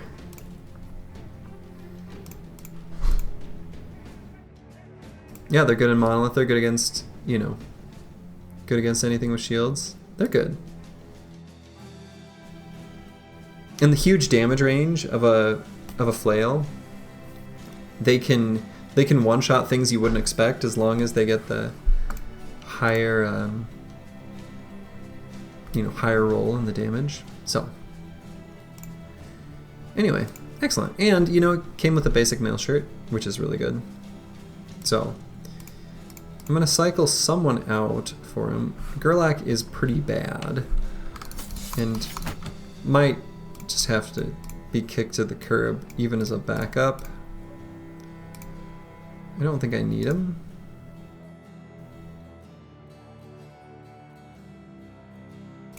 See ya. Alright. Not gonna put him at the edge of the formation though. So what I might do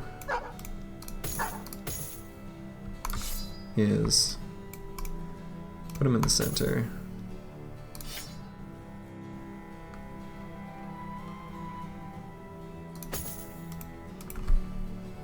Okay. That seems good to me.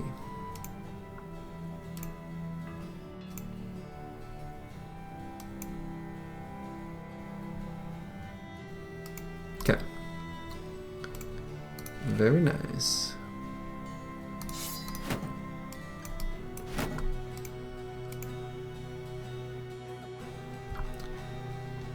Alright, so now, still with, you know, plenty of crowns remaining. And so what I'm thinking is taking this crew. Let's see, do I want to hang on to this arming sword for any reason?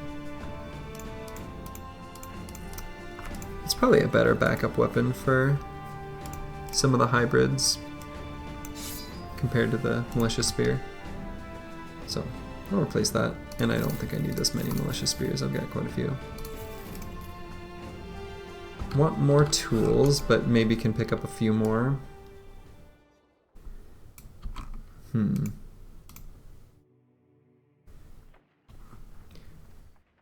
Yeah, I think I'll just... Wow, that is expensive food. Holy crap. Alright, I'm gonna go back to Skandergaard and get some hounds. Gonna stop at Bramming on the way, just for food. Might just be for food, considering they've got disappearing villagers or haunting nightmares, whatever. Fight some easy barbs on the way.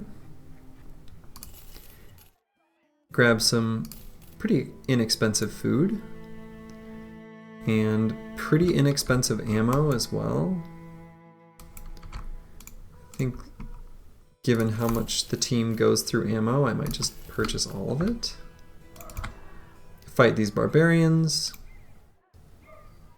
Head over to the place with the kennel, get some hounds, and then I think finally the team can head south into the desert for real this time.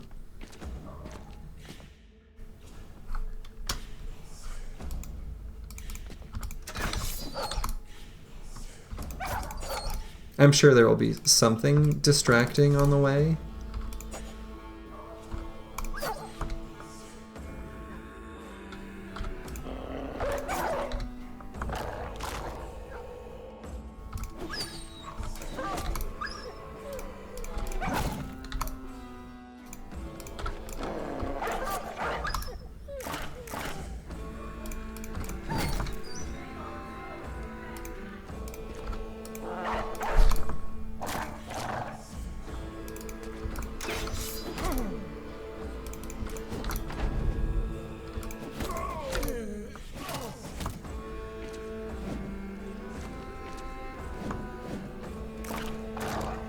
Alright. This battle's going pretty well.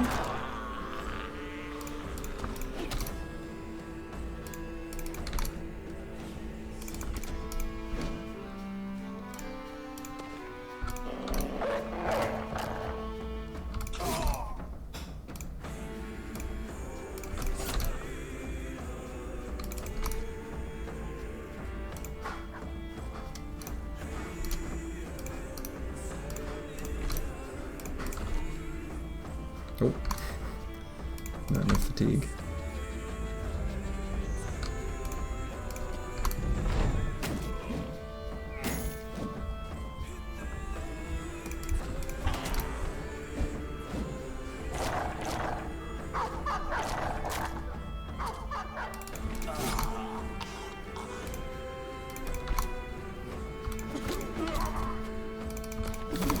All right. Just a quick little detour to fight some barbarians. Gain a little experience on the way to the next destination. Finally can get Fort Mind on the banner. Kind of needed that for a little while. Alright, good night, Blackfire. Have yourself a lovely evening.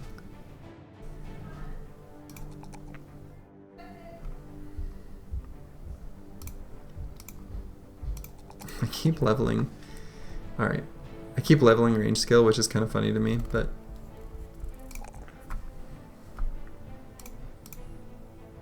I don't know. Whatever. I'll keep doing it. I can take quick hands next level.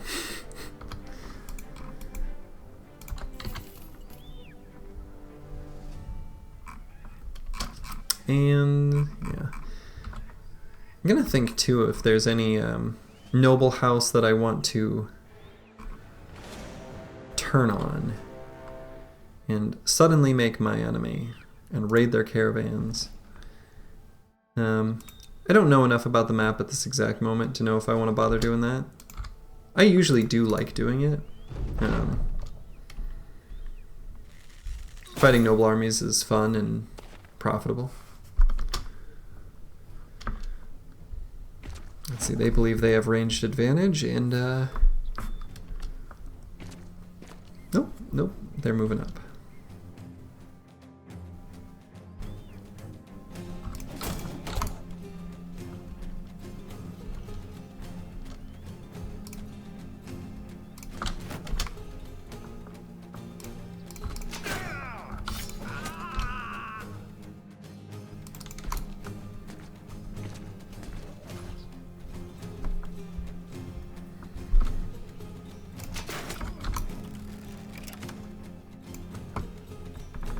This is the tutorial origin. Rebuilding a company.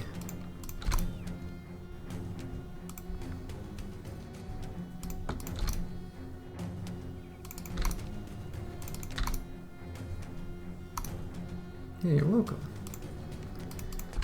It's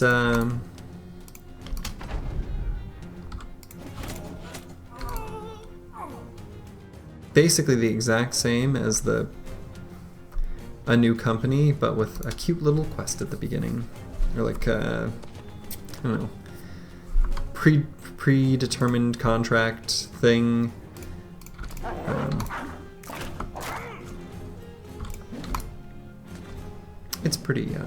It's pretty neat.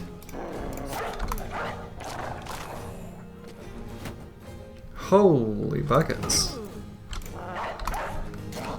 2100 damage. That is a lot. That's like a lot.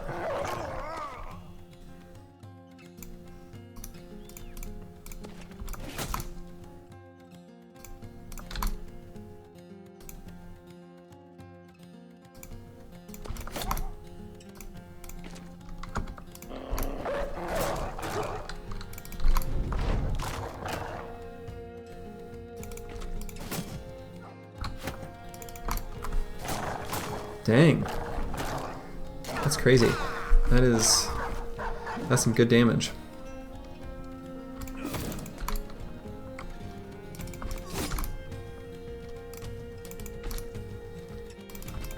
It's fun to look at the damage numbers after Orc Sea of Tents as well. Just because, you know, there's so much hit points to go through, especially on Orc Warriors, that it's like...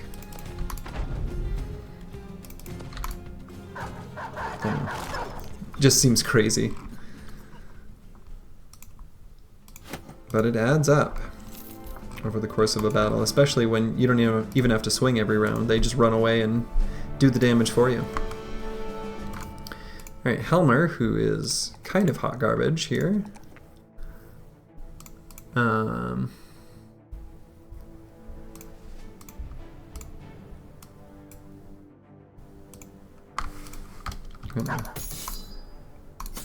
Just swap these two guys.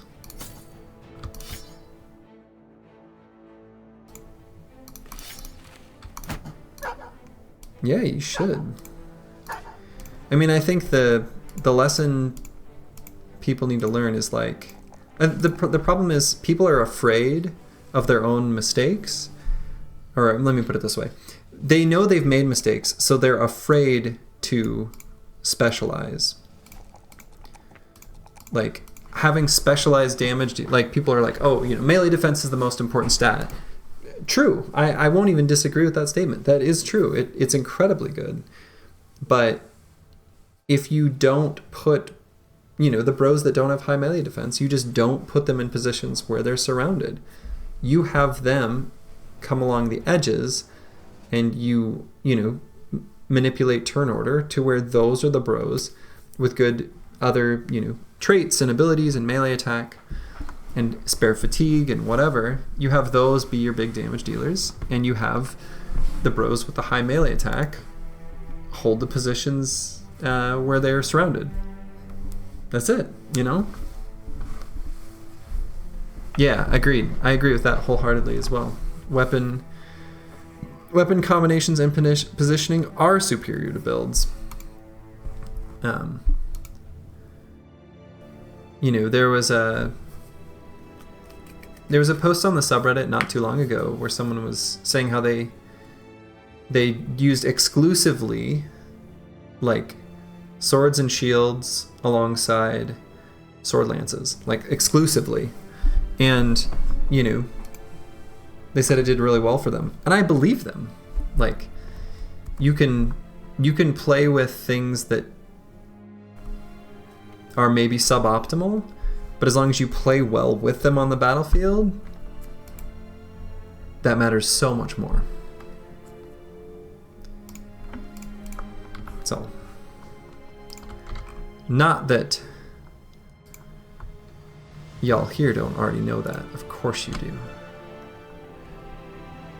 But it's worth repeating. Ooh, selling items for less? Hello. Love seeing that. Because I'm going to buy some dogs. Unfortunately arrived right as night falls, which sort of sucks. take a peek on this mountain to see if I can pick a fight. Nothing. Okay.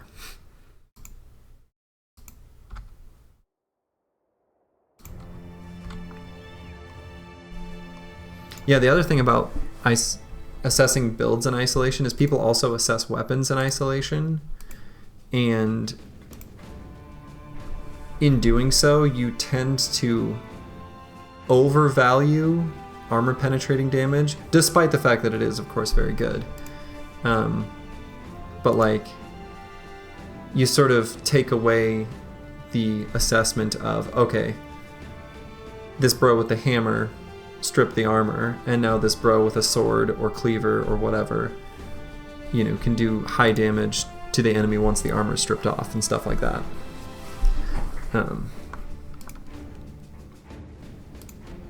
People sort of don't consider that aspect. Alright, well, if I'm going to head south from here, which I think I am, definitely buying all the tools, no question. Gonna need to buy food, gonna need to buy dogs, gonna need to buy a lot of food, especially if I'm going into the unknown. Oh, yeah. Oh, right, yeah. Well, you know, hopefully I'm gonna get it figured out. The poop problems will eventually be solved. Have yourself a wonderful night, and congrats on the Monolith victory.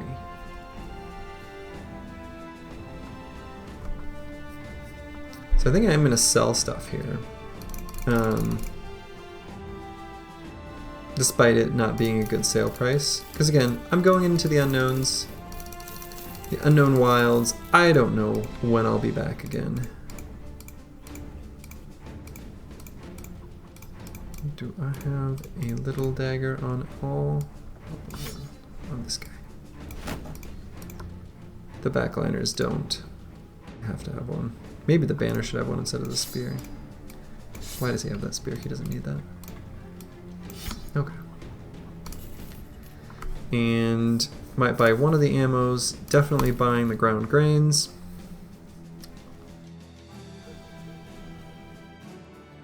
And I think I'll buy kind of a bunch of food. And then dogs. So I'm going to leave like 5 days of wages.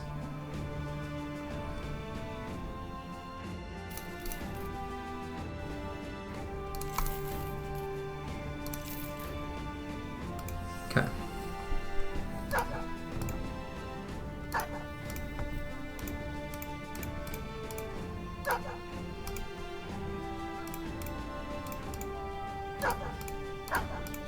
Okay, so I don't have a hound on everyone, but that's still pretty good. I mean, I've only one away from having it on everyone except for the banner.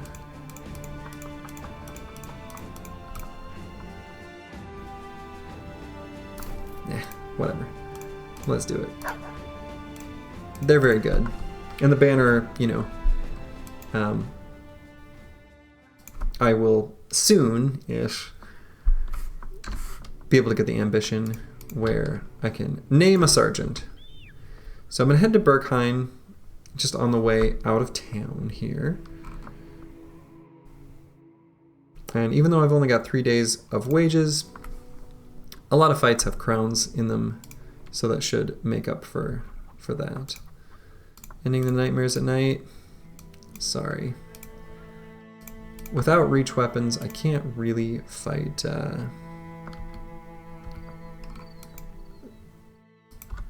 the spooky things you've got giving you nightmares. Alright, so I'm just going to head south. We'll take whatever fights we see on the way. How's mood? Mood's okay.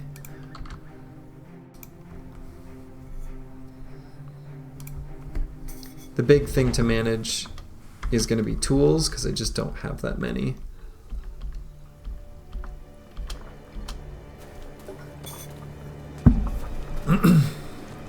Alright, more undead. I don't think I've fought this many undead fights in quite a while. Got a fallen hero with a spookier weapon than the the previous one with the Morning Star. This one's got a proper mace.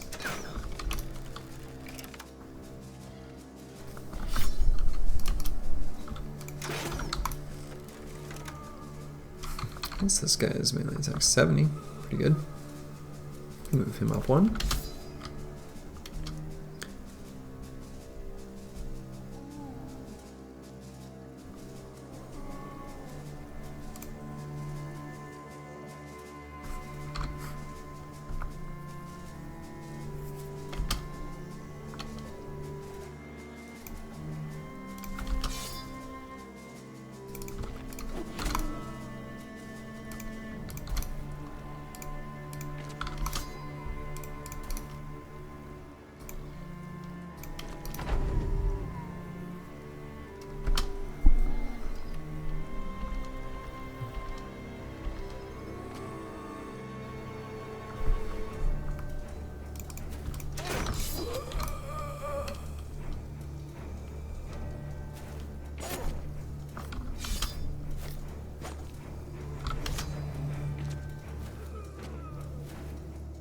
Well, Genold, you did not hold your spear wall very long.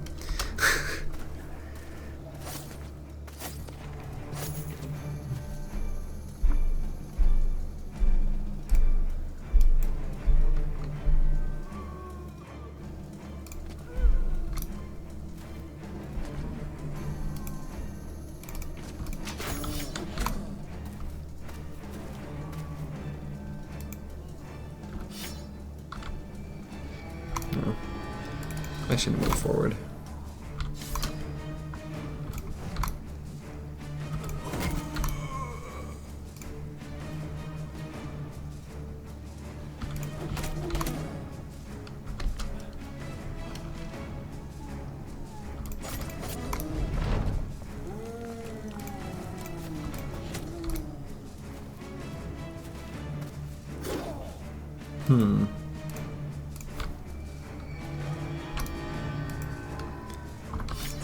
This is a weirdly poor start.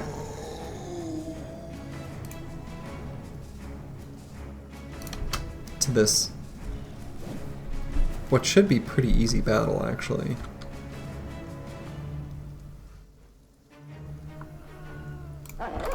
Let's get a dog down. Prevent a surround on this guy.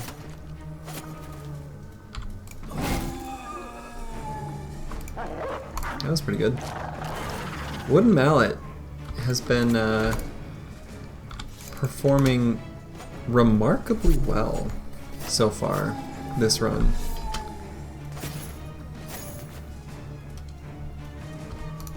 Wooden Mallet was the secret MVP of a bunch of the fights so far. That dog might die. Can try to prevent it.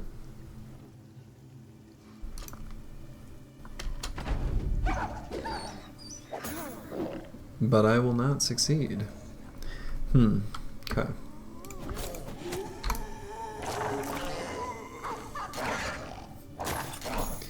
As long as I make sure the nachos don't get an opportunity to grow, I think we'll be just fine. Oh, that guy will not rally.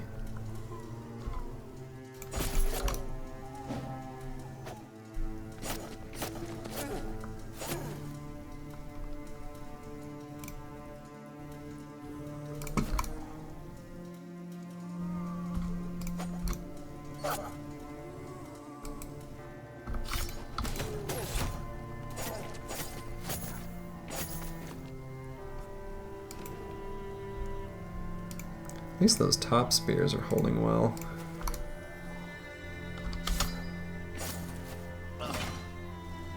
Oof. Dietmar. Protect that noggin. You just let them attack you there. That would be dumb.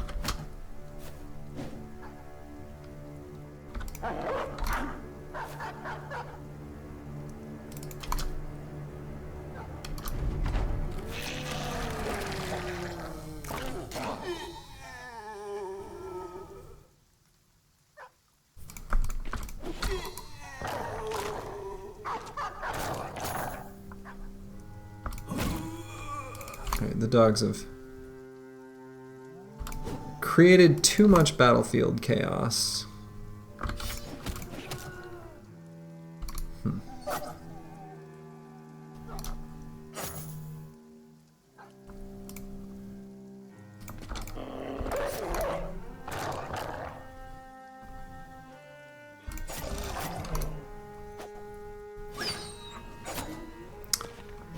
Boy.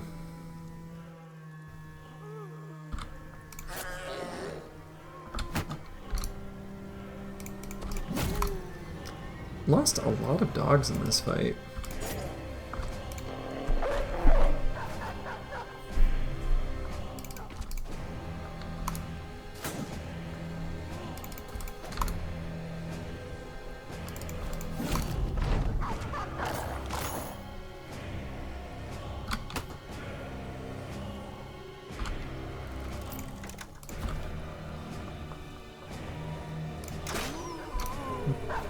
Okay. Probably shouldn't have done that attack, but...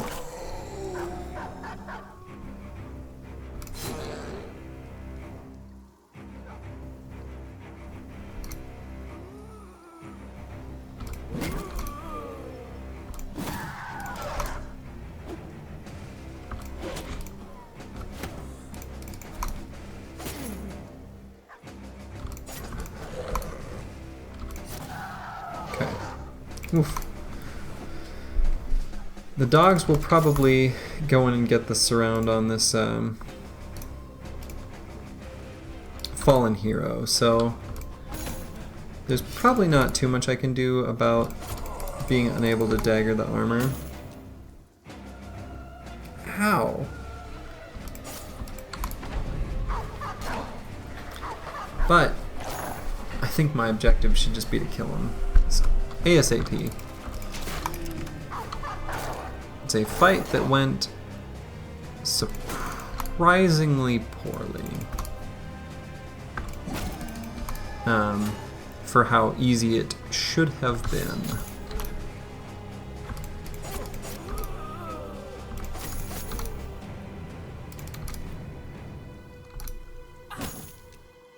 There's the 9 lives proc.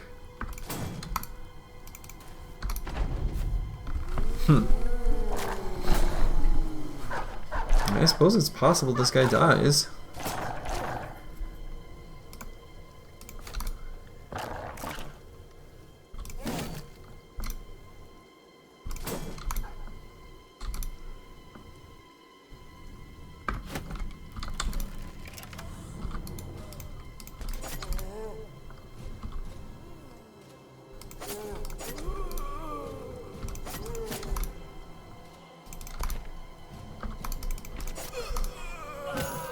Actually, now that I think about it, I had a play there to just shield bash him and push him off that I just kind of didn't do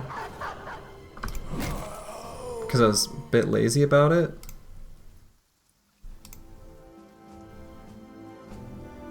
And I shouldn't have.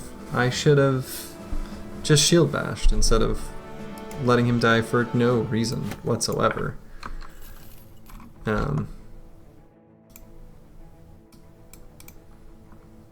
I mean, Ludolf wasn't anything special, like, so it doesn't really matter, but I didn't have to let that happen for no reason.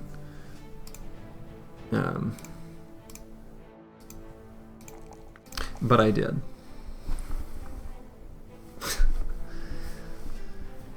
So let's see. Probably don't quite need the much more fatigue than this, if we're being honest. Don't really need a ton of resolve either with determined. A +3 in HP is not bad, but not super high value.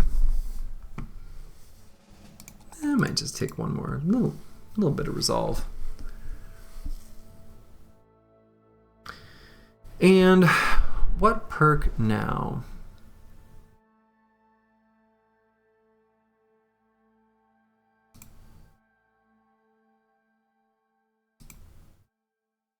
Could just be Pathfinder. Oh, wait.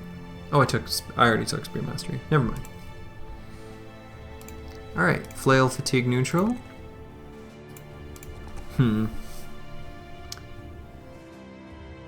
Unfortunately, kind of bad secondaries. Given the nature of this bro, and the incredible melee defense value that they're going to end up with, and the fact that melee defense is better the more you have of it, I'm honestly tempted to just take the 5 initiative and going Dodge Forged.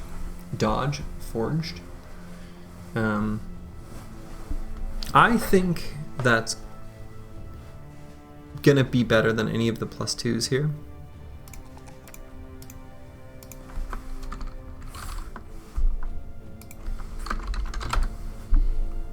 So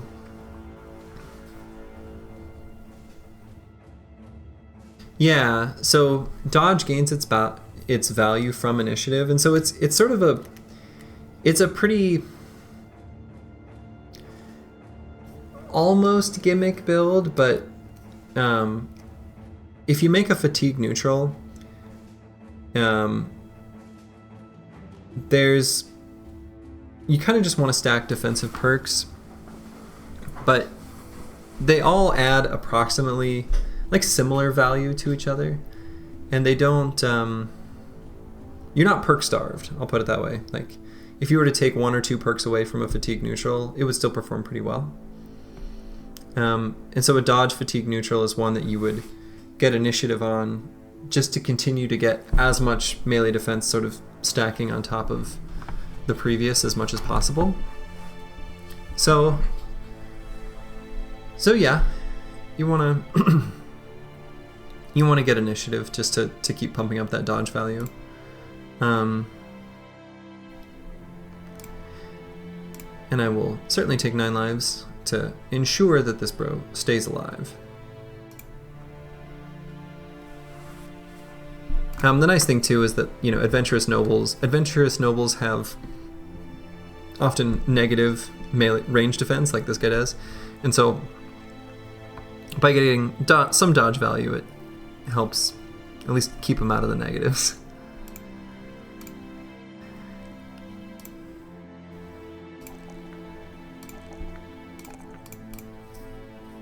Alright, this guy I think I can finally take Colossus on.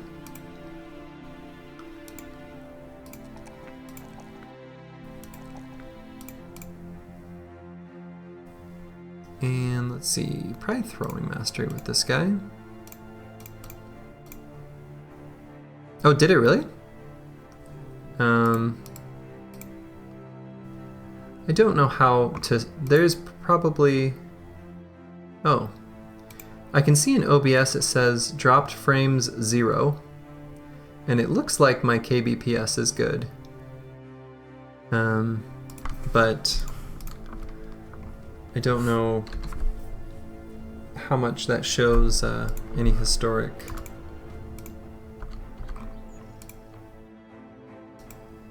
Yeah, it could be Twitch. Could be. I've got a pretty good internet service provider. I do have fiber. Fiber at home, which is pretty awesome.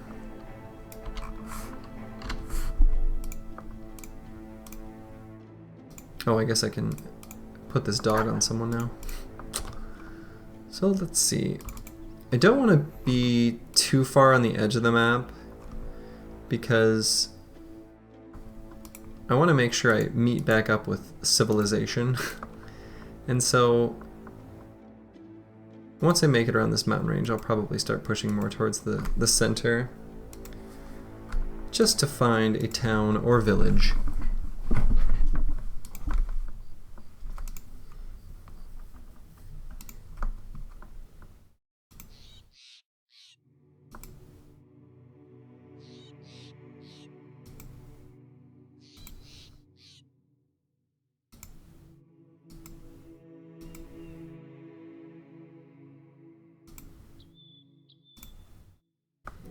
Gonna take a little peek on one of these mountains. See what I see. Dietmar no longer suffers from a grazed neck. How wonderful. I guess I'll take a peek on this mountain down here.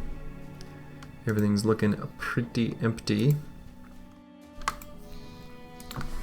I guess the lookout would have been a good pickup, huh?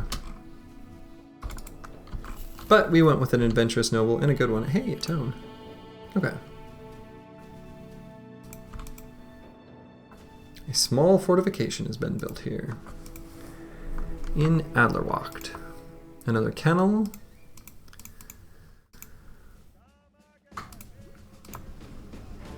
And nothing too exciting here. Now, do I want to sell stuff just to have a bit more money?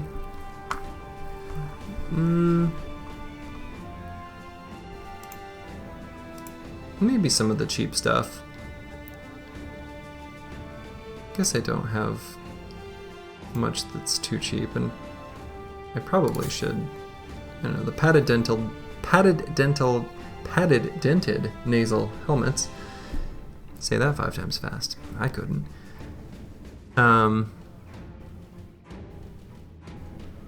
Probably should put them on at least a few bros.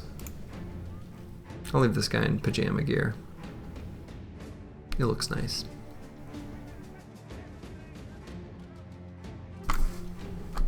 And he's got the hit points and he's not that good. But the padded dented nasal helmets they're kind of meh. So let's see.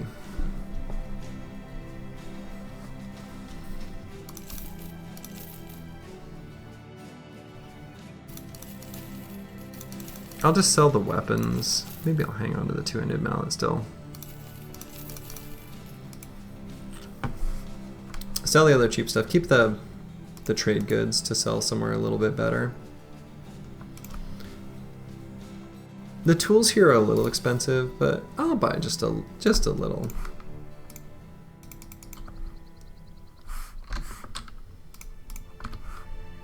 So now this is the third noble house. Haven't seen this one yet. I always appreciate it, as dumb as this sounds, but there's a couple of the noble house flags that are like the same color palette that it can be kind of hard to tell, like glance value, what they are. So I appreciate when there's a seed where all three just look very distinct from each other. It's nice. It's just, you know, it's nice. It's a little thing, but I do appreciate it.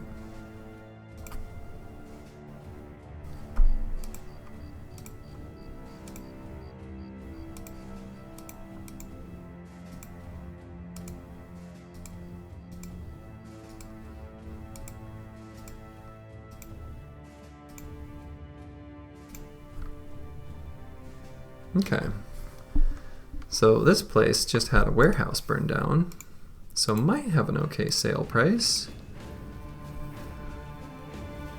Broken Bones Mortuary is on the hills to the southeast. No rumors of a named item, but, you know, I don't mind breaking up necromancer camps. And that sounds like a necromancer to me.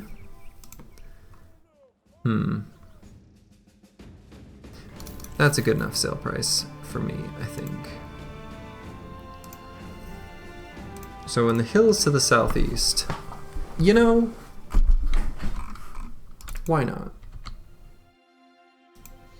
The team's pretty well kitted out to fight undead. We've been fighting a lot of them.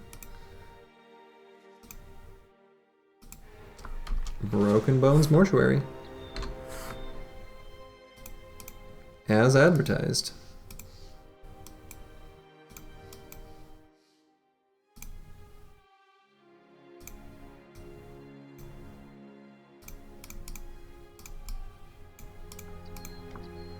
Okay.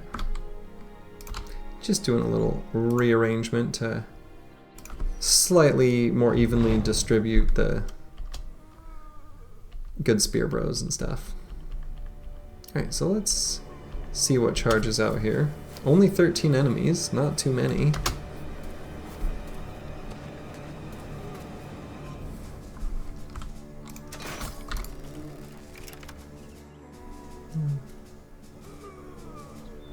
Yeah, so those three... Is it just 3 Geists? That's not too bad. Not too bad at all.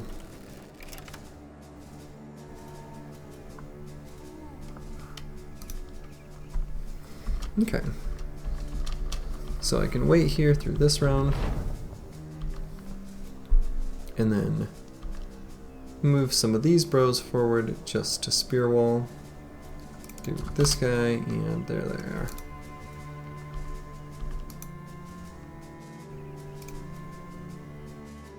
This guy, which maybe I'll even move one more.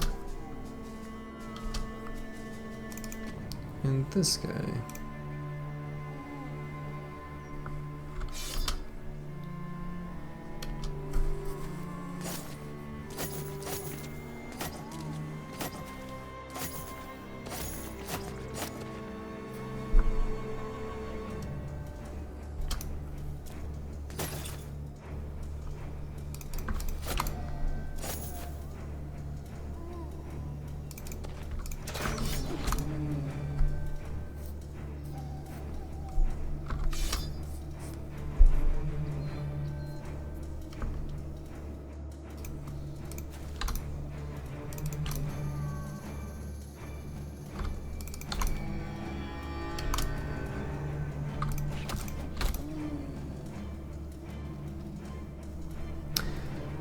So we'll be subjected to a couple Geist Screams.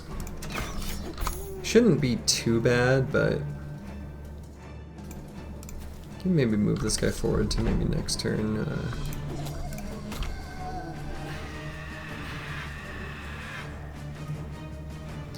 Very tempted to just walk up and hit that Geist. I did it.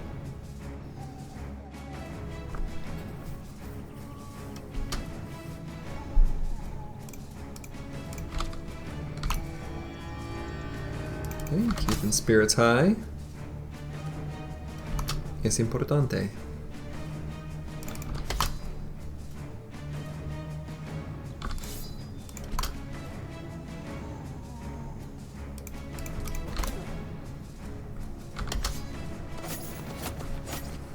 Alright, we'll let these nerds charge into some spears. Nerds.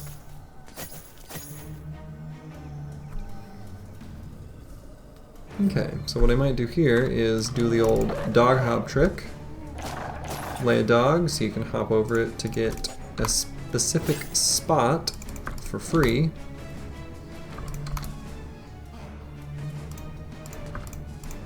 Just because I want to take some shots at that Geist. Some attacks.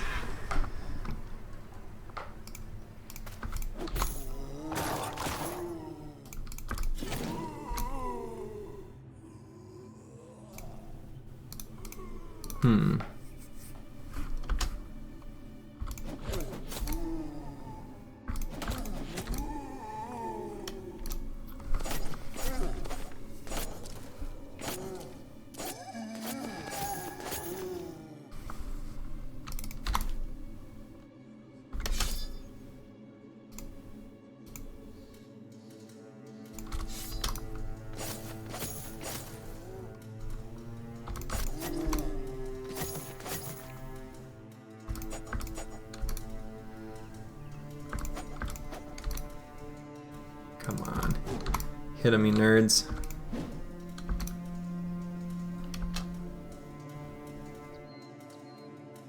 Do I put the dog down? Nah.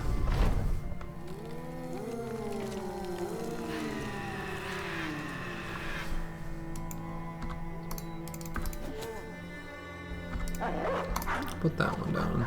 That's not where I wanted him to go. It's kind of just what the dogs do, though. They are free spirits.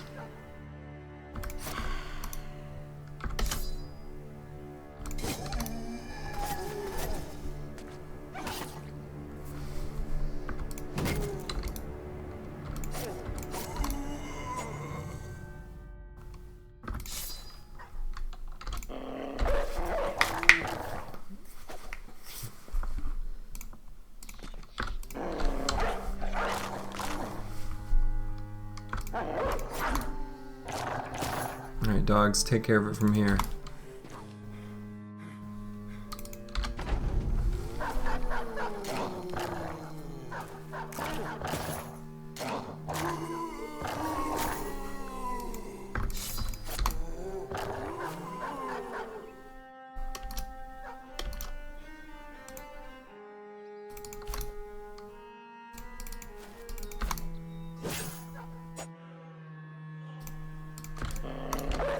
Get him, doggies.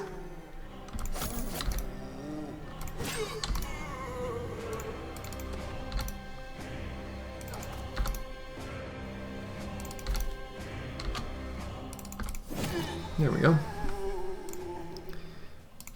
Nice easy camp. Nothing much there, but you know, we take what we can get. It's still scaling. Alright, so now what do I want to take next on the tank? Hey, more +4s in fatigue. You love to see it.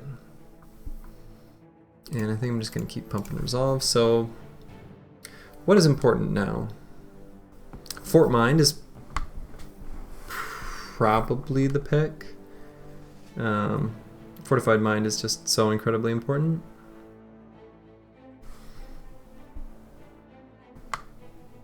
Oh. I like it.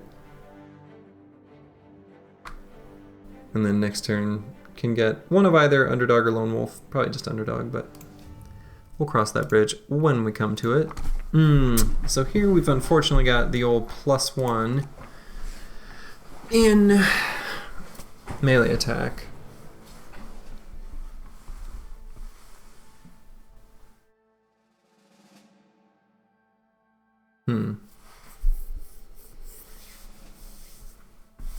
To take it or not.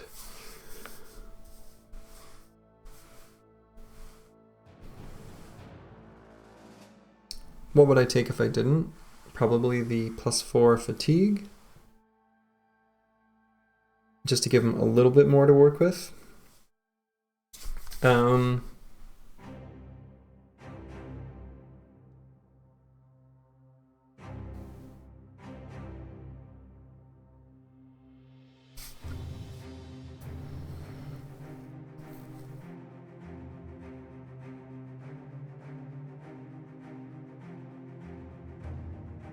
Could maybe just take the +2 in hit points.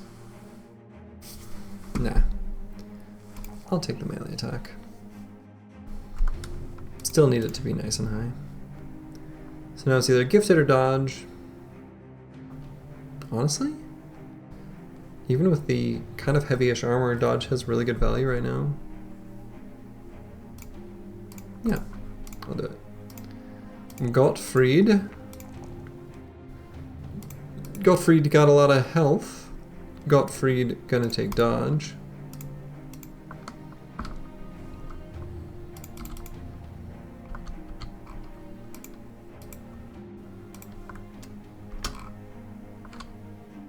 Okay, should I just wander through the... This could be foolish, but just gonna wander a little here. I got enough food, I got enough tools, I got enough money. A few ambushers, some skirmishers, please. Come here, you little wimps.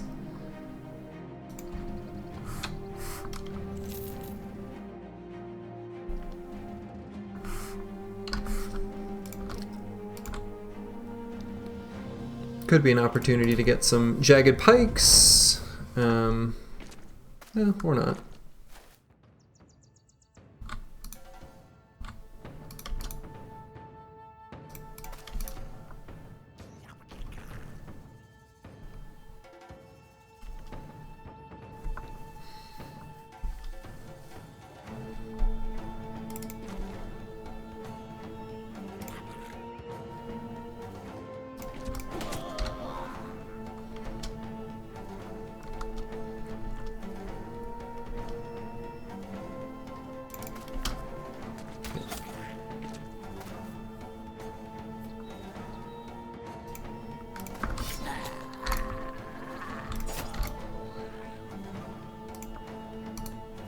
Hmm.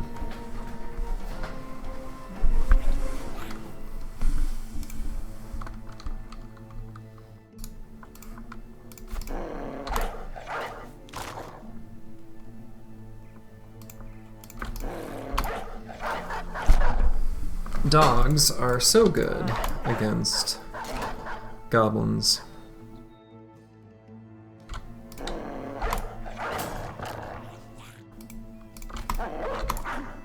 Basically just gonna let the goblins do this, the dogs do this fight for me. More or less anyway.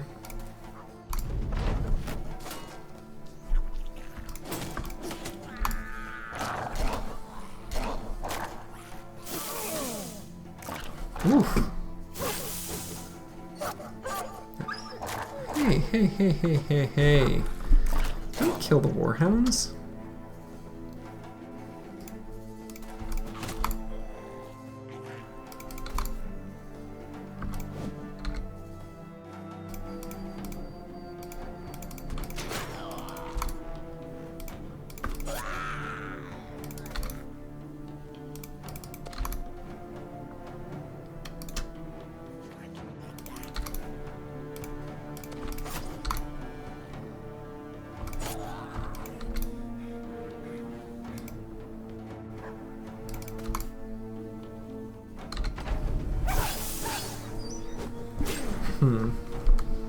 Well, losing those dogs kind of sucks.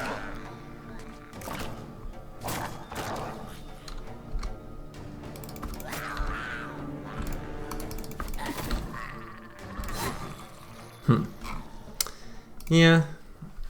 Didn't really get anything too good out of that fight either.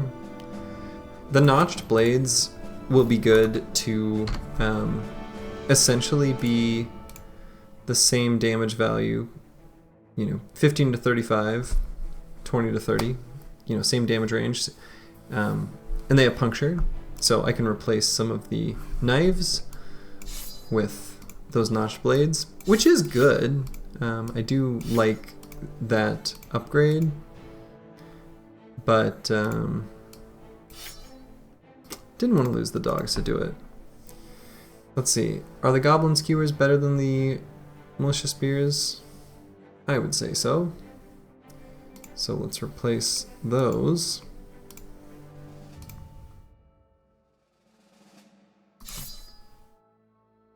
Slightly less durability, but that's fine with me.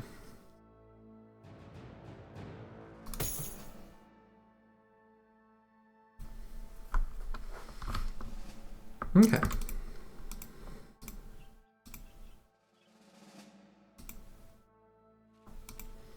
Let's take a peek on this mountain.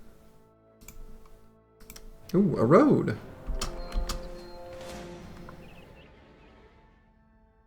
Those raiders will probably be gone by the time I arrive down there, but well, maybe not.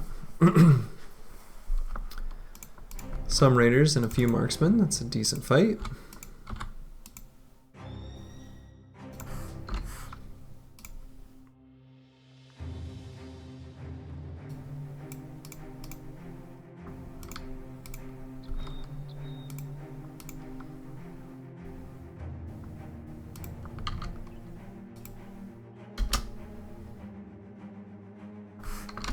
Do I want to chase him?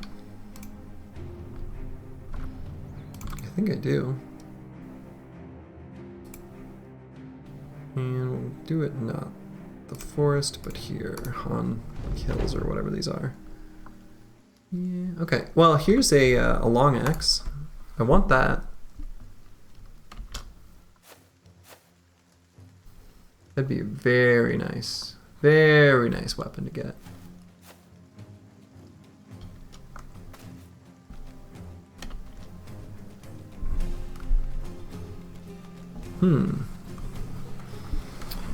Should I step up to give this guy a thwack? I can protect both the other spots, so I think I will.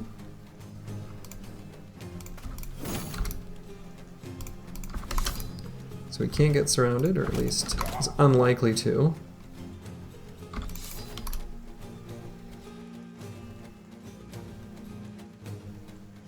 can bring in this guy.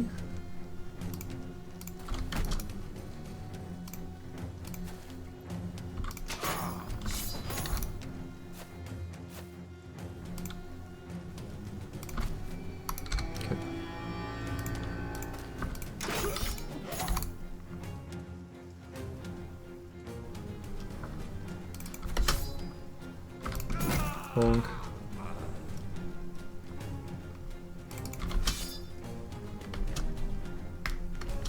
Okay.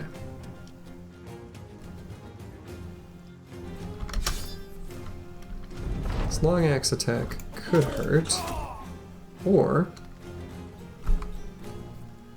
could not happen.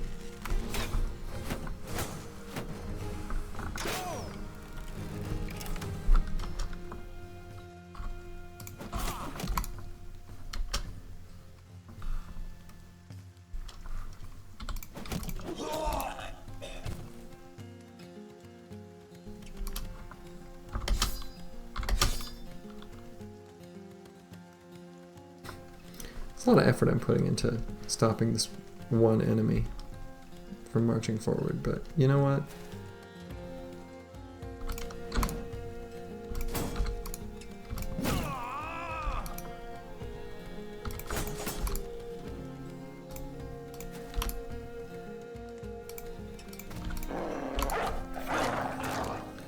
Nice. Nice job, doggo. Wow. Dogs did some work there.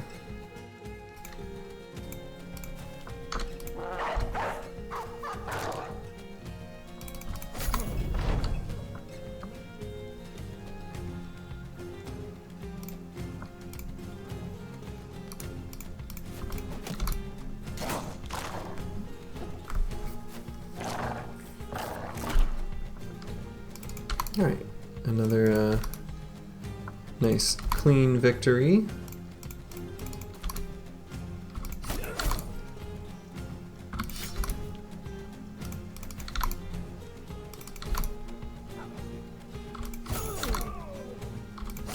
Let's go ahead and take these guys out. Run them down. Get them, doggies.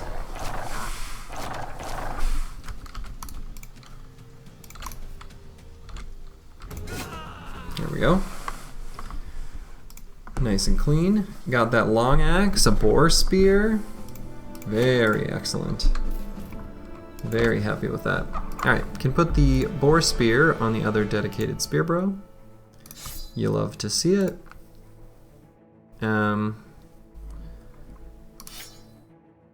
This guy in the center could take a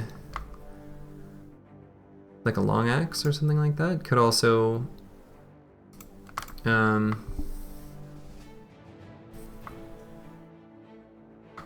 maybe I'll just give him the long axe. Why not? Can take quick hands, next level. Be a classic dodge quick hands. Give him some sort of melee two-hander.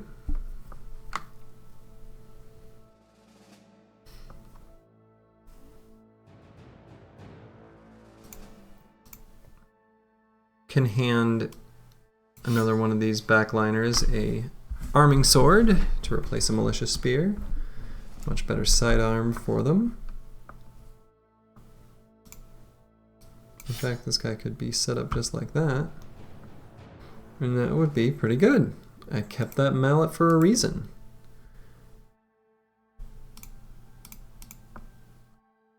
Okay.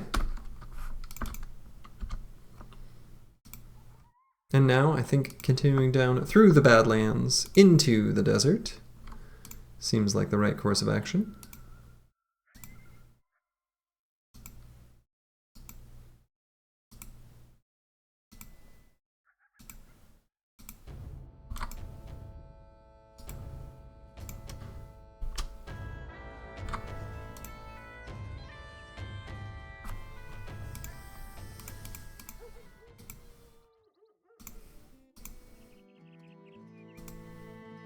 Okay. Just poking around at all the buildings.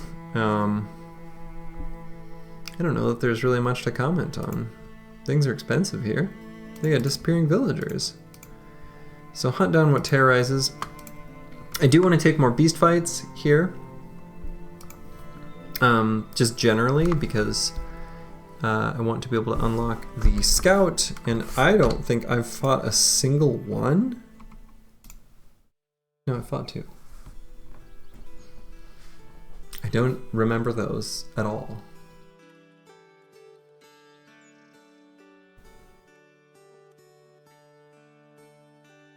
Oh no, there was the one random webnecked at the very beginning.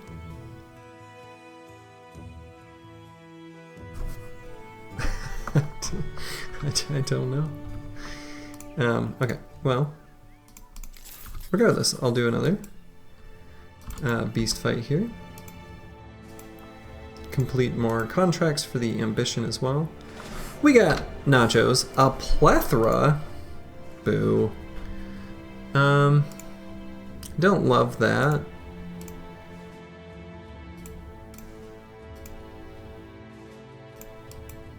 I think I'll put the good spear bros on the very edges.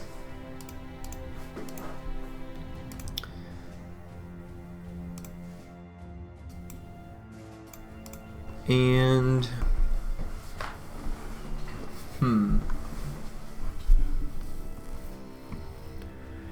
put the tank in the center so we can push up to wherever he's needed. Yeah, I don't love fighting a plethora. It's a lot. And there's a T2 nacho in there at least. So we'll have to be genuinely somewhat careful in this fight. Just because of the sheer volume of enemies.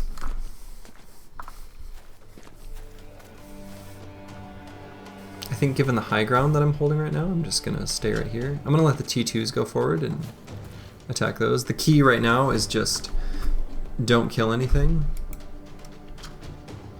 Only soften them up. Just like that. And these are faster. So I am going to spear wall now. Faster than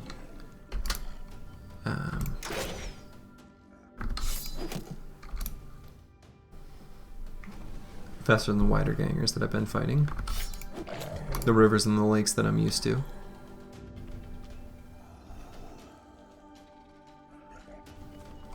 Okay.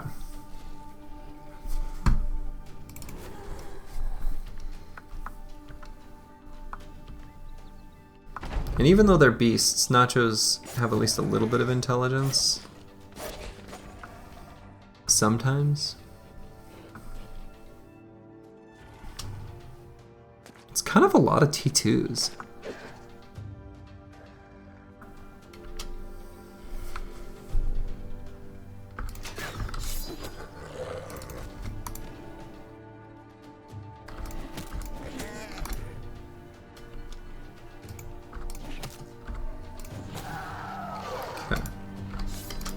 Definitely need to make sure nothing touches that hex. Can double down on protecting it. What's Helmer's melee attack? I think it's pretty bad, right? It is. Should I move this guy forward? Put him in melee contact, which I don't want, with that T2 nacho.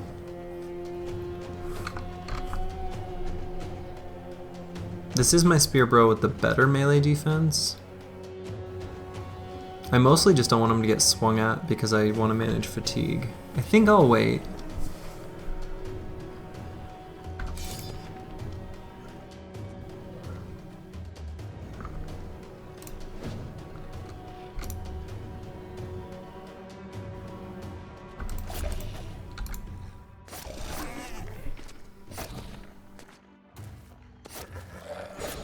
Okay, good job, good job, good job, good job, good job.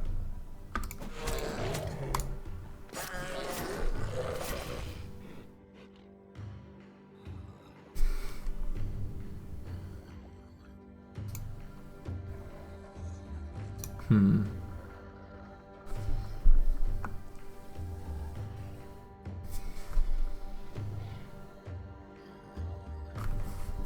Hmm.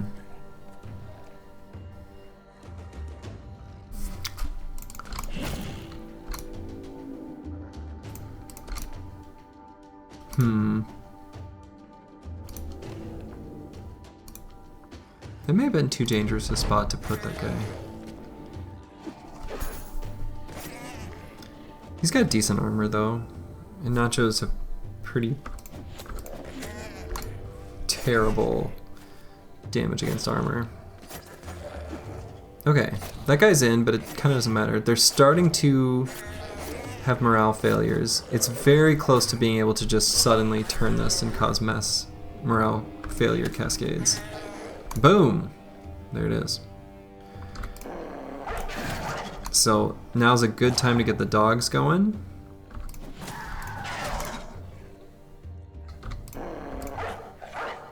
Oh.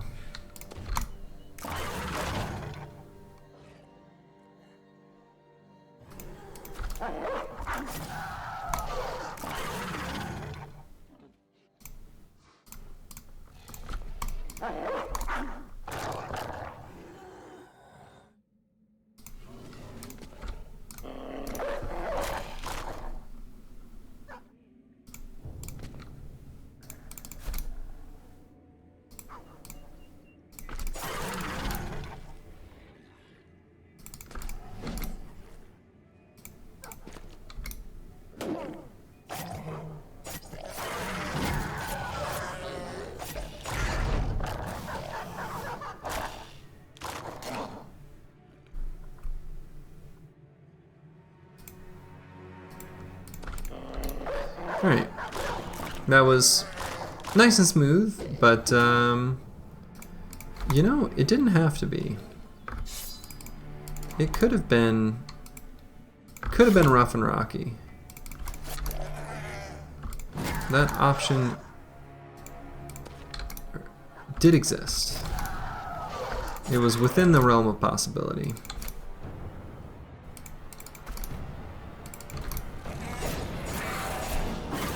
Okay. And I actually took almost no damage, so that was good. Can make a Nacho necklace from their little goodies, from their little giblets, their little treasures. And Blackfire levels up, very nice. Love to see the +3 in melee attack there after the flubbed up roll. I don't hate a +4 in resolve. Really just need more hit points, but this, a little bit of resolve will make it so probably don't need to spec Fort Mind, which can mean more defensive perks, and so this bro is a little bit vulnerable to injuries, and that's just going to be how their life is. With somewhat weak secondaries, a little bit, this Adventurous Noble is a little bit like a Swordmaster in that way, but that's okay.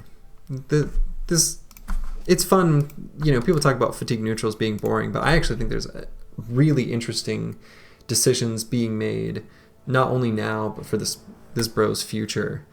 Given I'm going to give them a flail, because of brute, given the fact that I'm gonna that I already took dodge because of quick, level ups aren't so straightforward. Like, I don't have an extra button to click during battle, but I got enough buttons to click.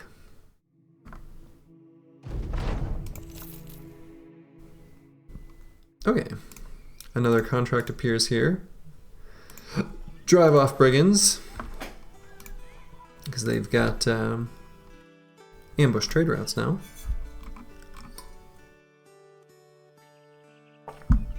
And actually a decent sale price because of that.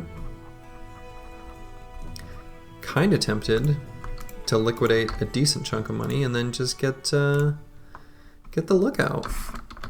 Could be nice. I think I will.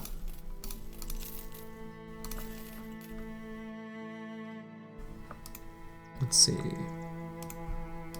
Do I want to give this guy something better than his pajama gear? Oh, I guess. I guess.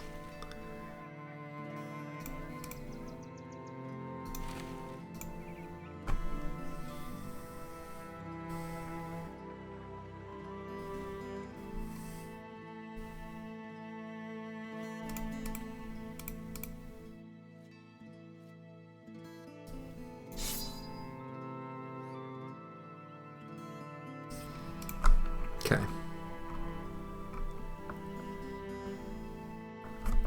Yeah, Spearwall could have failed, caused massive failure. Well, some places, yes, but I've got 2 bros with Spear Mastery, and so Spearwall failing there isn't a massive failure, since they're still covering all the other hexes around them. And I made sure to, before the battle started, put those Spear Bros on the edge, at least for that battle, just to prevent any sort of like possible surround situations. The real one that mattered was in the center, actually, when there was a corpse, and they prevented that one from being eaten. That was the big one that had that spear wall failed. I don't think it would have caused a massive failure, but it would have caused problems. That's for sure. So, certainly went well. I'm not unhappy with that. So I could sell just enough here to keep enough for the Noxera necklace, but I'll hang on to these pieces in case I fight more nachos and get the opportunity to, you know, build more. I'll go ahead and get the lookout for some sight range. Again, I want the scout, but we'll see. Alright, gonna put my better spear bros in a bit. And we will drive off the brigands at Duskfall Camp.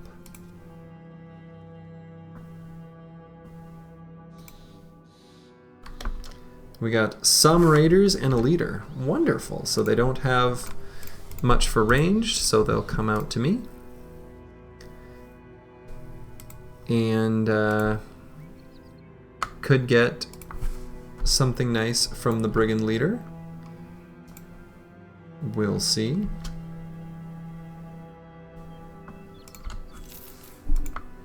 We'll see what he's got equipped.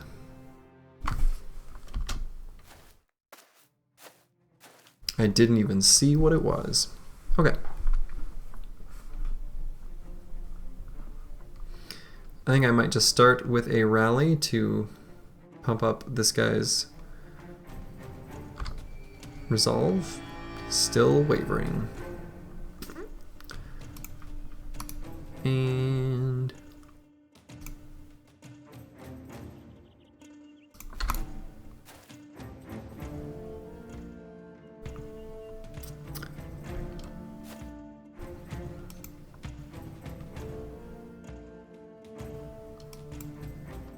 so what I think I'm going to do is move the tank just here, shield wall, hold that spot, spear wall, and just blast behind. I think that's how I'm going to line up there. So Helmer here is the, yeah, he's not super good.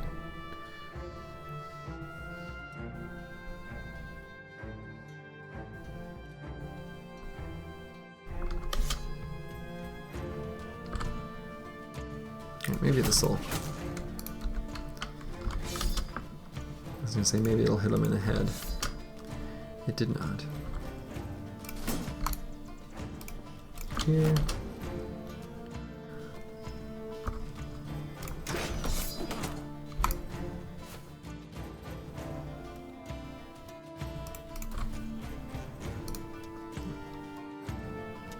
Oh. I thought that was line of sight. Whoopsie.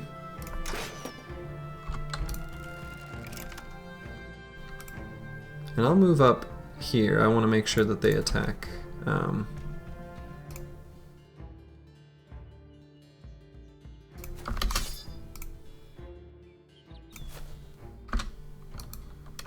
Yeah, I think this is a pretty nice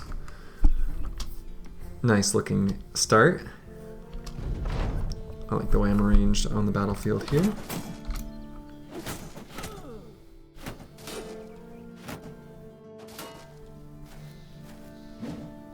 Okay. Do I try another rally on this guy? Hey.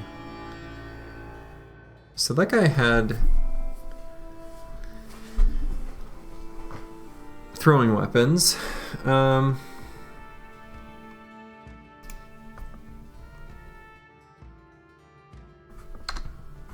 Do have 9 lives there, yeah, and dodge. Okay.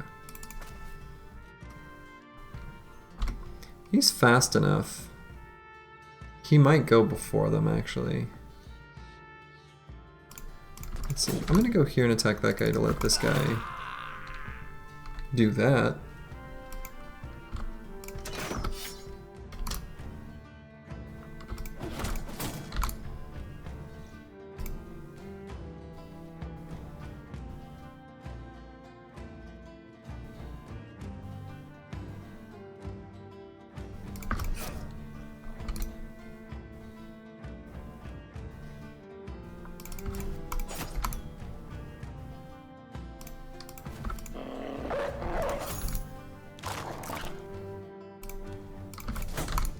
I think that bottom side with these 3 bros and the dog will be able to handle themselves just fine.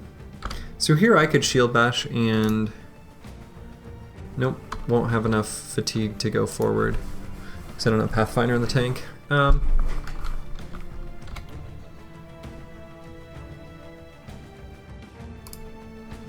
guess I'll just attack them.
Hey, Mr. Warbrand. You be careful there. Hoping we don't hit him in the head, because I kind of want that helmet.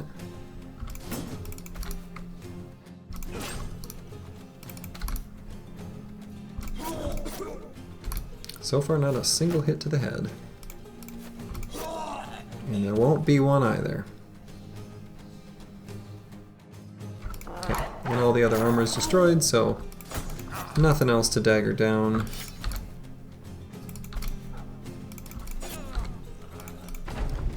Finish off the last raider.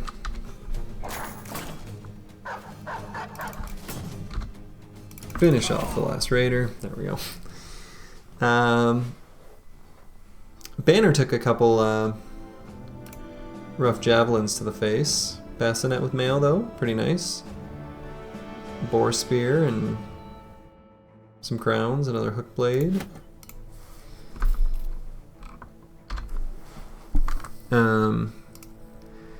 Can get the tank kitted out a little bit more. Put him in some more dangerous positions.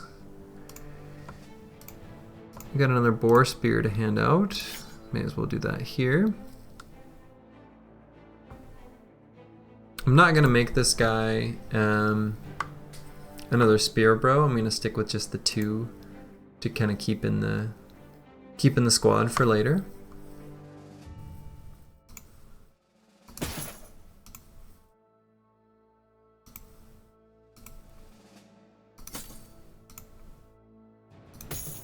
Finally getting some nice helmets on basically everyone. Everyone's heads look more protected than they did previously, that's for sure. And I guess I can put on a patched mail shirt over some broken surcoat. And armors are looking okay too. Still definitely need some upgrades there. Better raider gear would go a long way.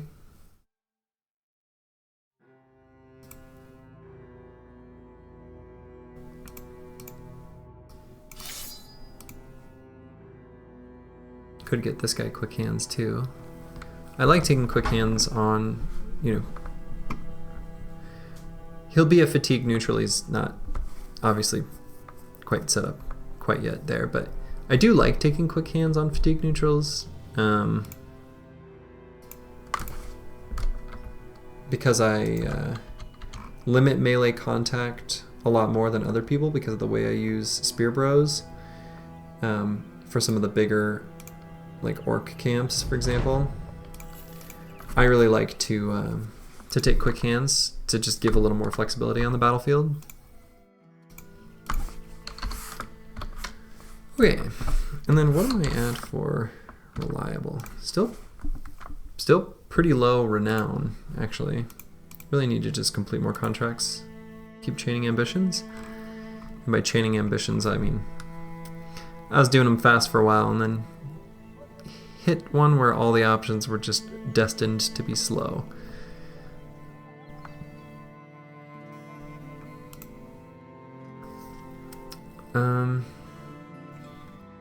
Definitely gonna buy these tools. I'm thinking about whether to buy the trade goods. Probably it's worth it. I'm gonna stick to the roads and just maybe find a southern city to sell those at. Those are pretty good trade goods for where we're at on the map. So I'll head east here and, you know. Okay, so there's brigands over here somewhere, fresh footprints. And some nachos, which, you know. Okay, they're all over here somewhere still.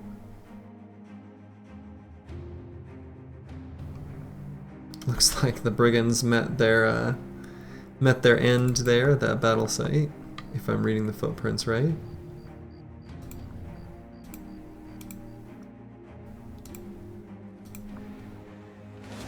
Some nachos. That could be a nice one. Again, helping unlock the scout more quickly. Come here.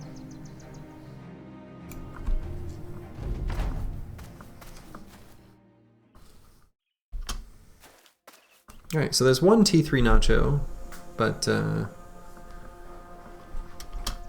otherwise nothing too noteworthy here.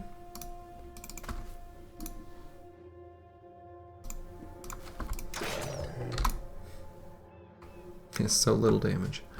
So if I get a spear bro here, he can block most of all that. And then the other spear bro can actually just hold the high ground. That seems fine to me. Yeah, so one spear bro there. This guy can hold any little spots on the side.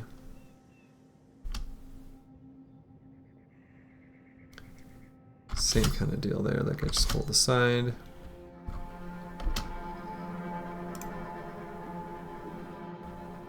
If one wants to come in right there, that seems fine with me. Maybe this is better though.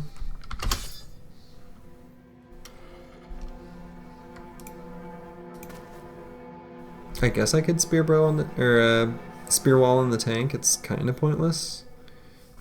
It's not pointless. It's just I almost want them to get in melee contact with them though, so I think I just won't.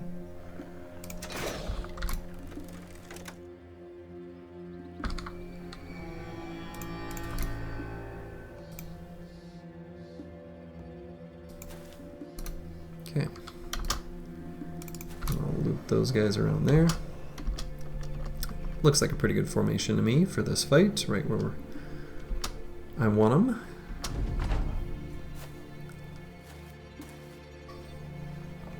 Oh, don't be obnoxious because of the high ground.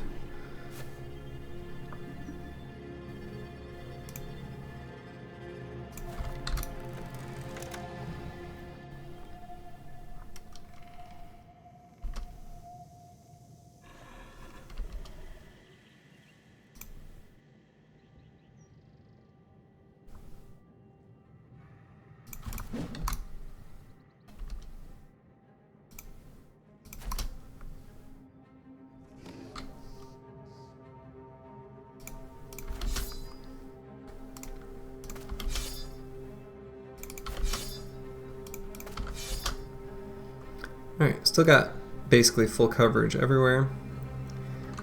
Again, I can expose the tank on purpose there. There we go.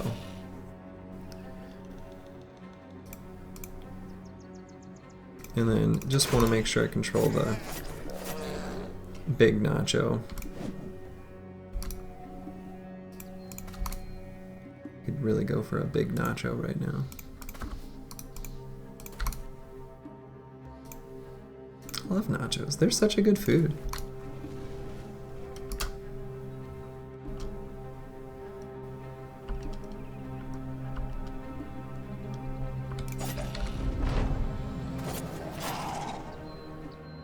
Okay. So confident spear bro, so I'm not too worried about that corpse. Okay.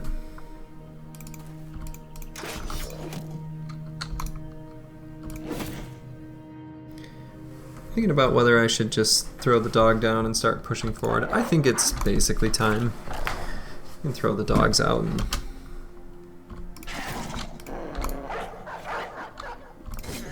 push forward with basically everyone.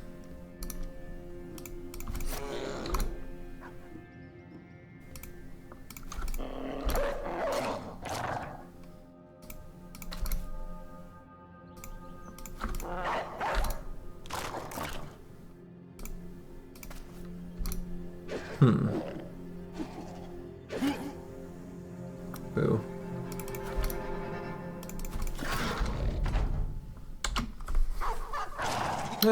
I mean, I didn't have to take that damage. I could have avoided that by just hanging back and playing more carefully. But it doesn't make much difference.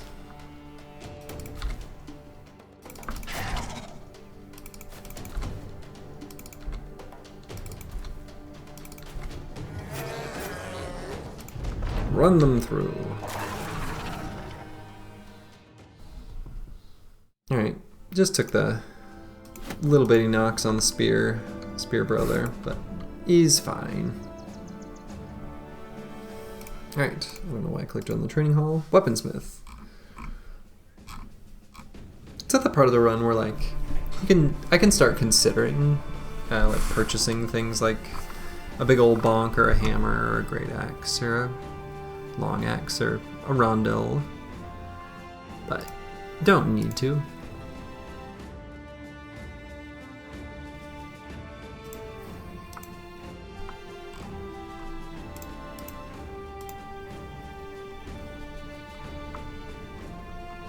Alright, there's a cheap squire and a cheap gravedigger, which are both pretty decent backgrounds.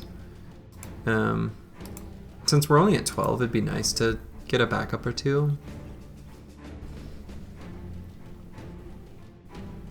Alright, I'm gonna sell the brain.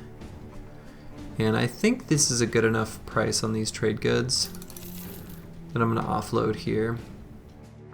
Not the best overall sale price, it's a little meh.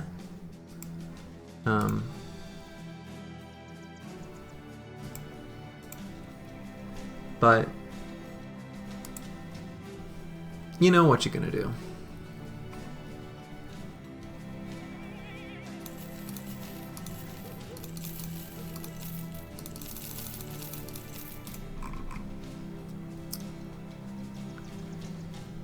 I'm gonna buy just a little food, a little tutelage, tiny bit of ammo, not too much because it's kind of expensive. Alright, leaves us with 1,700. Squires are kind of fun.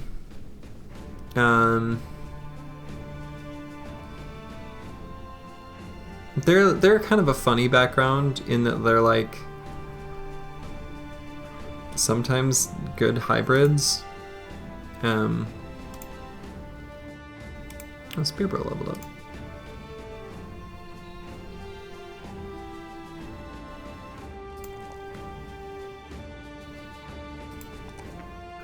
Do need a little more fatigue on this guy.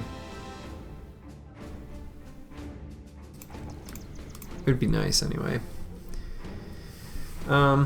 So Pathfinder's a good choice. 9 lives is okay.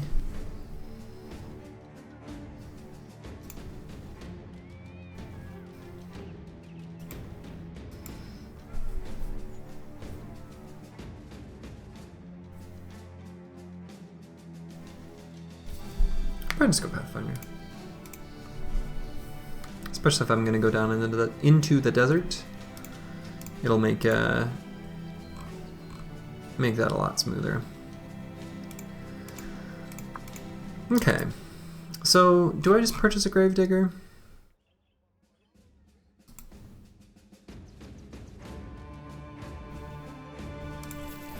Let's see. How is he? Not good. Well, you win some, you lose some.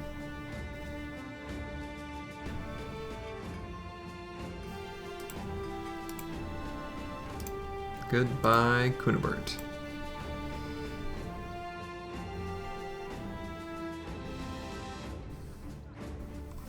Yeah. I don't think there's... I mean, Millers are okay. Probably just save my money. I like having one more bro, just because, you know, sometimes people get injuries that they need to sit out for a little bit. I like cheap squires. Let's see.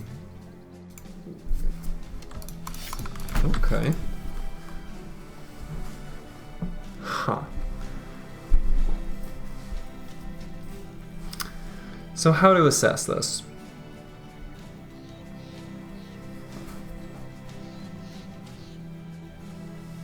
He's okay. He rolled pretty bad, actually, in base attributes. So the talent distribution is nice, but like, yeah. I mean, he's still better than some of the bros that I've got. That I'm still sort of hanging on to because they're what I've got, like Helmer here, who sucks. So certainly I'll put him out there. It's kind of an interesting case.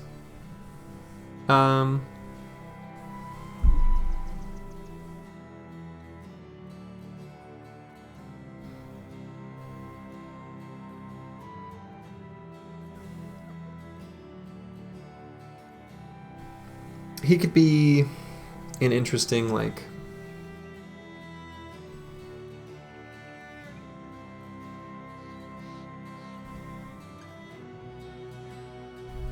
the kind of axe gun fatigue neutral that's just got a little spare fatigue to shoot the gun kind of thing. Frontline gunner. he could passably do. He'd be okay. I'm not sure. I'm not sure exactly what to do with Markward here.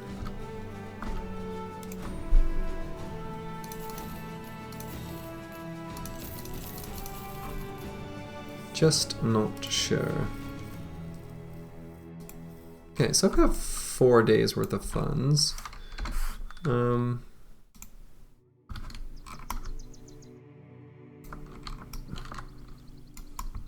of an interesting map layout so far. Lots of stuff here on the right side. Another little quick check, you can see where you're at settlement-wise by just clicking on the minstrel. So visited 10 of 19 settlements. Yeah, so I visited everything on the map. So there will be 3 southern cities, of course, the city-states. So that leaves just 6 settlements yet to be seen. Not that many, actually.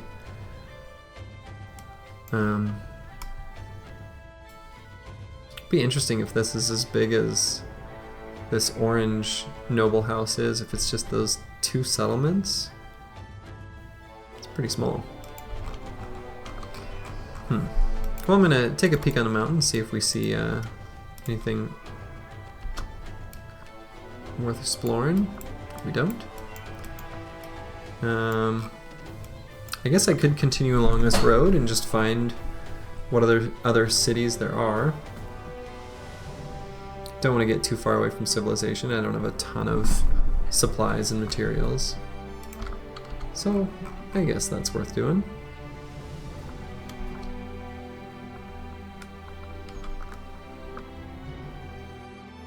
The goblins pass through here. Gonna take a peek on this mountain and see if there's a so instead of chasing those goblins down wherever they're going, let's see if we can spot their home. There it is. We would much rather just take that out. Better combat rewards. Some skirmishers on a hill. Could wait for nighttime, but some is fine. We can... Oh, that's considered on a hill? Really? Game? Are you sure? I'm on the hill. They're on the hill with me.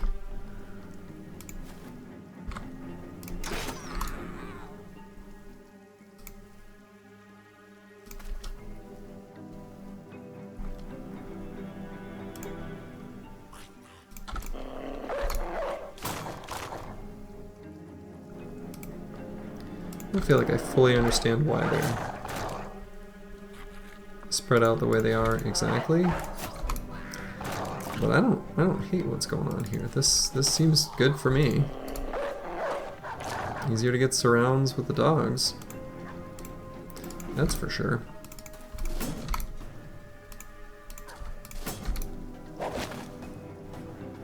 Okay, I wanted that net.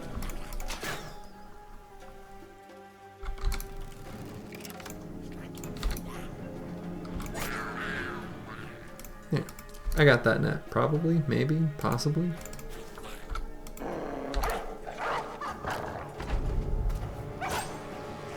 Don't be mean to my dogs.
Okay.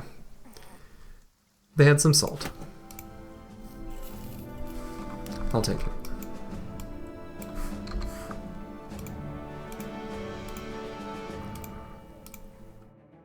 Okay.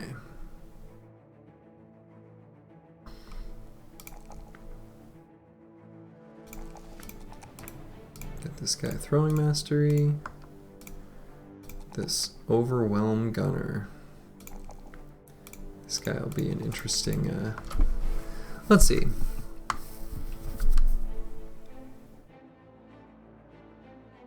I suppose I'm heading south. I probably will just buy a gun for him. And he's fast enough right now that overwhelm is gonna give some value. I don't know, whatever. Sure. I'll take it. It's not very good with a crossbow, but you know, it is what it is. Alright, kick the little gobos out of their home. And if the homeless come running back, take them out too.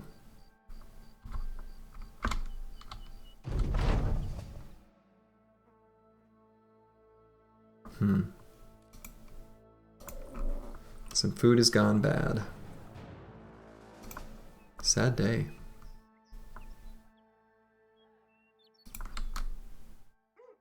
Alright, can craft the nacho trophies though. Puts the funds a little low. I might hold off on that. I think I will. Could potentially just meander through the desert. Find the southern cities that way. Seems good. Take a peek on this mountain. Nothing. A lot more green here further south than I'd expect. Some plains where there ought to be badlands, or here's the watermill. Some more gobos.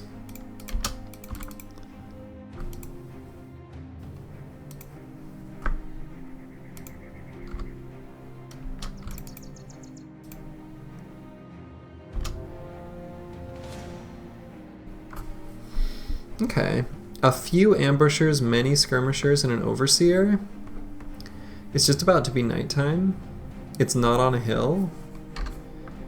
That seems totally reasonable to take that fight, actually. It would be nice to get the crossbow from the overseer. That would be a huge boon to the team. So I think it's worthwhile to head that way. The crossbow is, of course, pretty dangerous here pre-nimble. I've got decent hats and enough hit points and 9 lives scattered around that I don't think it would be lethal, but let's see, can I get there before the dawn? I hope so. Yeah. Okay. If they're gonna scooch forward, I will let them scooch forward.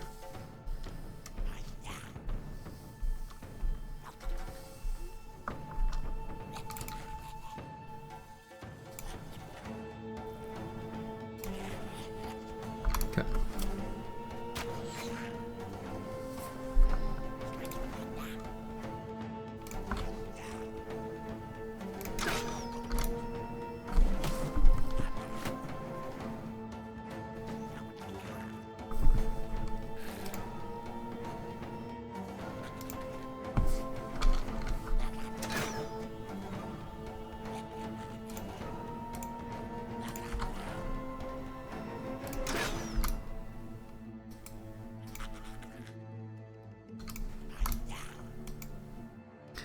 This is a little bit of a spooky fight.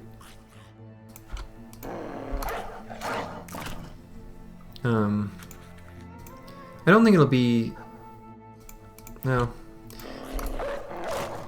Let me put it this way. Some dogs are gonna die.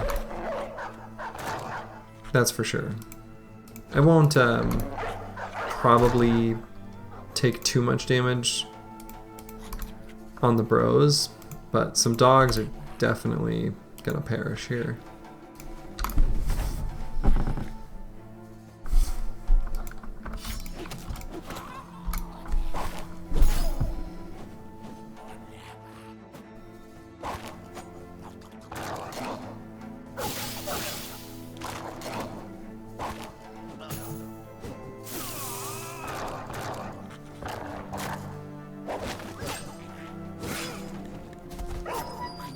Our new squire up top might just die.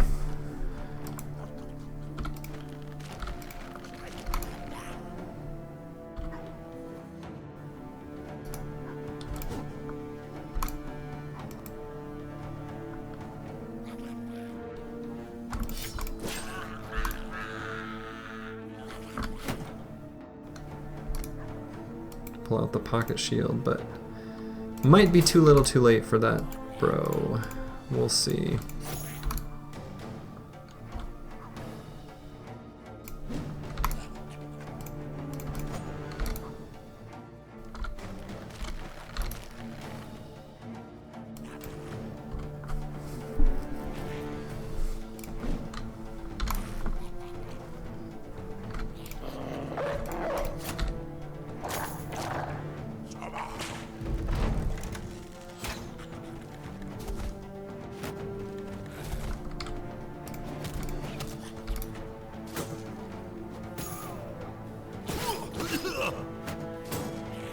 Well, Squire lives for now.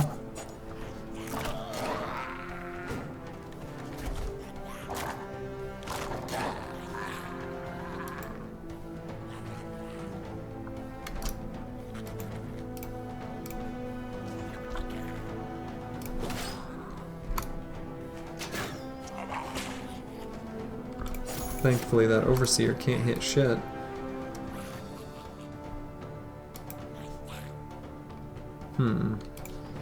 Guess I'll go here.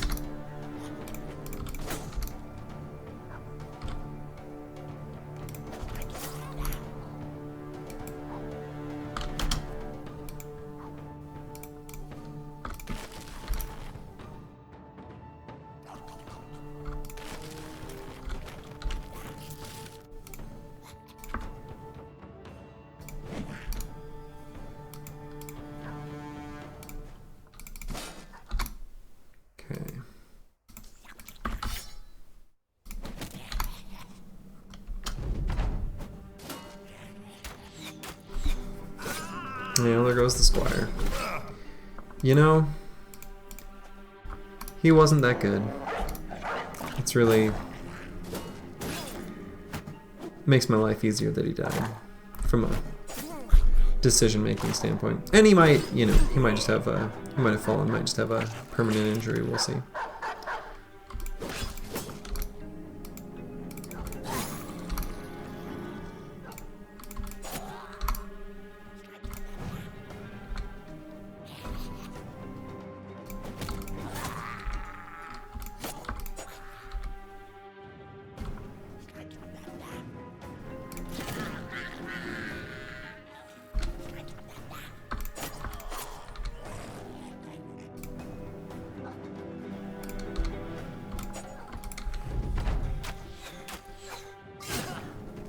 Oof.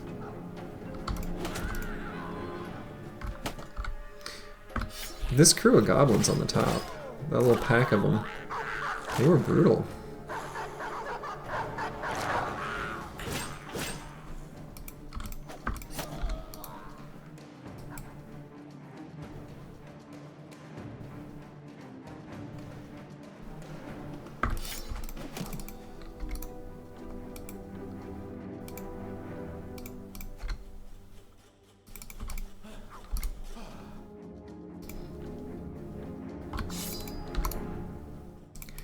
Pretty tough fight. We'll see. If I end up looting this Goblin Overseer's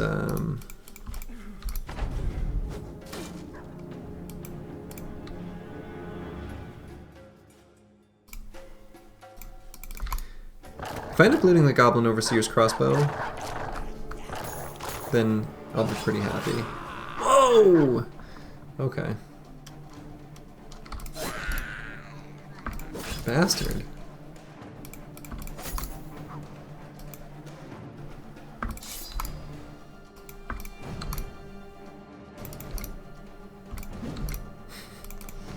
Goblin Overseer, you jerk.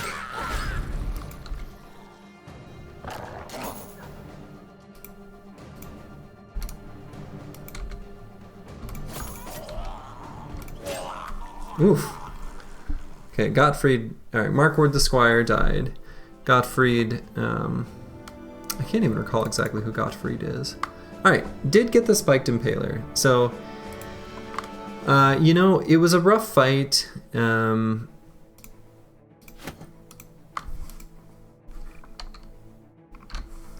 But it's fine. Let's see. Now, who's Gottfried? Don't even remember exactly. Oh yeah, he's that brawler. He's decent, but he's nothing. He's nothing special. He hates greenskins. They've traumatized him. But the Spiked Impaler is nice. It's a bit better than a hooked blade, and much more flexible from an AP perspective. So that's good, at least.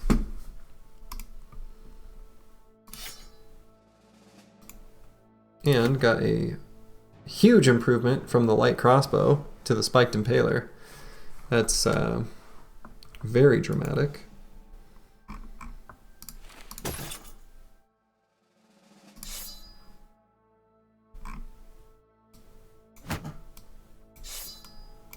And would you look at that? I just got a replacement bro hanging out. Helmer's here to pick up the slack. Alright, the team is definitely scuffed. Yeah, I was going to say not enough medical supplies. So, just let to see daytime. And let's hyenas. I want to fight hyenas. I don't really want to fight many hyenas, but I want to fight hyenas.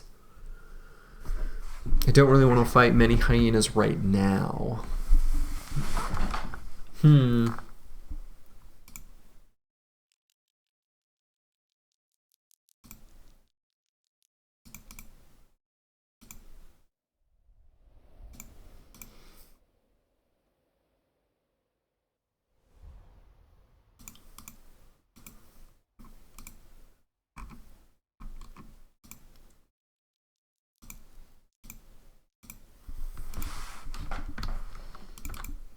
Unless... Now, 10 is... The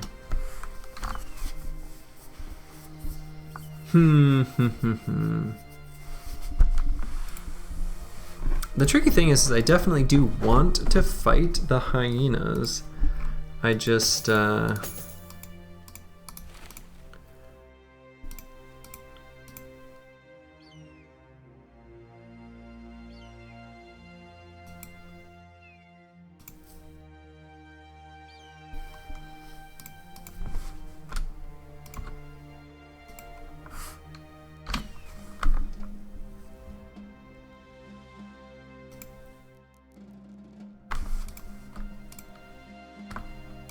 I'm a little worried about it. Oh, the Sunken Library. I think this is doable. I'm not loving the cut arm sinew here on this spear bro, but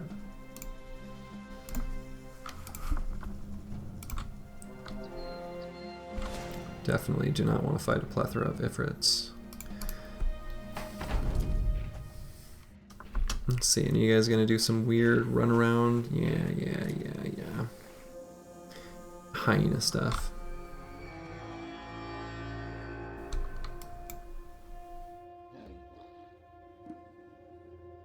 That's fine, I'll just curl up in a little tiny ball.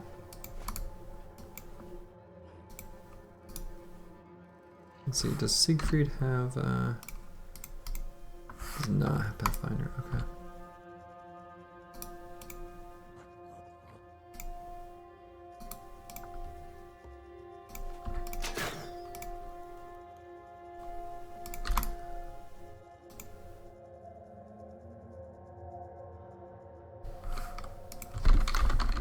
And let me remind myself exactly how many AP hyenas have.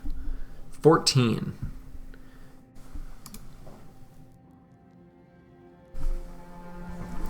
They're pretty fast. Lots of AP.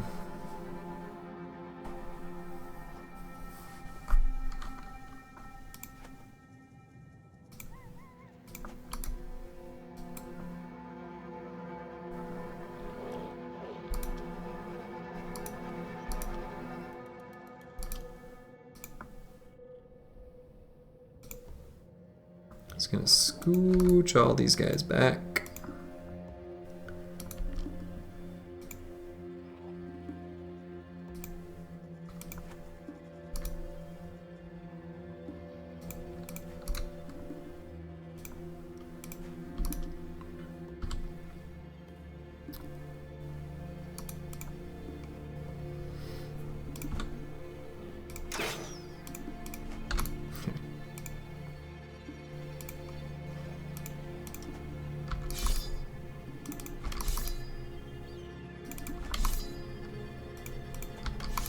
Okay.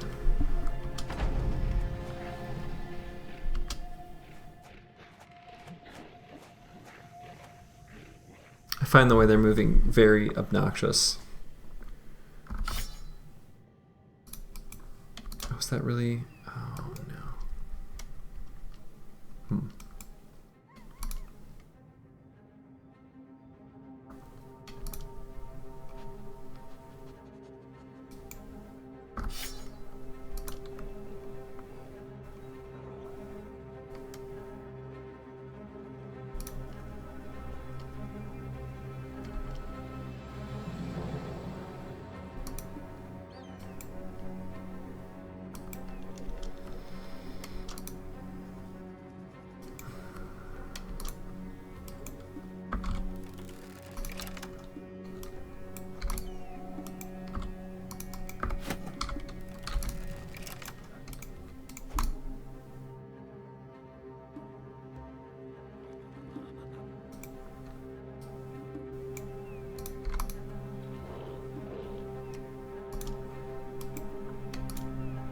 Okay. So walls going up in sort of this weird cube thing. Try to expose the tank.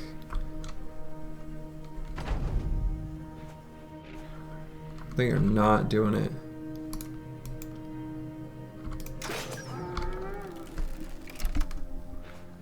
There we go.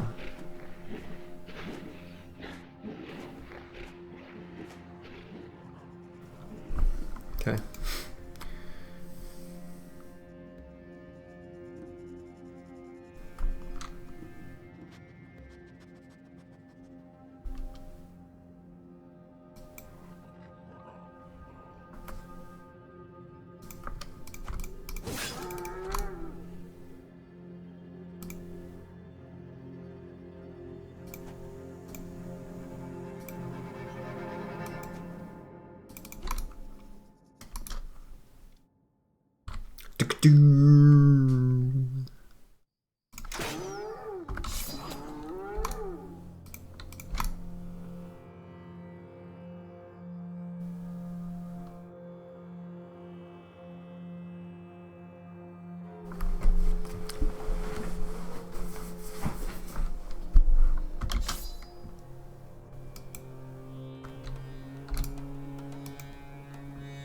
So save the fatigue on those guys. I'll make sure that guy doesn't get too surrounded. This guy can get a little surrounded and it's fine. Maybe he can go here? Hyenas really won't do much through armor, through forge armor. So I should really be more aggressive with that guy in positioning. Hey, it's the indomitable snowman. How was your stream? I saw you were playing some Legends.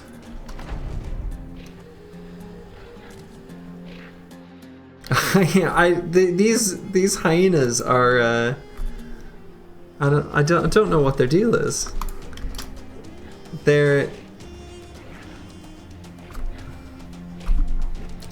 they see the blood in the water. There's like a couple bros that are, you know, a little hurt, okay? That I wasn't going to expose to any sort of melee contact. And it's like they are just circling, desperate to hit them. Oh, okay. I didn't realize. Well, fun. Yeah, this is just classic vanilla here.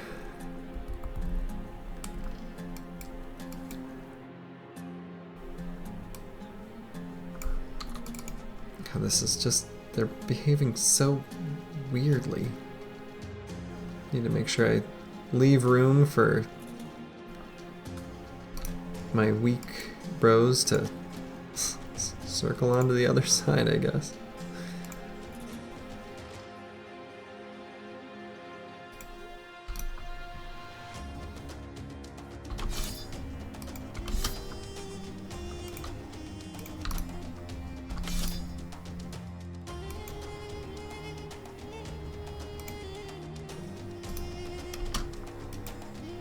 I don't know if I leave this guy a little more exposed, maybe they'll go after him? I don't know.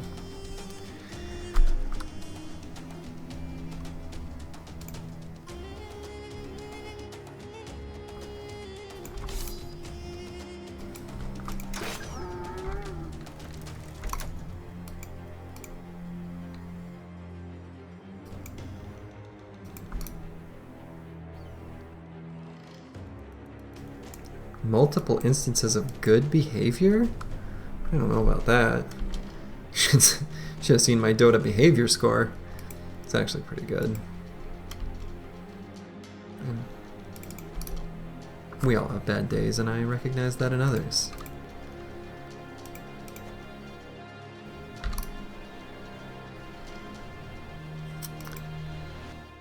Alright, let's see what these hyenas do. Okay. Alright, I like seeing that. Jump on my little forage tank, please.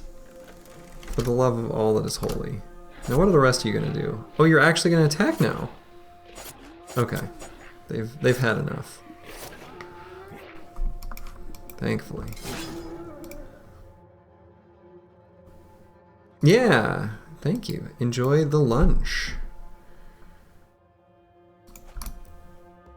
The most important meal of the day, as they say.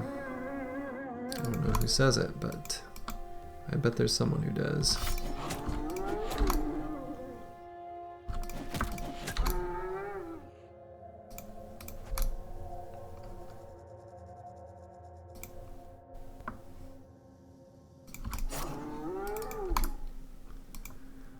Alright, I think we'll be just fine against these hyenas now. What a weird, weird fight.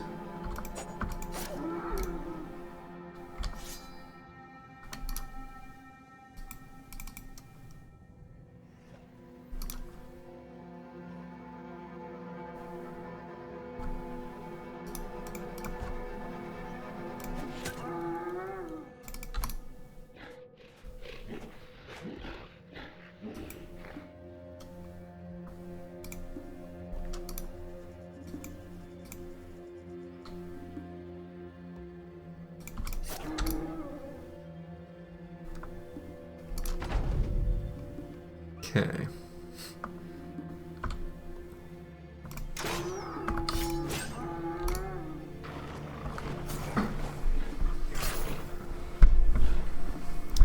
Such a strange fight. Hyenas have an AI that I feel like I just don't... You... Sneakerton. That actually... I don't know if Gottfried has 9 lives or not. He does not. That could have been lethal. I suppose still could. Now I can't.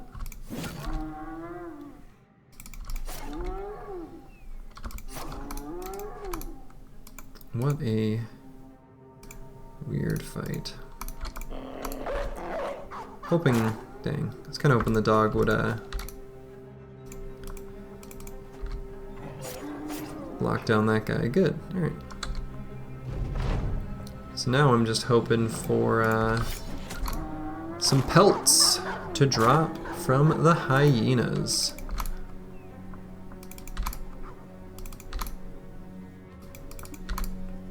So for those coming from the Indomitable Snowman's stream, I'm Slurgy, and I like to play this game in the same kind of mental space, I guess, as other roguelikes like Slay the Spire or Faster Than Light, where my sort of objective with the way I like to play the game is to play for consistency first. I'm not really interested in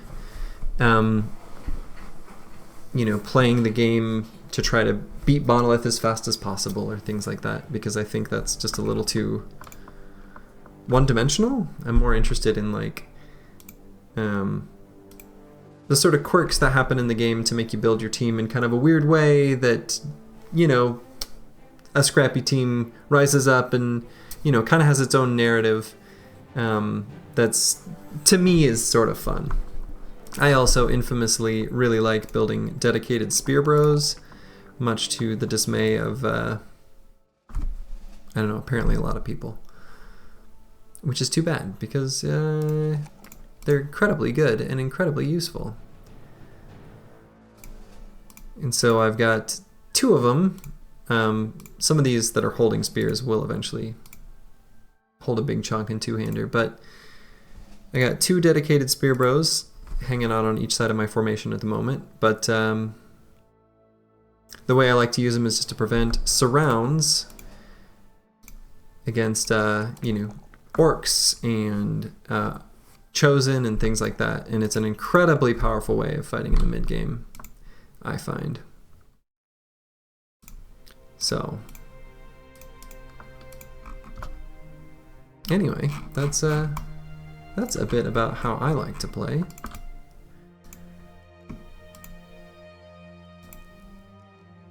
And so right now, still pretty early on in this campaign, day 24. Since I like to play the game like a roguelike, I kind of had to create a victory condition, which to me was to create something that would clearly resemble regular play patterns to a new player, but something they could recognize and emulate themselves. But I had to create some sort of deadline, some sort of condition. And so for me, that is, with all my anti-cheese rules, to beat the Black Monolith by day 150. Plenty of time to build up a team full of chads and collect named gear and do all that kind of fun stuff without needing to try hard too much, but not being so much time that if something terrible happened and I had a catastrophic failure and the team was nearly wiped out, that I'm probably not going to build something from scratch.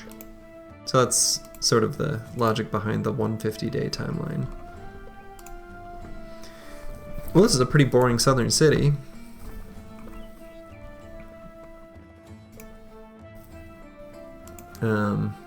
Let's see what they've got for contracts here. Escort caravan to Kabira. Deliver cargo to enlisting Whiteblick. Where is that? Right there. I suppose I could go up there, ambush trade routes so I can sell stuff. And in fact, just will.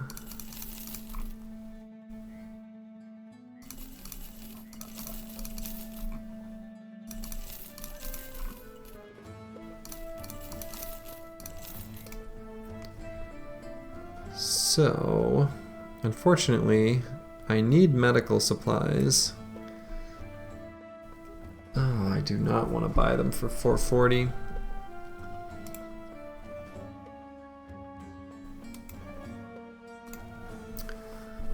I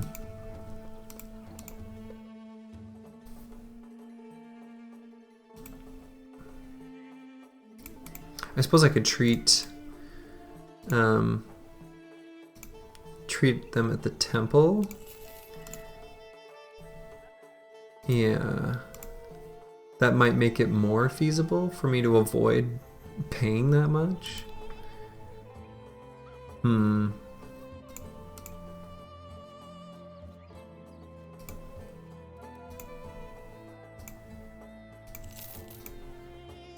I mean, in essence, I paid more, right? But still, they'll heal quite a bit faster. And since I don't have any reserves, that's kind of important, isn't it?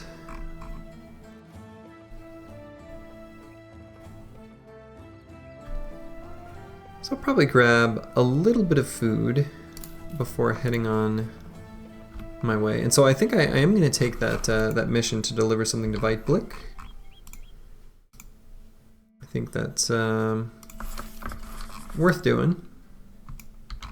And so I can venture through the sands here. I have lost a lot of my dogs that I'd originally brought down to kind of hope would help me clear some nomad camps, but oof. It's gonna be rough stuff doing that. But we'll see. Some of the smaller nomad camps for sure. And I've still got definite room for gear upgrades and all kinds of things. The team is still a little rough.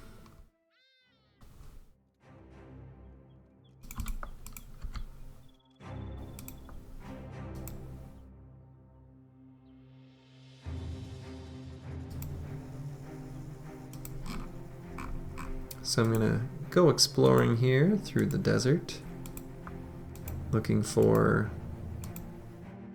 something.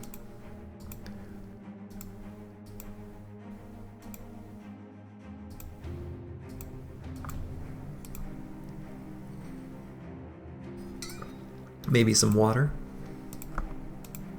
as one does in the desert.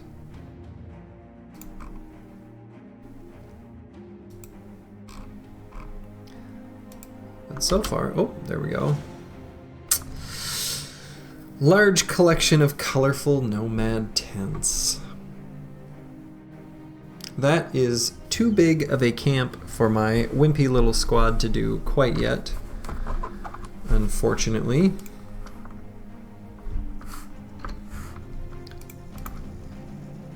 I was hoping for something a little smaller.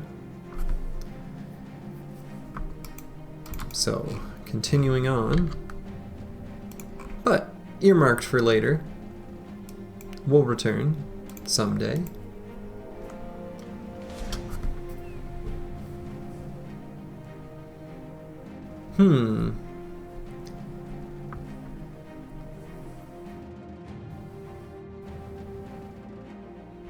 That's kind of interesting. That might be a bit too much too. I was kind of hoping for some camps that were a bit smaller while the team is still developing. I'm like just before Nimble, so I'm at that kind of awkward stage where, like, you know, bros are a bit vulnerable, maybe more susceptible to injuries. Alright, Fortress Remnants, sure. Whatever this is, we can take a peek. Alright, Ancient Dead.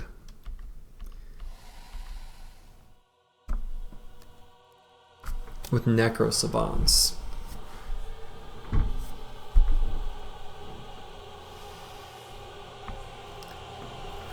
Nine Ancient Dead and 3 Necro Savants.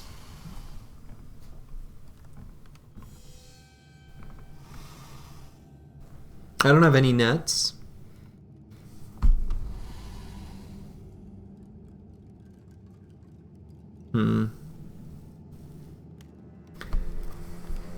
This is almost exactly the same lineup that ended my previous streak.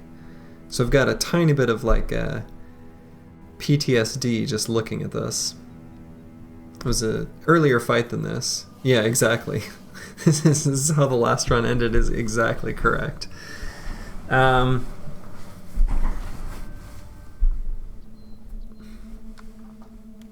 This team is a bit better, and there's more than the Glads that perished to it last time.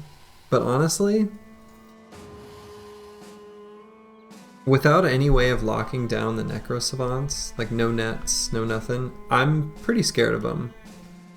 I'm going to let them charge forward and just get a for sure count on the auxiliaries.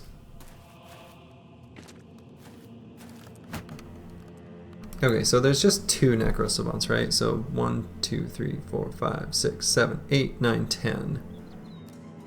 Man's still going, that's right. So there's only 2 Necro Savants.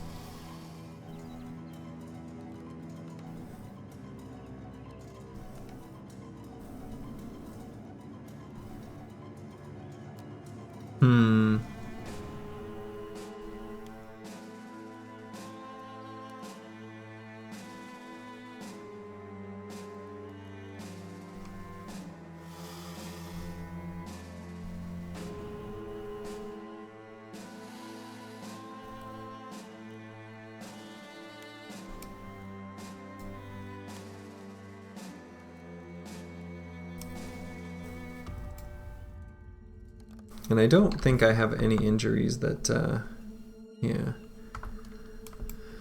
Nothing that slows anyone down, so that's good.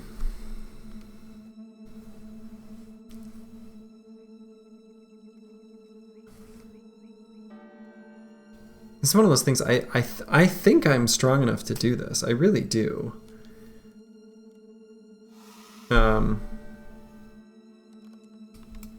think this is different enough from the last run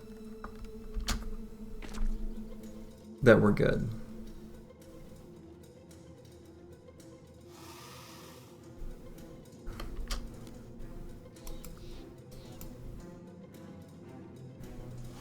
I think that's true.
Let's see where these necro-savants pop out.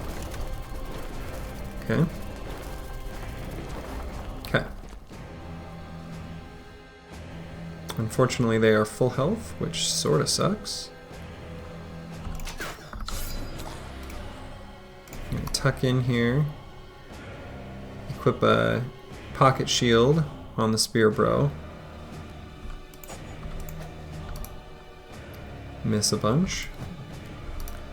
Miss some more.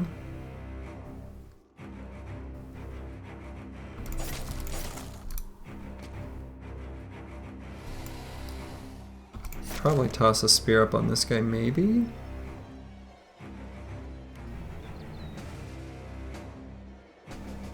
Or, sorry, shield.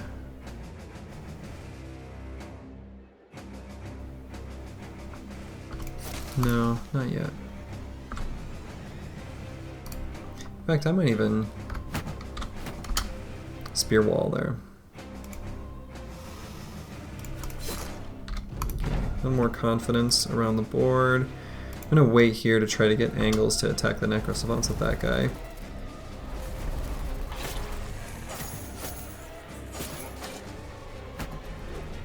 Okay, need to make sure to completely cover that guy, and I think I should be able to.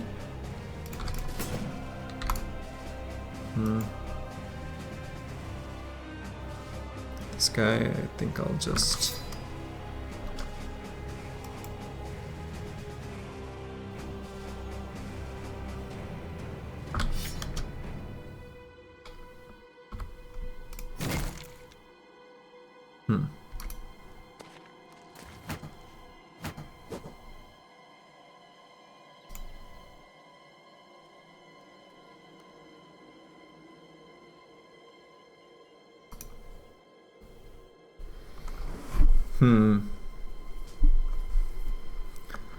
Not loving this, actually.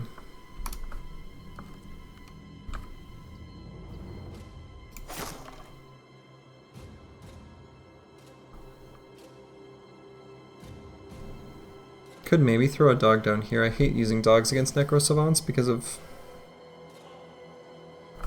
how necro-savants are.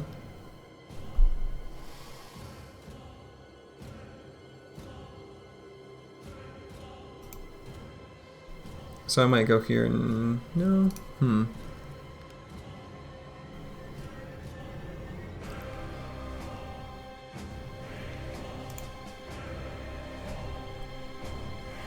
Maybe it's okay to throw the dog out and just sort of pull the necro-savants over to the right side. So if I throw a dog out here... Good job, dog. Alright, this guy's surrounded, and that hex is open, so necro-savant very easily could go there, so...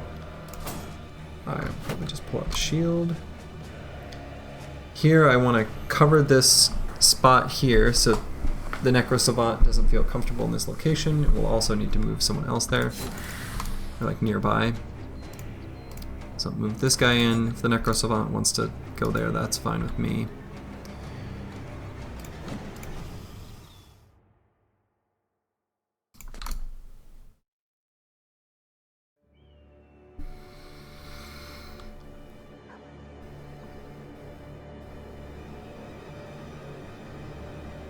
I want to somehow make this tank more vulnerable,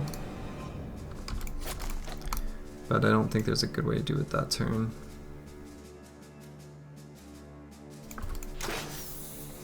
Okay, it's kind of interesting. Now to reload, yeah, I'll reload.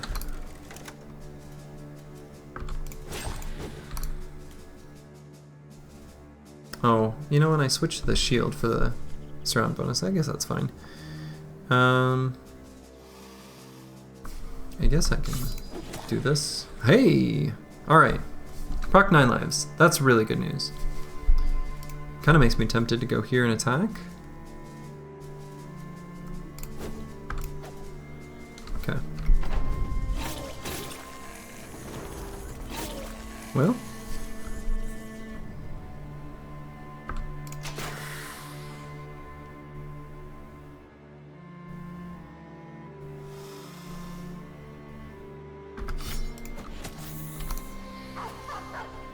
Alright,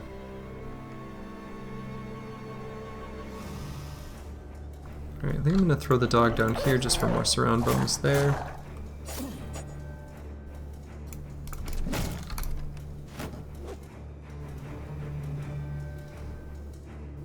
Definitely need to bail out Helmer here.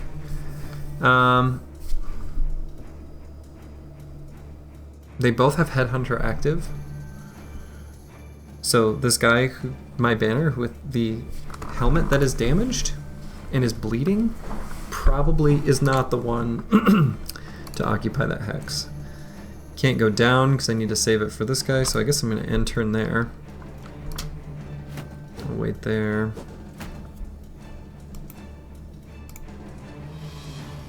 Go here for more surround bonus. This guy's confident and pretty safe.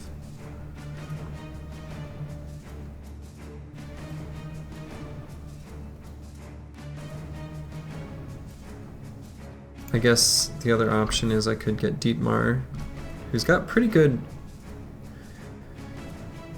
range skill.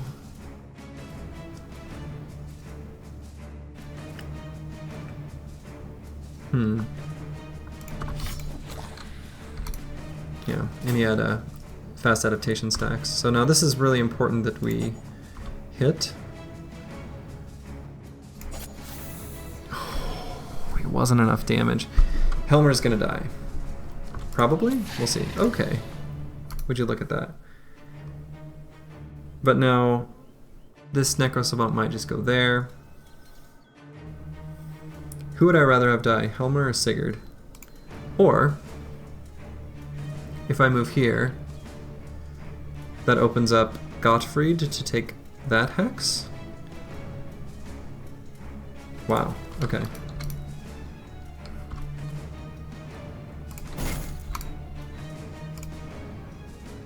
And now I think all of the vulnerable bros are the only exposed hexes or places where the Necro Savants won't go.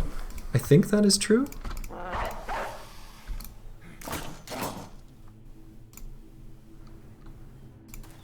Here, look at how vulnerable I am. Look at me. Okay. Went after Gottfried.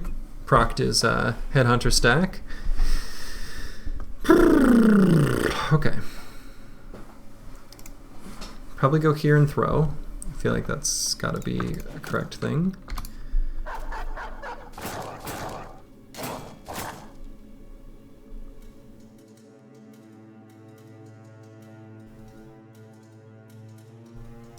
This guy will go up to an attack there, but not quite yet.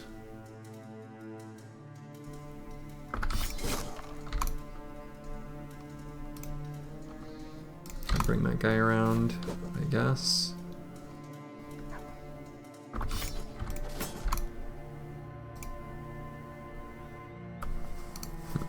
I'm gonna wait there and see what. So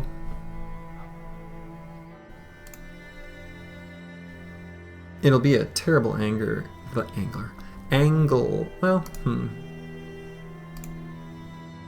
maybe I just let Helmer. Yeah. Okay. Kind of unclear what exactly I wanted to do, but do I even try? Do I even go for that? No. Just shield up. Okay, this guy I'm gonna move over this way.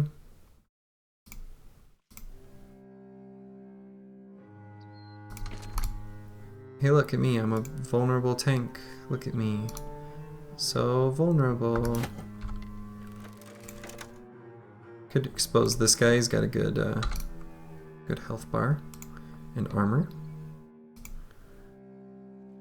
Cover Helmer and Sigurd there. Miss, as you do.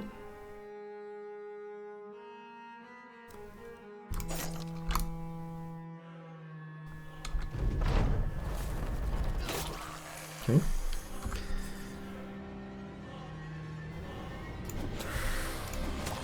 Alright, procced 9 lives. That's good.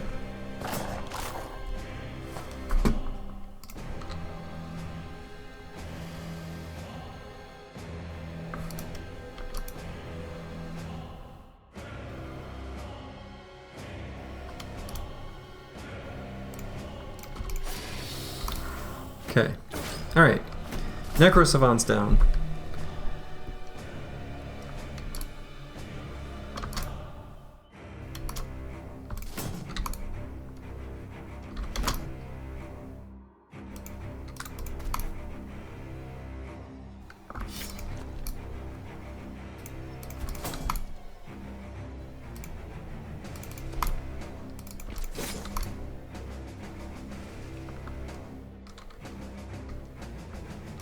Guess that guy isn't really going to contribute much.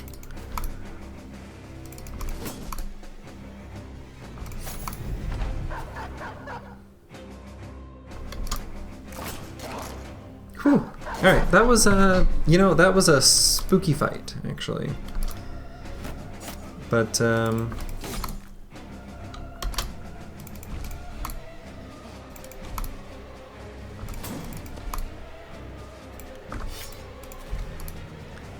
but it ended up, in the end, everything was a-okay. I really thought that guy would die to all this.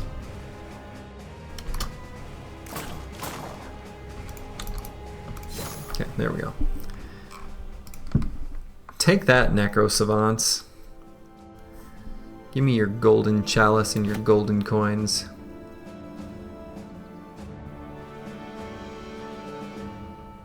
Yeah, Indomitable Snowman raided a little bit ago, so kind of exciting. Whew. That was spoopy.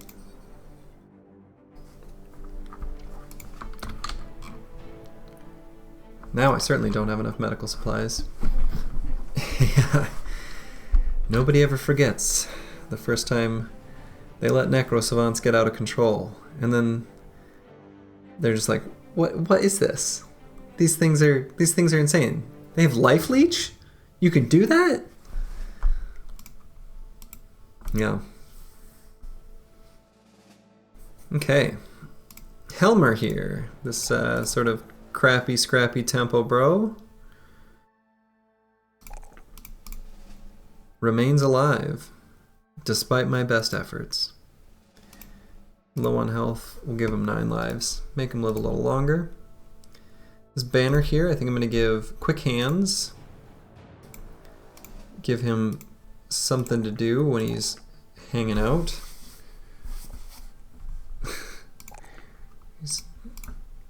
Who knows exactly what this build's going to be. It's a bit of a mess. He'll be overwhelm, quick hands, thrower banner, something. Dietmar here, just old tempo thrower who's got a ton of hit points.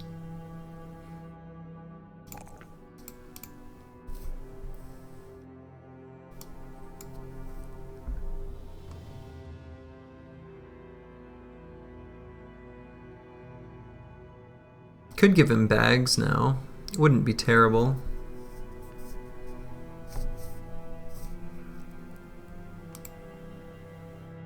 Fights start to get a bit longer.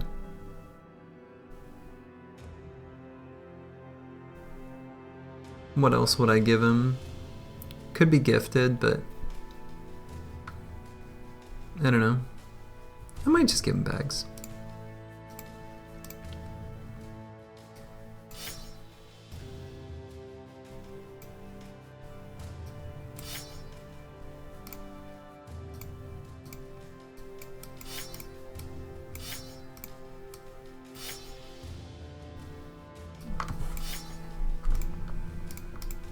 Gives him,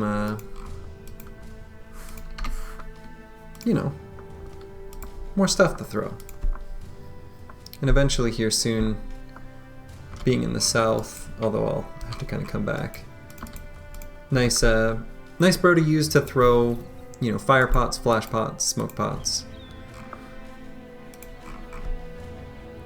Alright, now I need to pick up some medical supplies.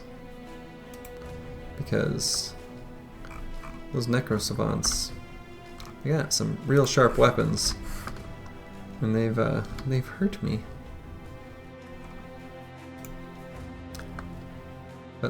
I'm not going to pick up any of those here on day 25. Okay, so I could go up to Adlerfest to buy the medical supplies. I can have a bit more money now. I can make a couple of the nacho necklaces. So I doubt that it'll be a great price, but I'm going to head back to Adlerfest just to buy tools, medical supplies. Maybe not. Maybe that takes too long. I'm going to just stick around Whiteblick. Change my mind. It's almost daytime. Alright. Oh, and these are great prices. The medical supplies less so, but heal up, bros. Alright, the tools though. That's beautiful.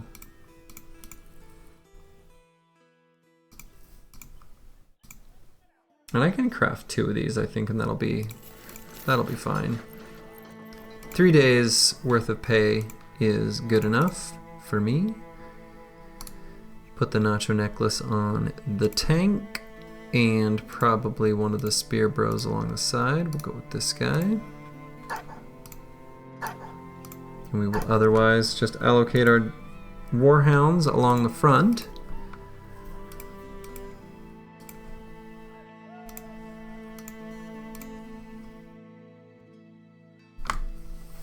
And we will want some more bros. And I'm okay purchasing a couple more lowborn, even though I'd kind of like to transition to something a bit nicer, but, you know, it's fine. We don't need another bro. The team looks like they're in great shape. Why would we need any backups? Alright, I think I will continue along this road and see what's going on. Actually, I'm also going to check real quick. The minstrel, okay, yeah. I guess I didn't visit anything new, huh?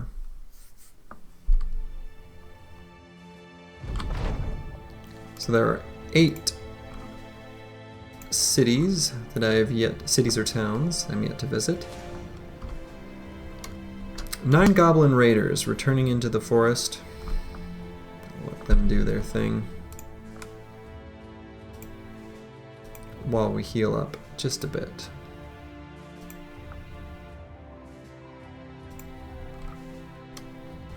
Let's see. Fork in the road. I think for now I'll just take the southern road.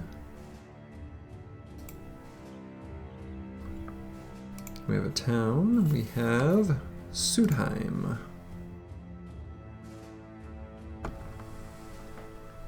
Okay, Sudheim's got a drought and terrified villagers.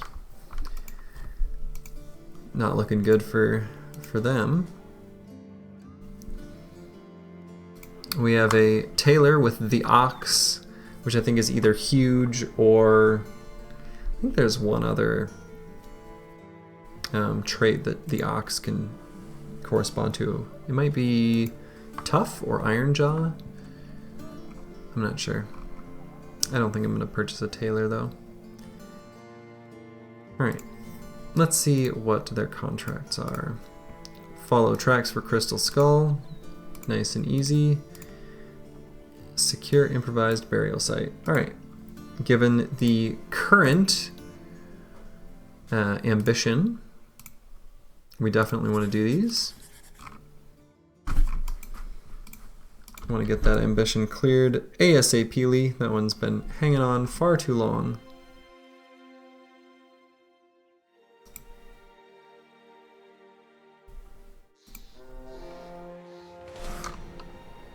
Thugs, marksmen, raiders.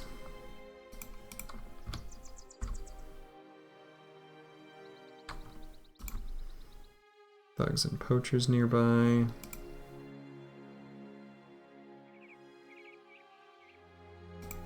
Come back here, you cowards. Okay. And the team should be quite a bit more healed up.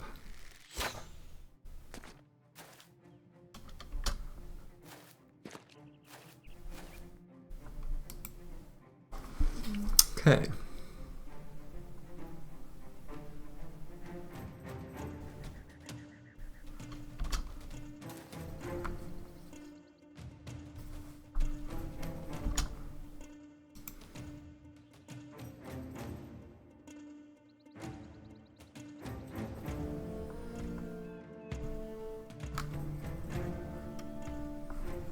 Alright, I think I kind of know how I want to lay out the squad.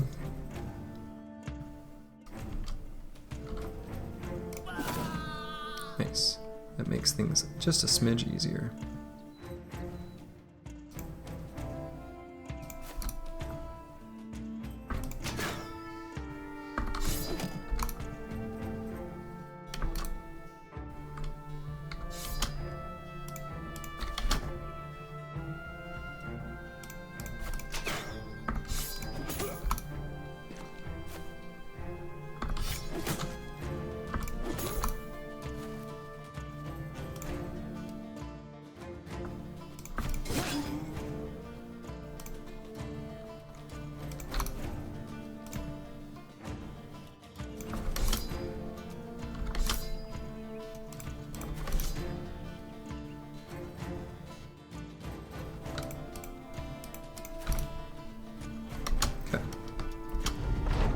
This looks pretty good to me in the current state of things.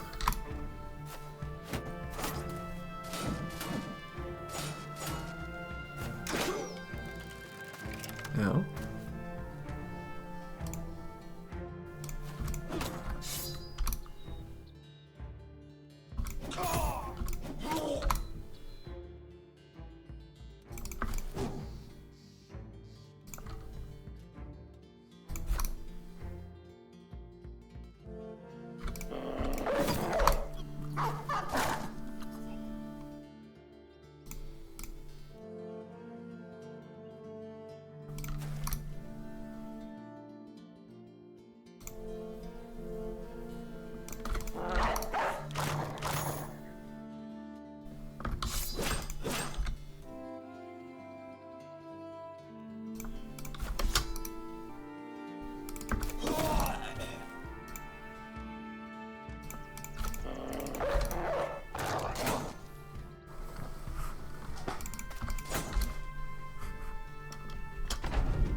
Alright, this is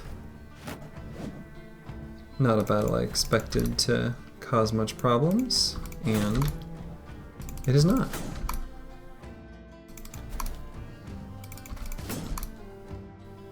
Well, having some problems hitting them right now, but that is but a temporary problem.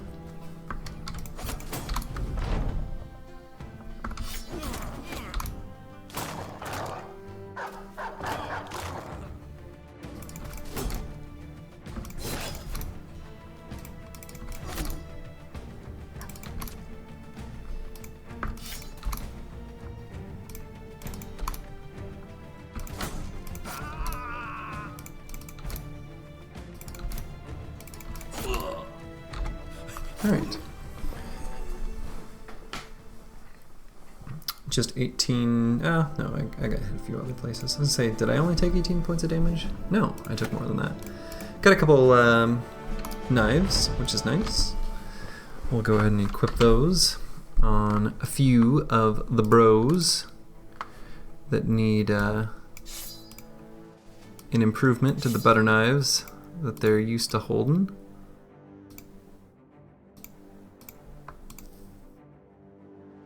And it looks like I'm running low on ammo, huh? Is there any other gear I want to allocate?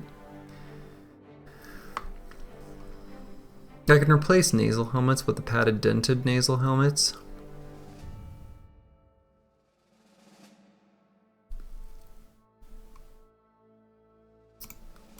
which is almost not an upgrade, but the only thing that the thing that kind of annoys me about that is that the nasal helmet is genuinely like pretty good in a bunch of nimble setups, and the padded dented one is not. So okay, got this guy who's still hanging on. It's like crappy bro that I've been annoyed by the dastard trait, but living with for quite a while now. Alright, returning to Sudheim. We'll let that little pack of brigands go.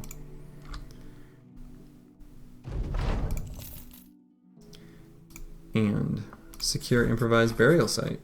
Sure thing, bud. We'll buy a little ammo, despite the high price, relatively. Still a decent price. 27 provisions per day. 51 currently. Should be okay. Kind of depends on how this mountain range.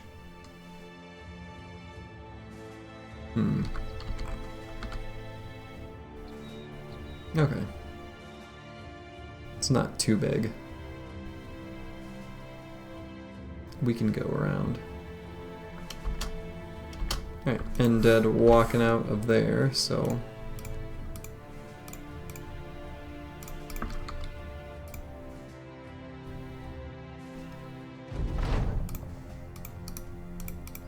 there is Undead afoot. 14 of them, in fact. Looks like just wiedergangers? No,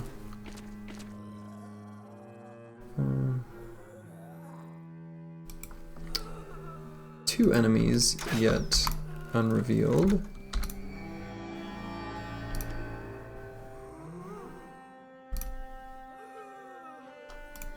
Alright, I'm gonna bring Rollo and Janold forward.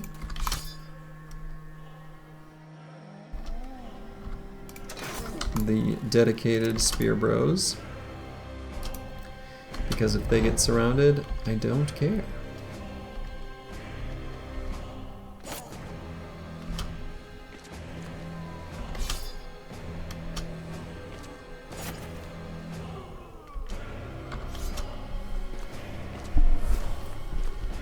Yep, just a simple wiederganger fight. Nothing else here.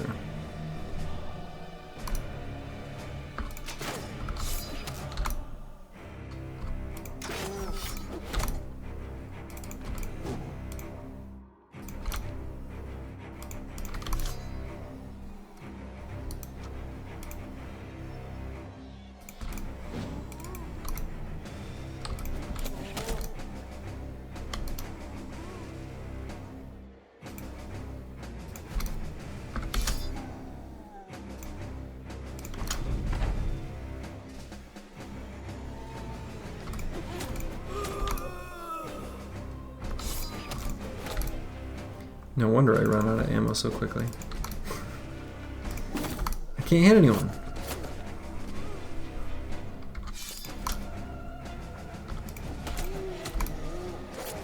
And throwers just use a lot of ammo. It's just a fact of life.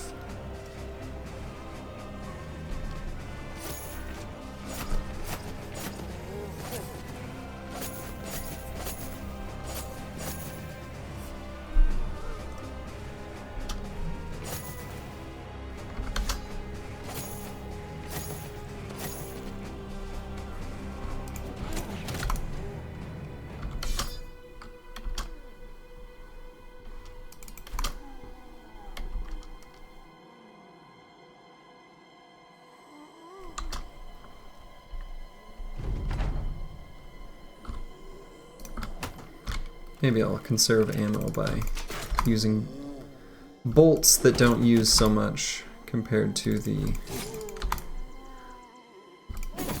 throwing weapons that use 2 ammunition each, whereas the bolts only use 1, and you fire half as often, approximately.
Alright. Another camp getting cleared here.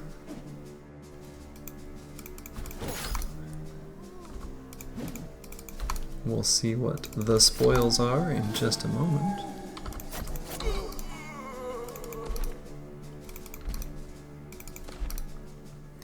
This is rebuilding a company, the very beginning. Starting from the top, because I died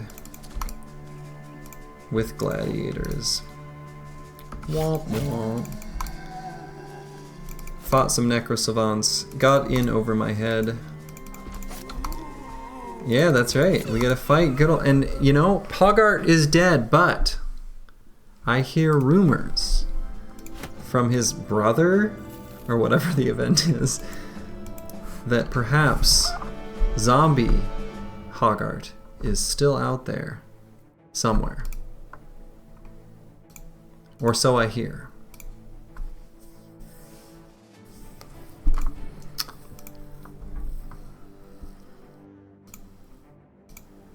Let's see. So this guy still can't seem to roll a good hit point roll, which is too bad. But he's hitting these +3s in melee defense despite starting negative, so. Alright, I think I'll grab him Pathfinder as well.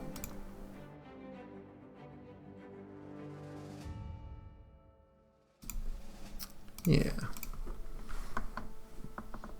Finally approaching that beautiful oasis that is Nimble. The team is certainly going to be in better shape with Nimble. That is for sure.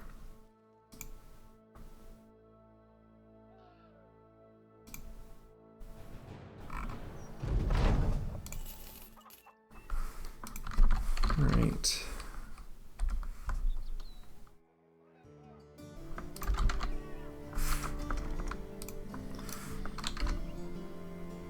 And let's see, Pathfinder is love. Pathfinder is, you know, Pathfinder is a lot like love.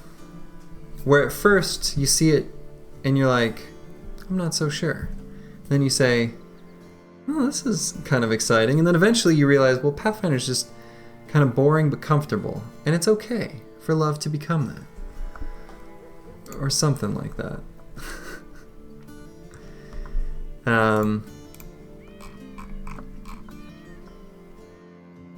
I'm not sure there's a real lesson there, but it sounded nice.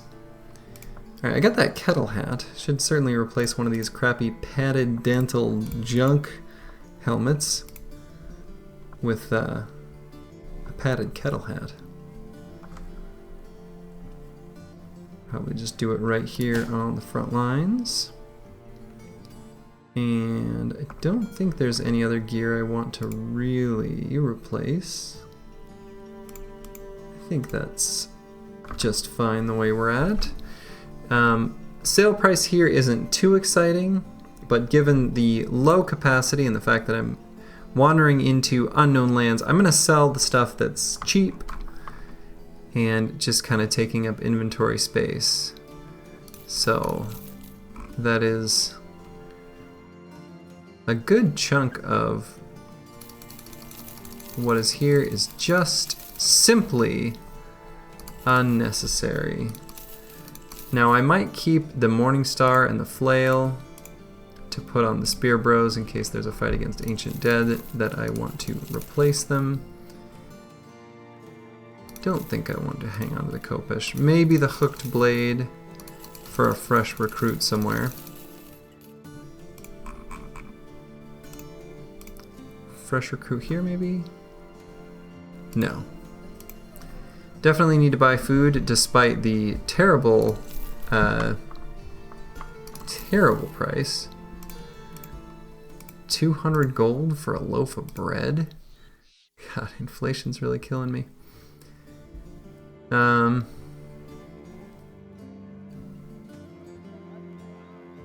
know, I left my quarter in the Aldi shopping cart, and now I feel like I can't even afford bread.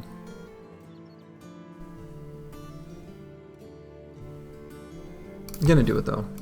It hurts. Hurts, but I did it.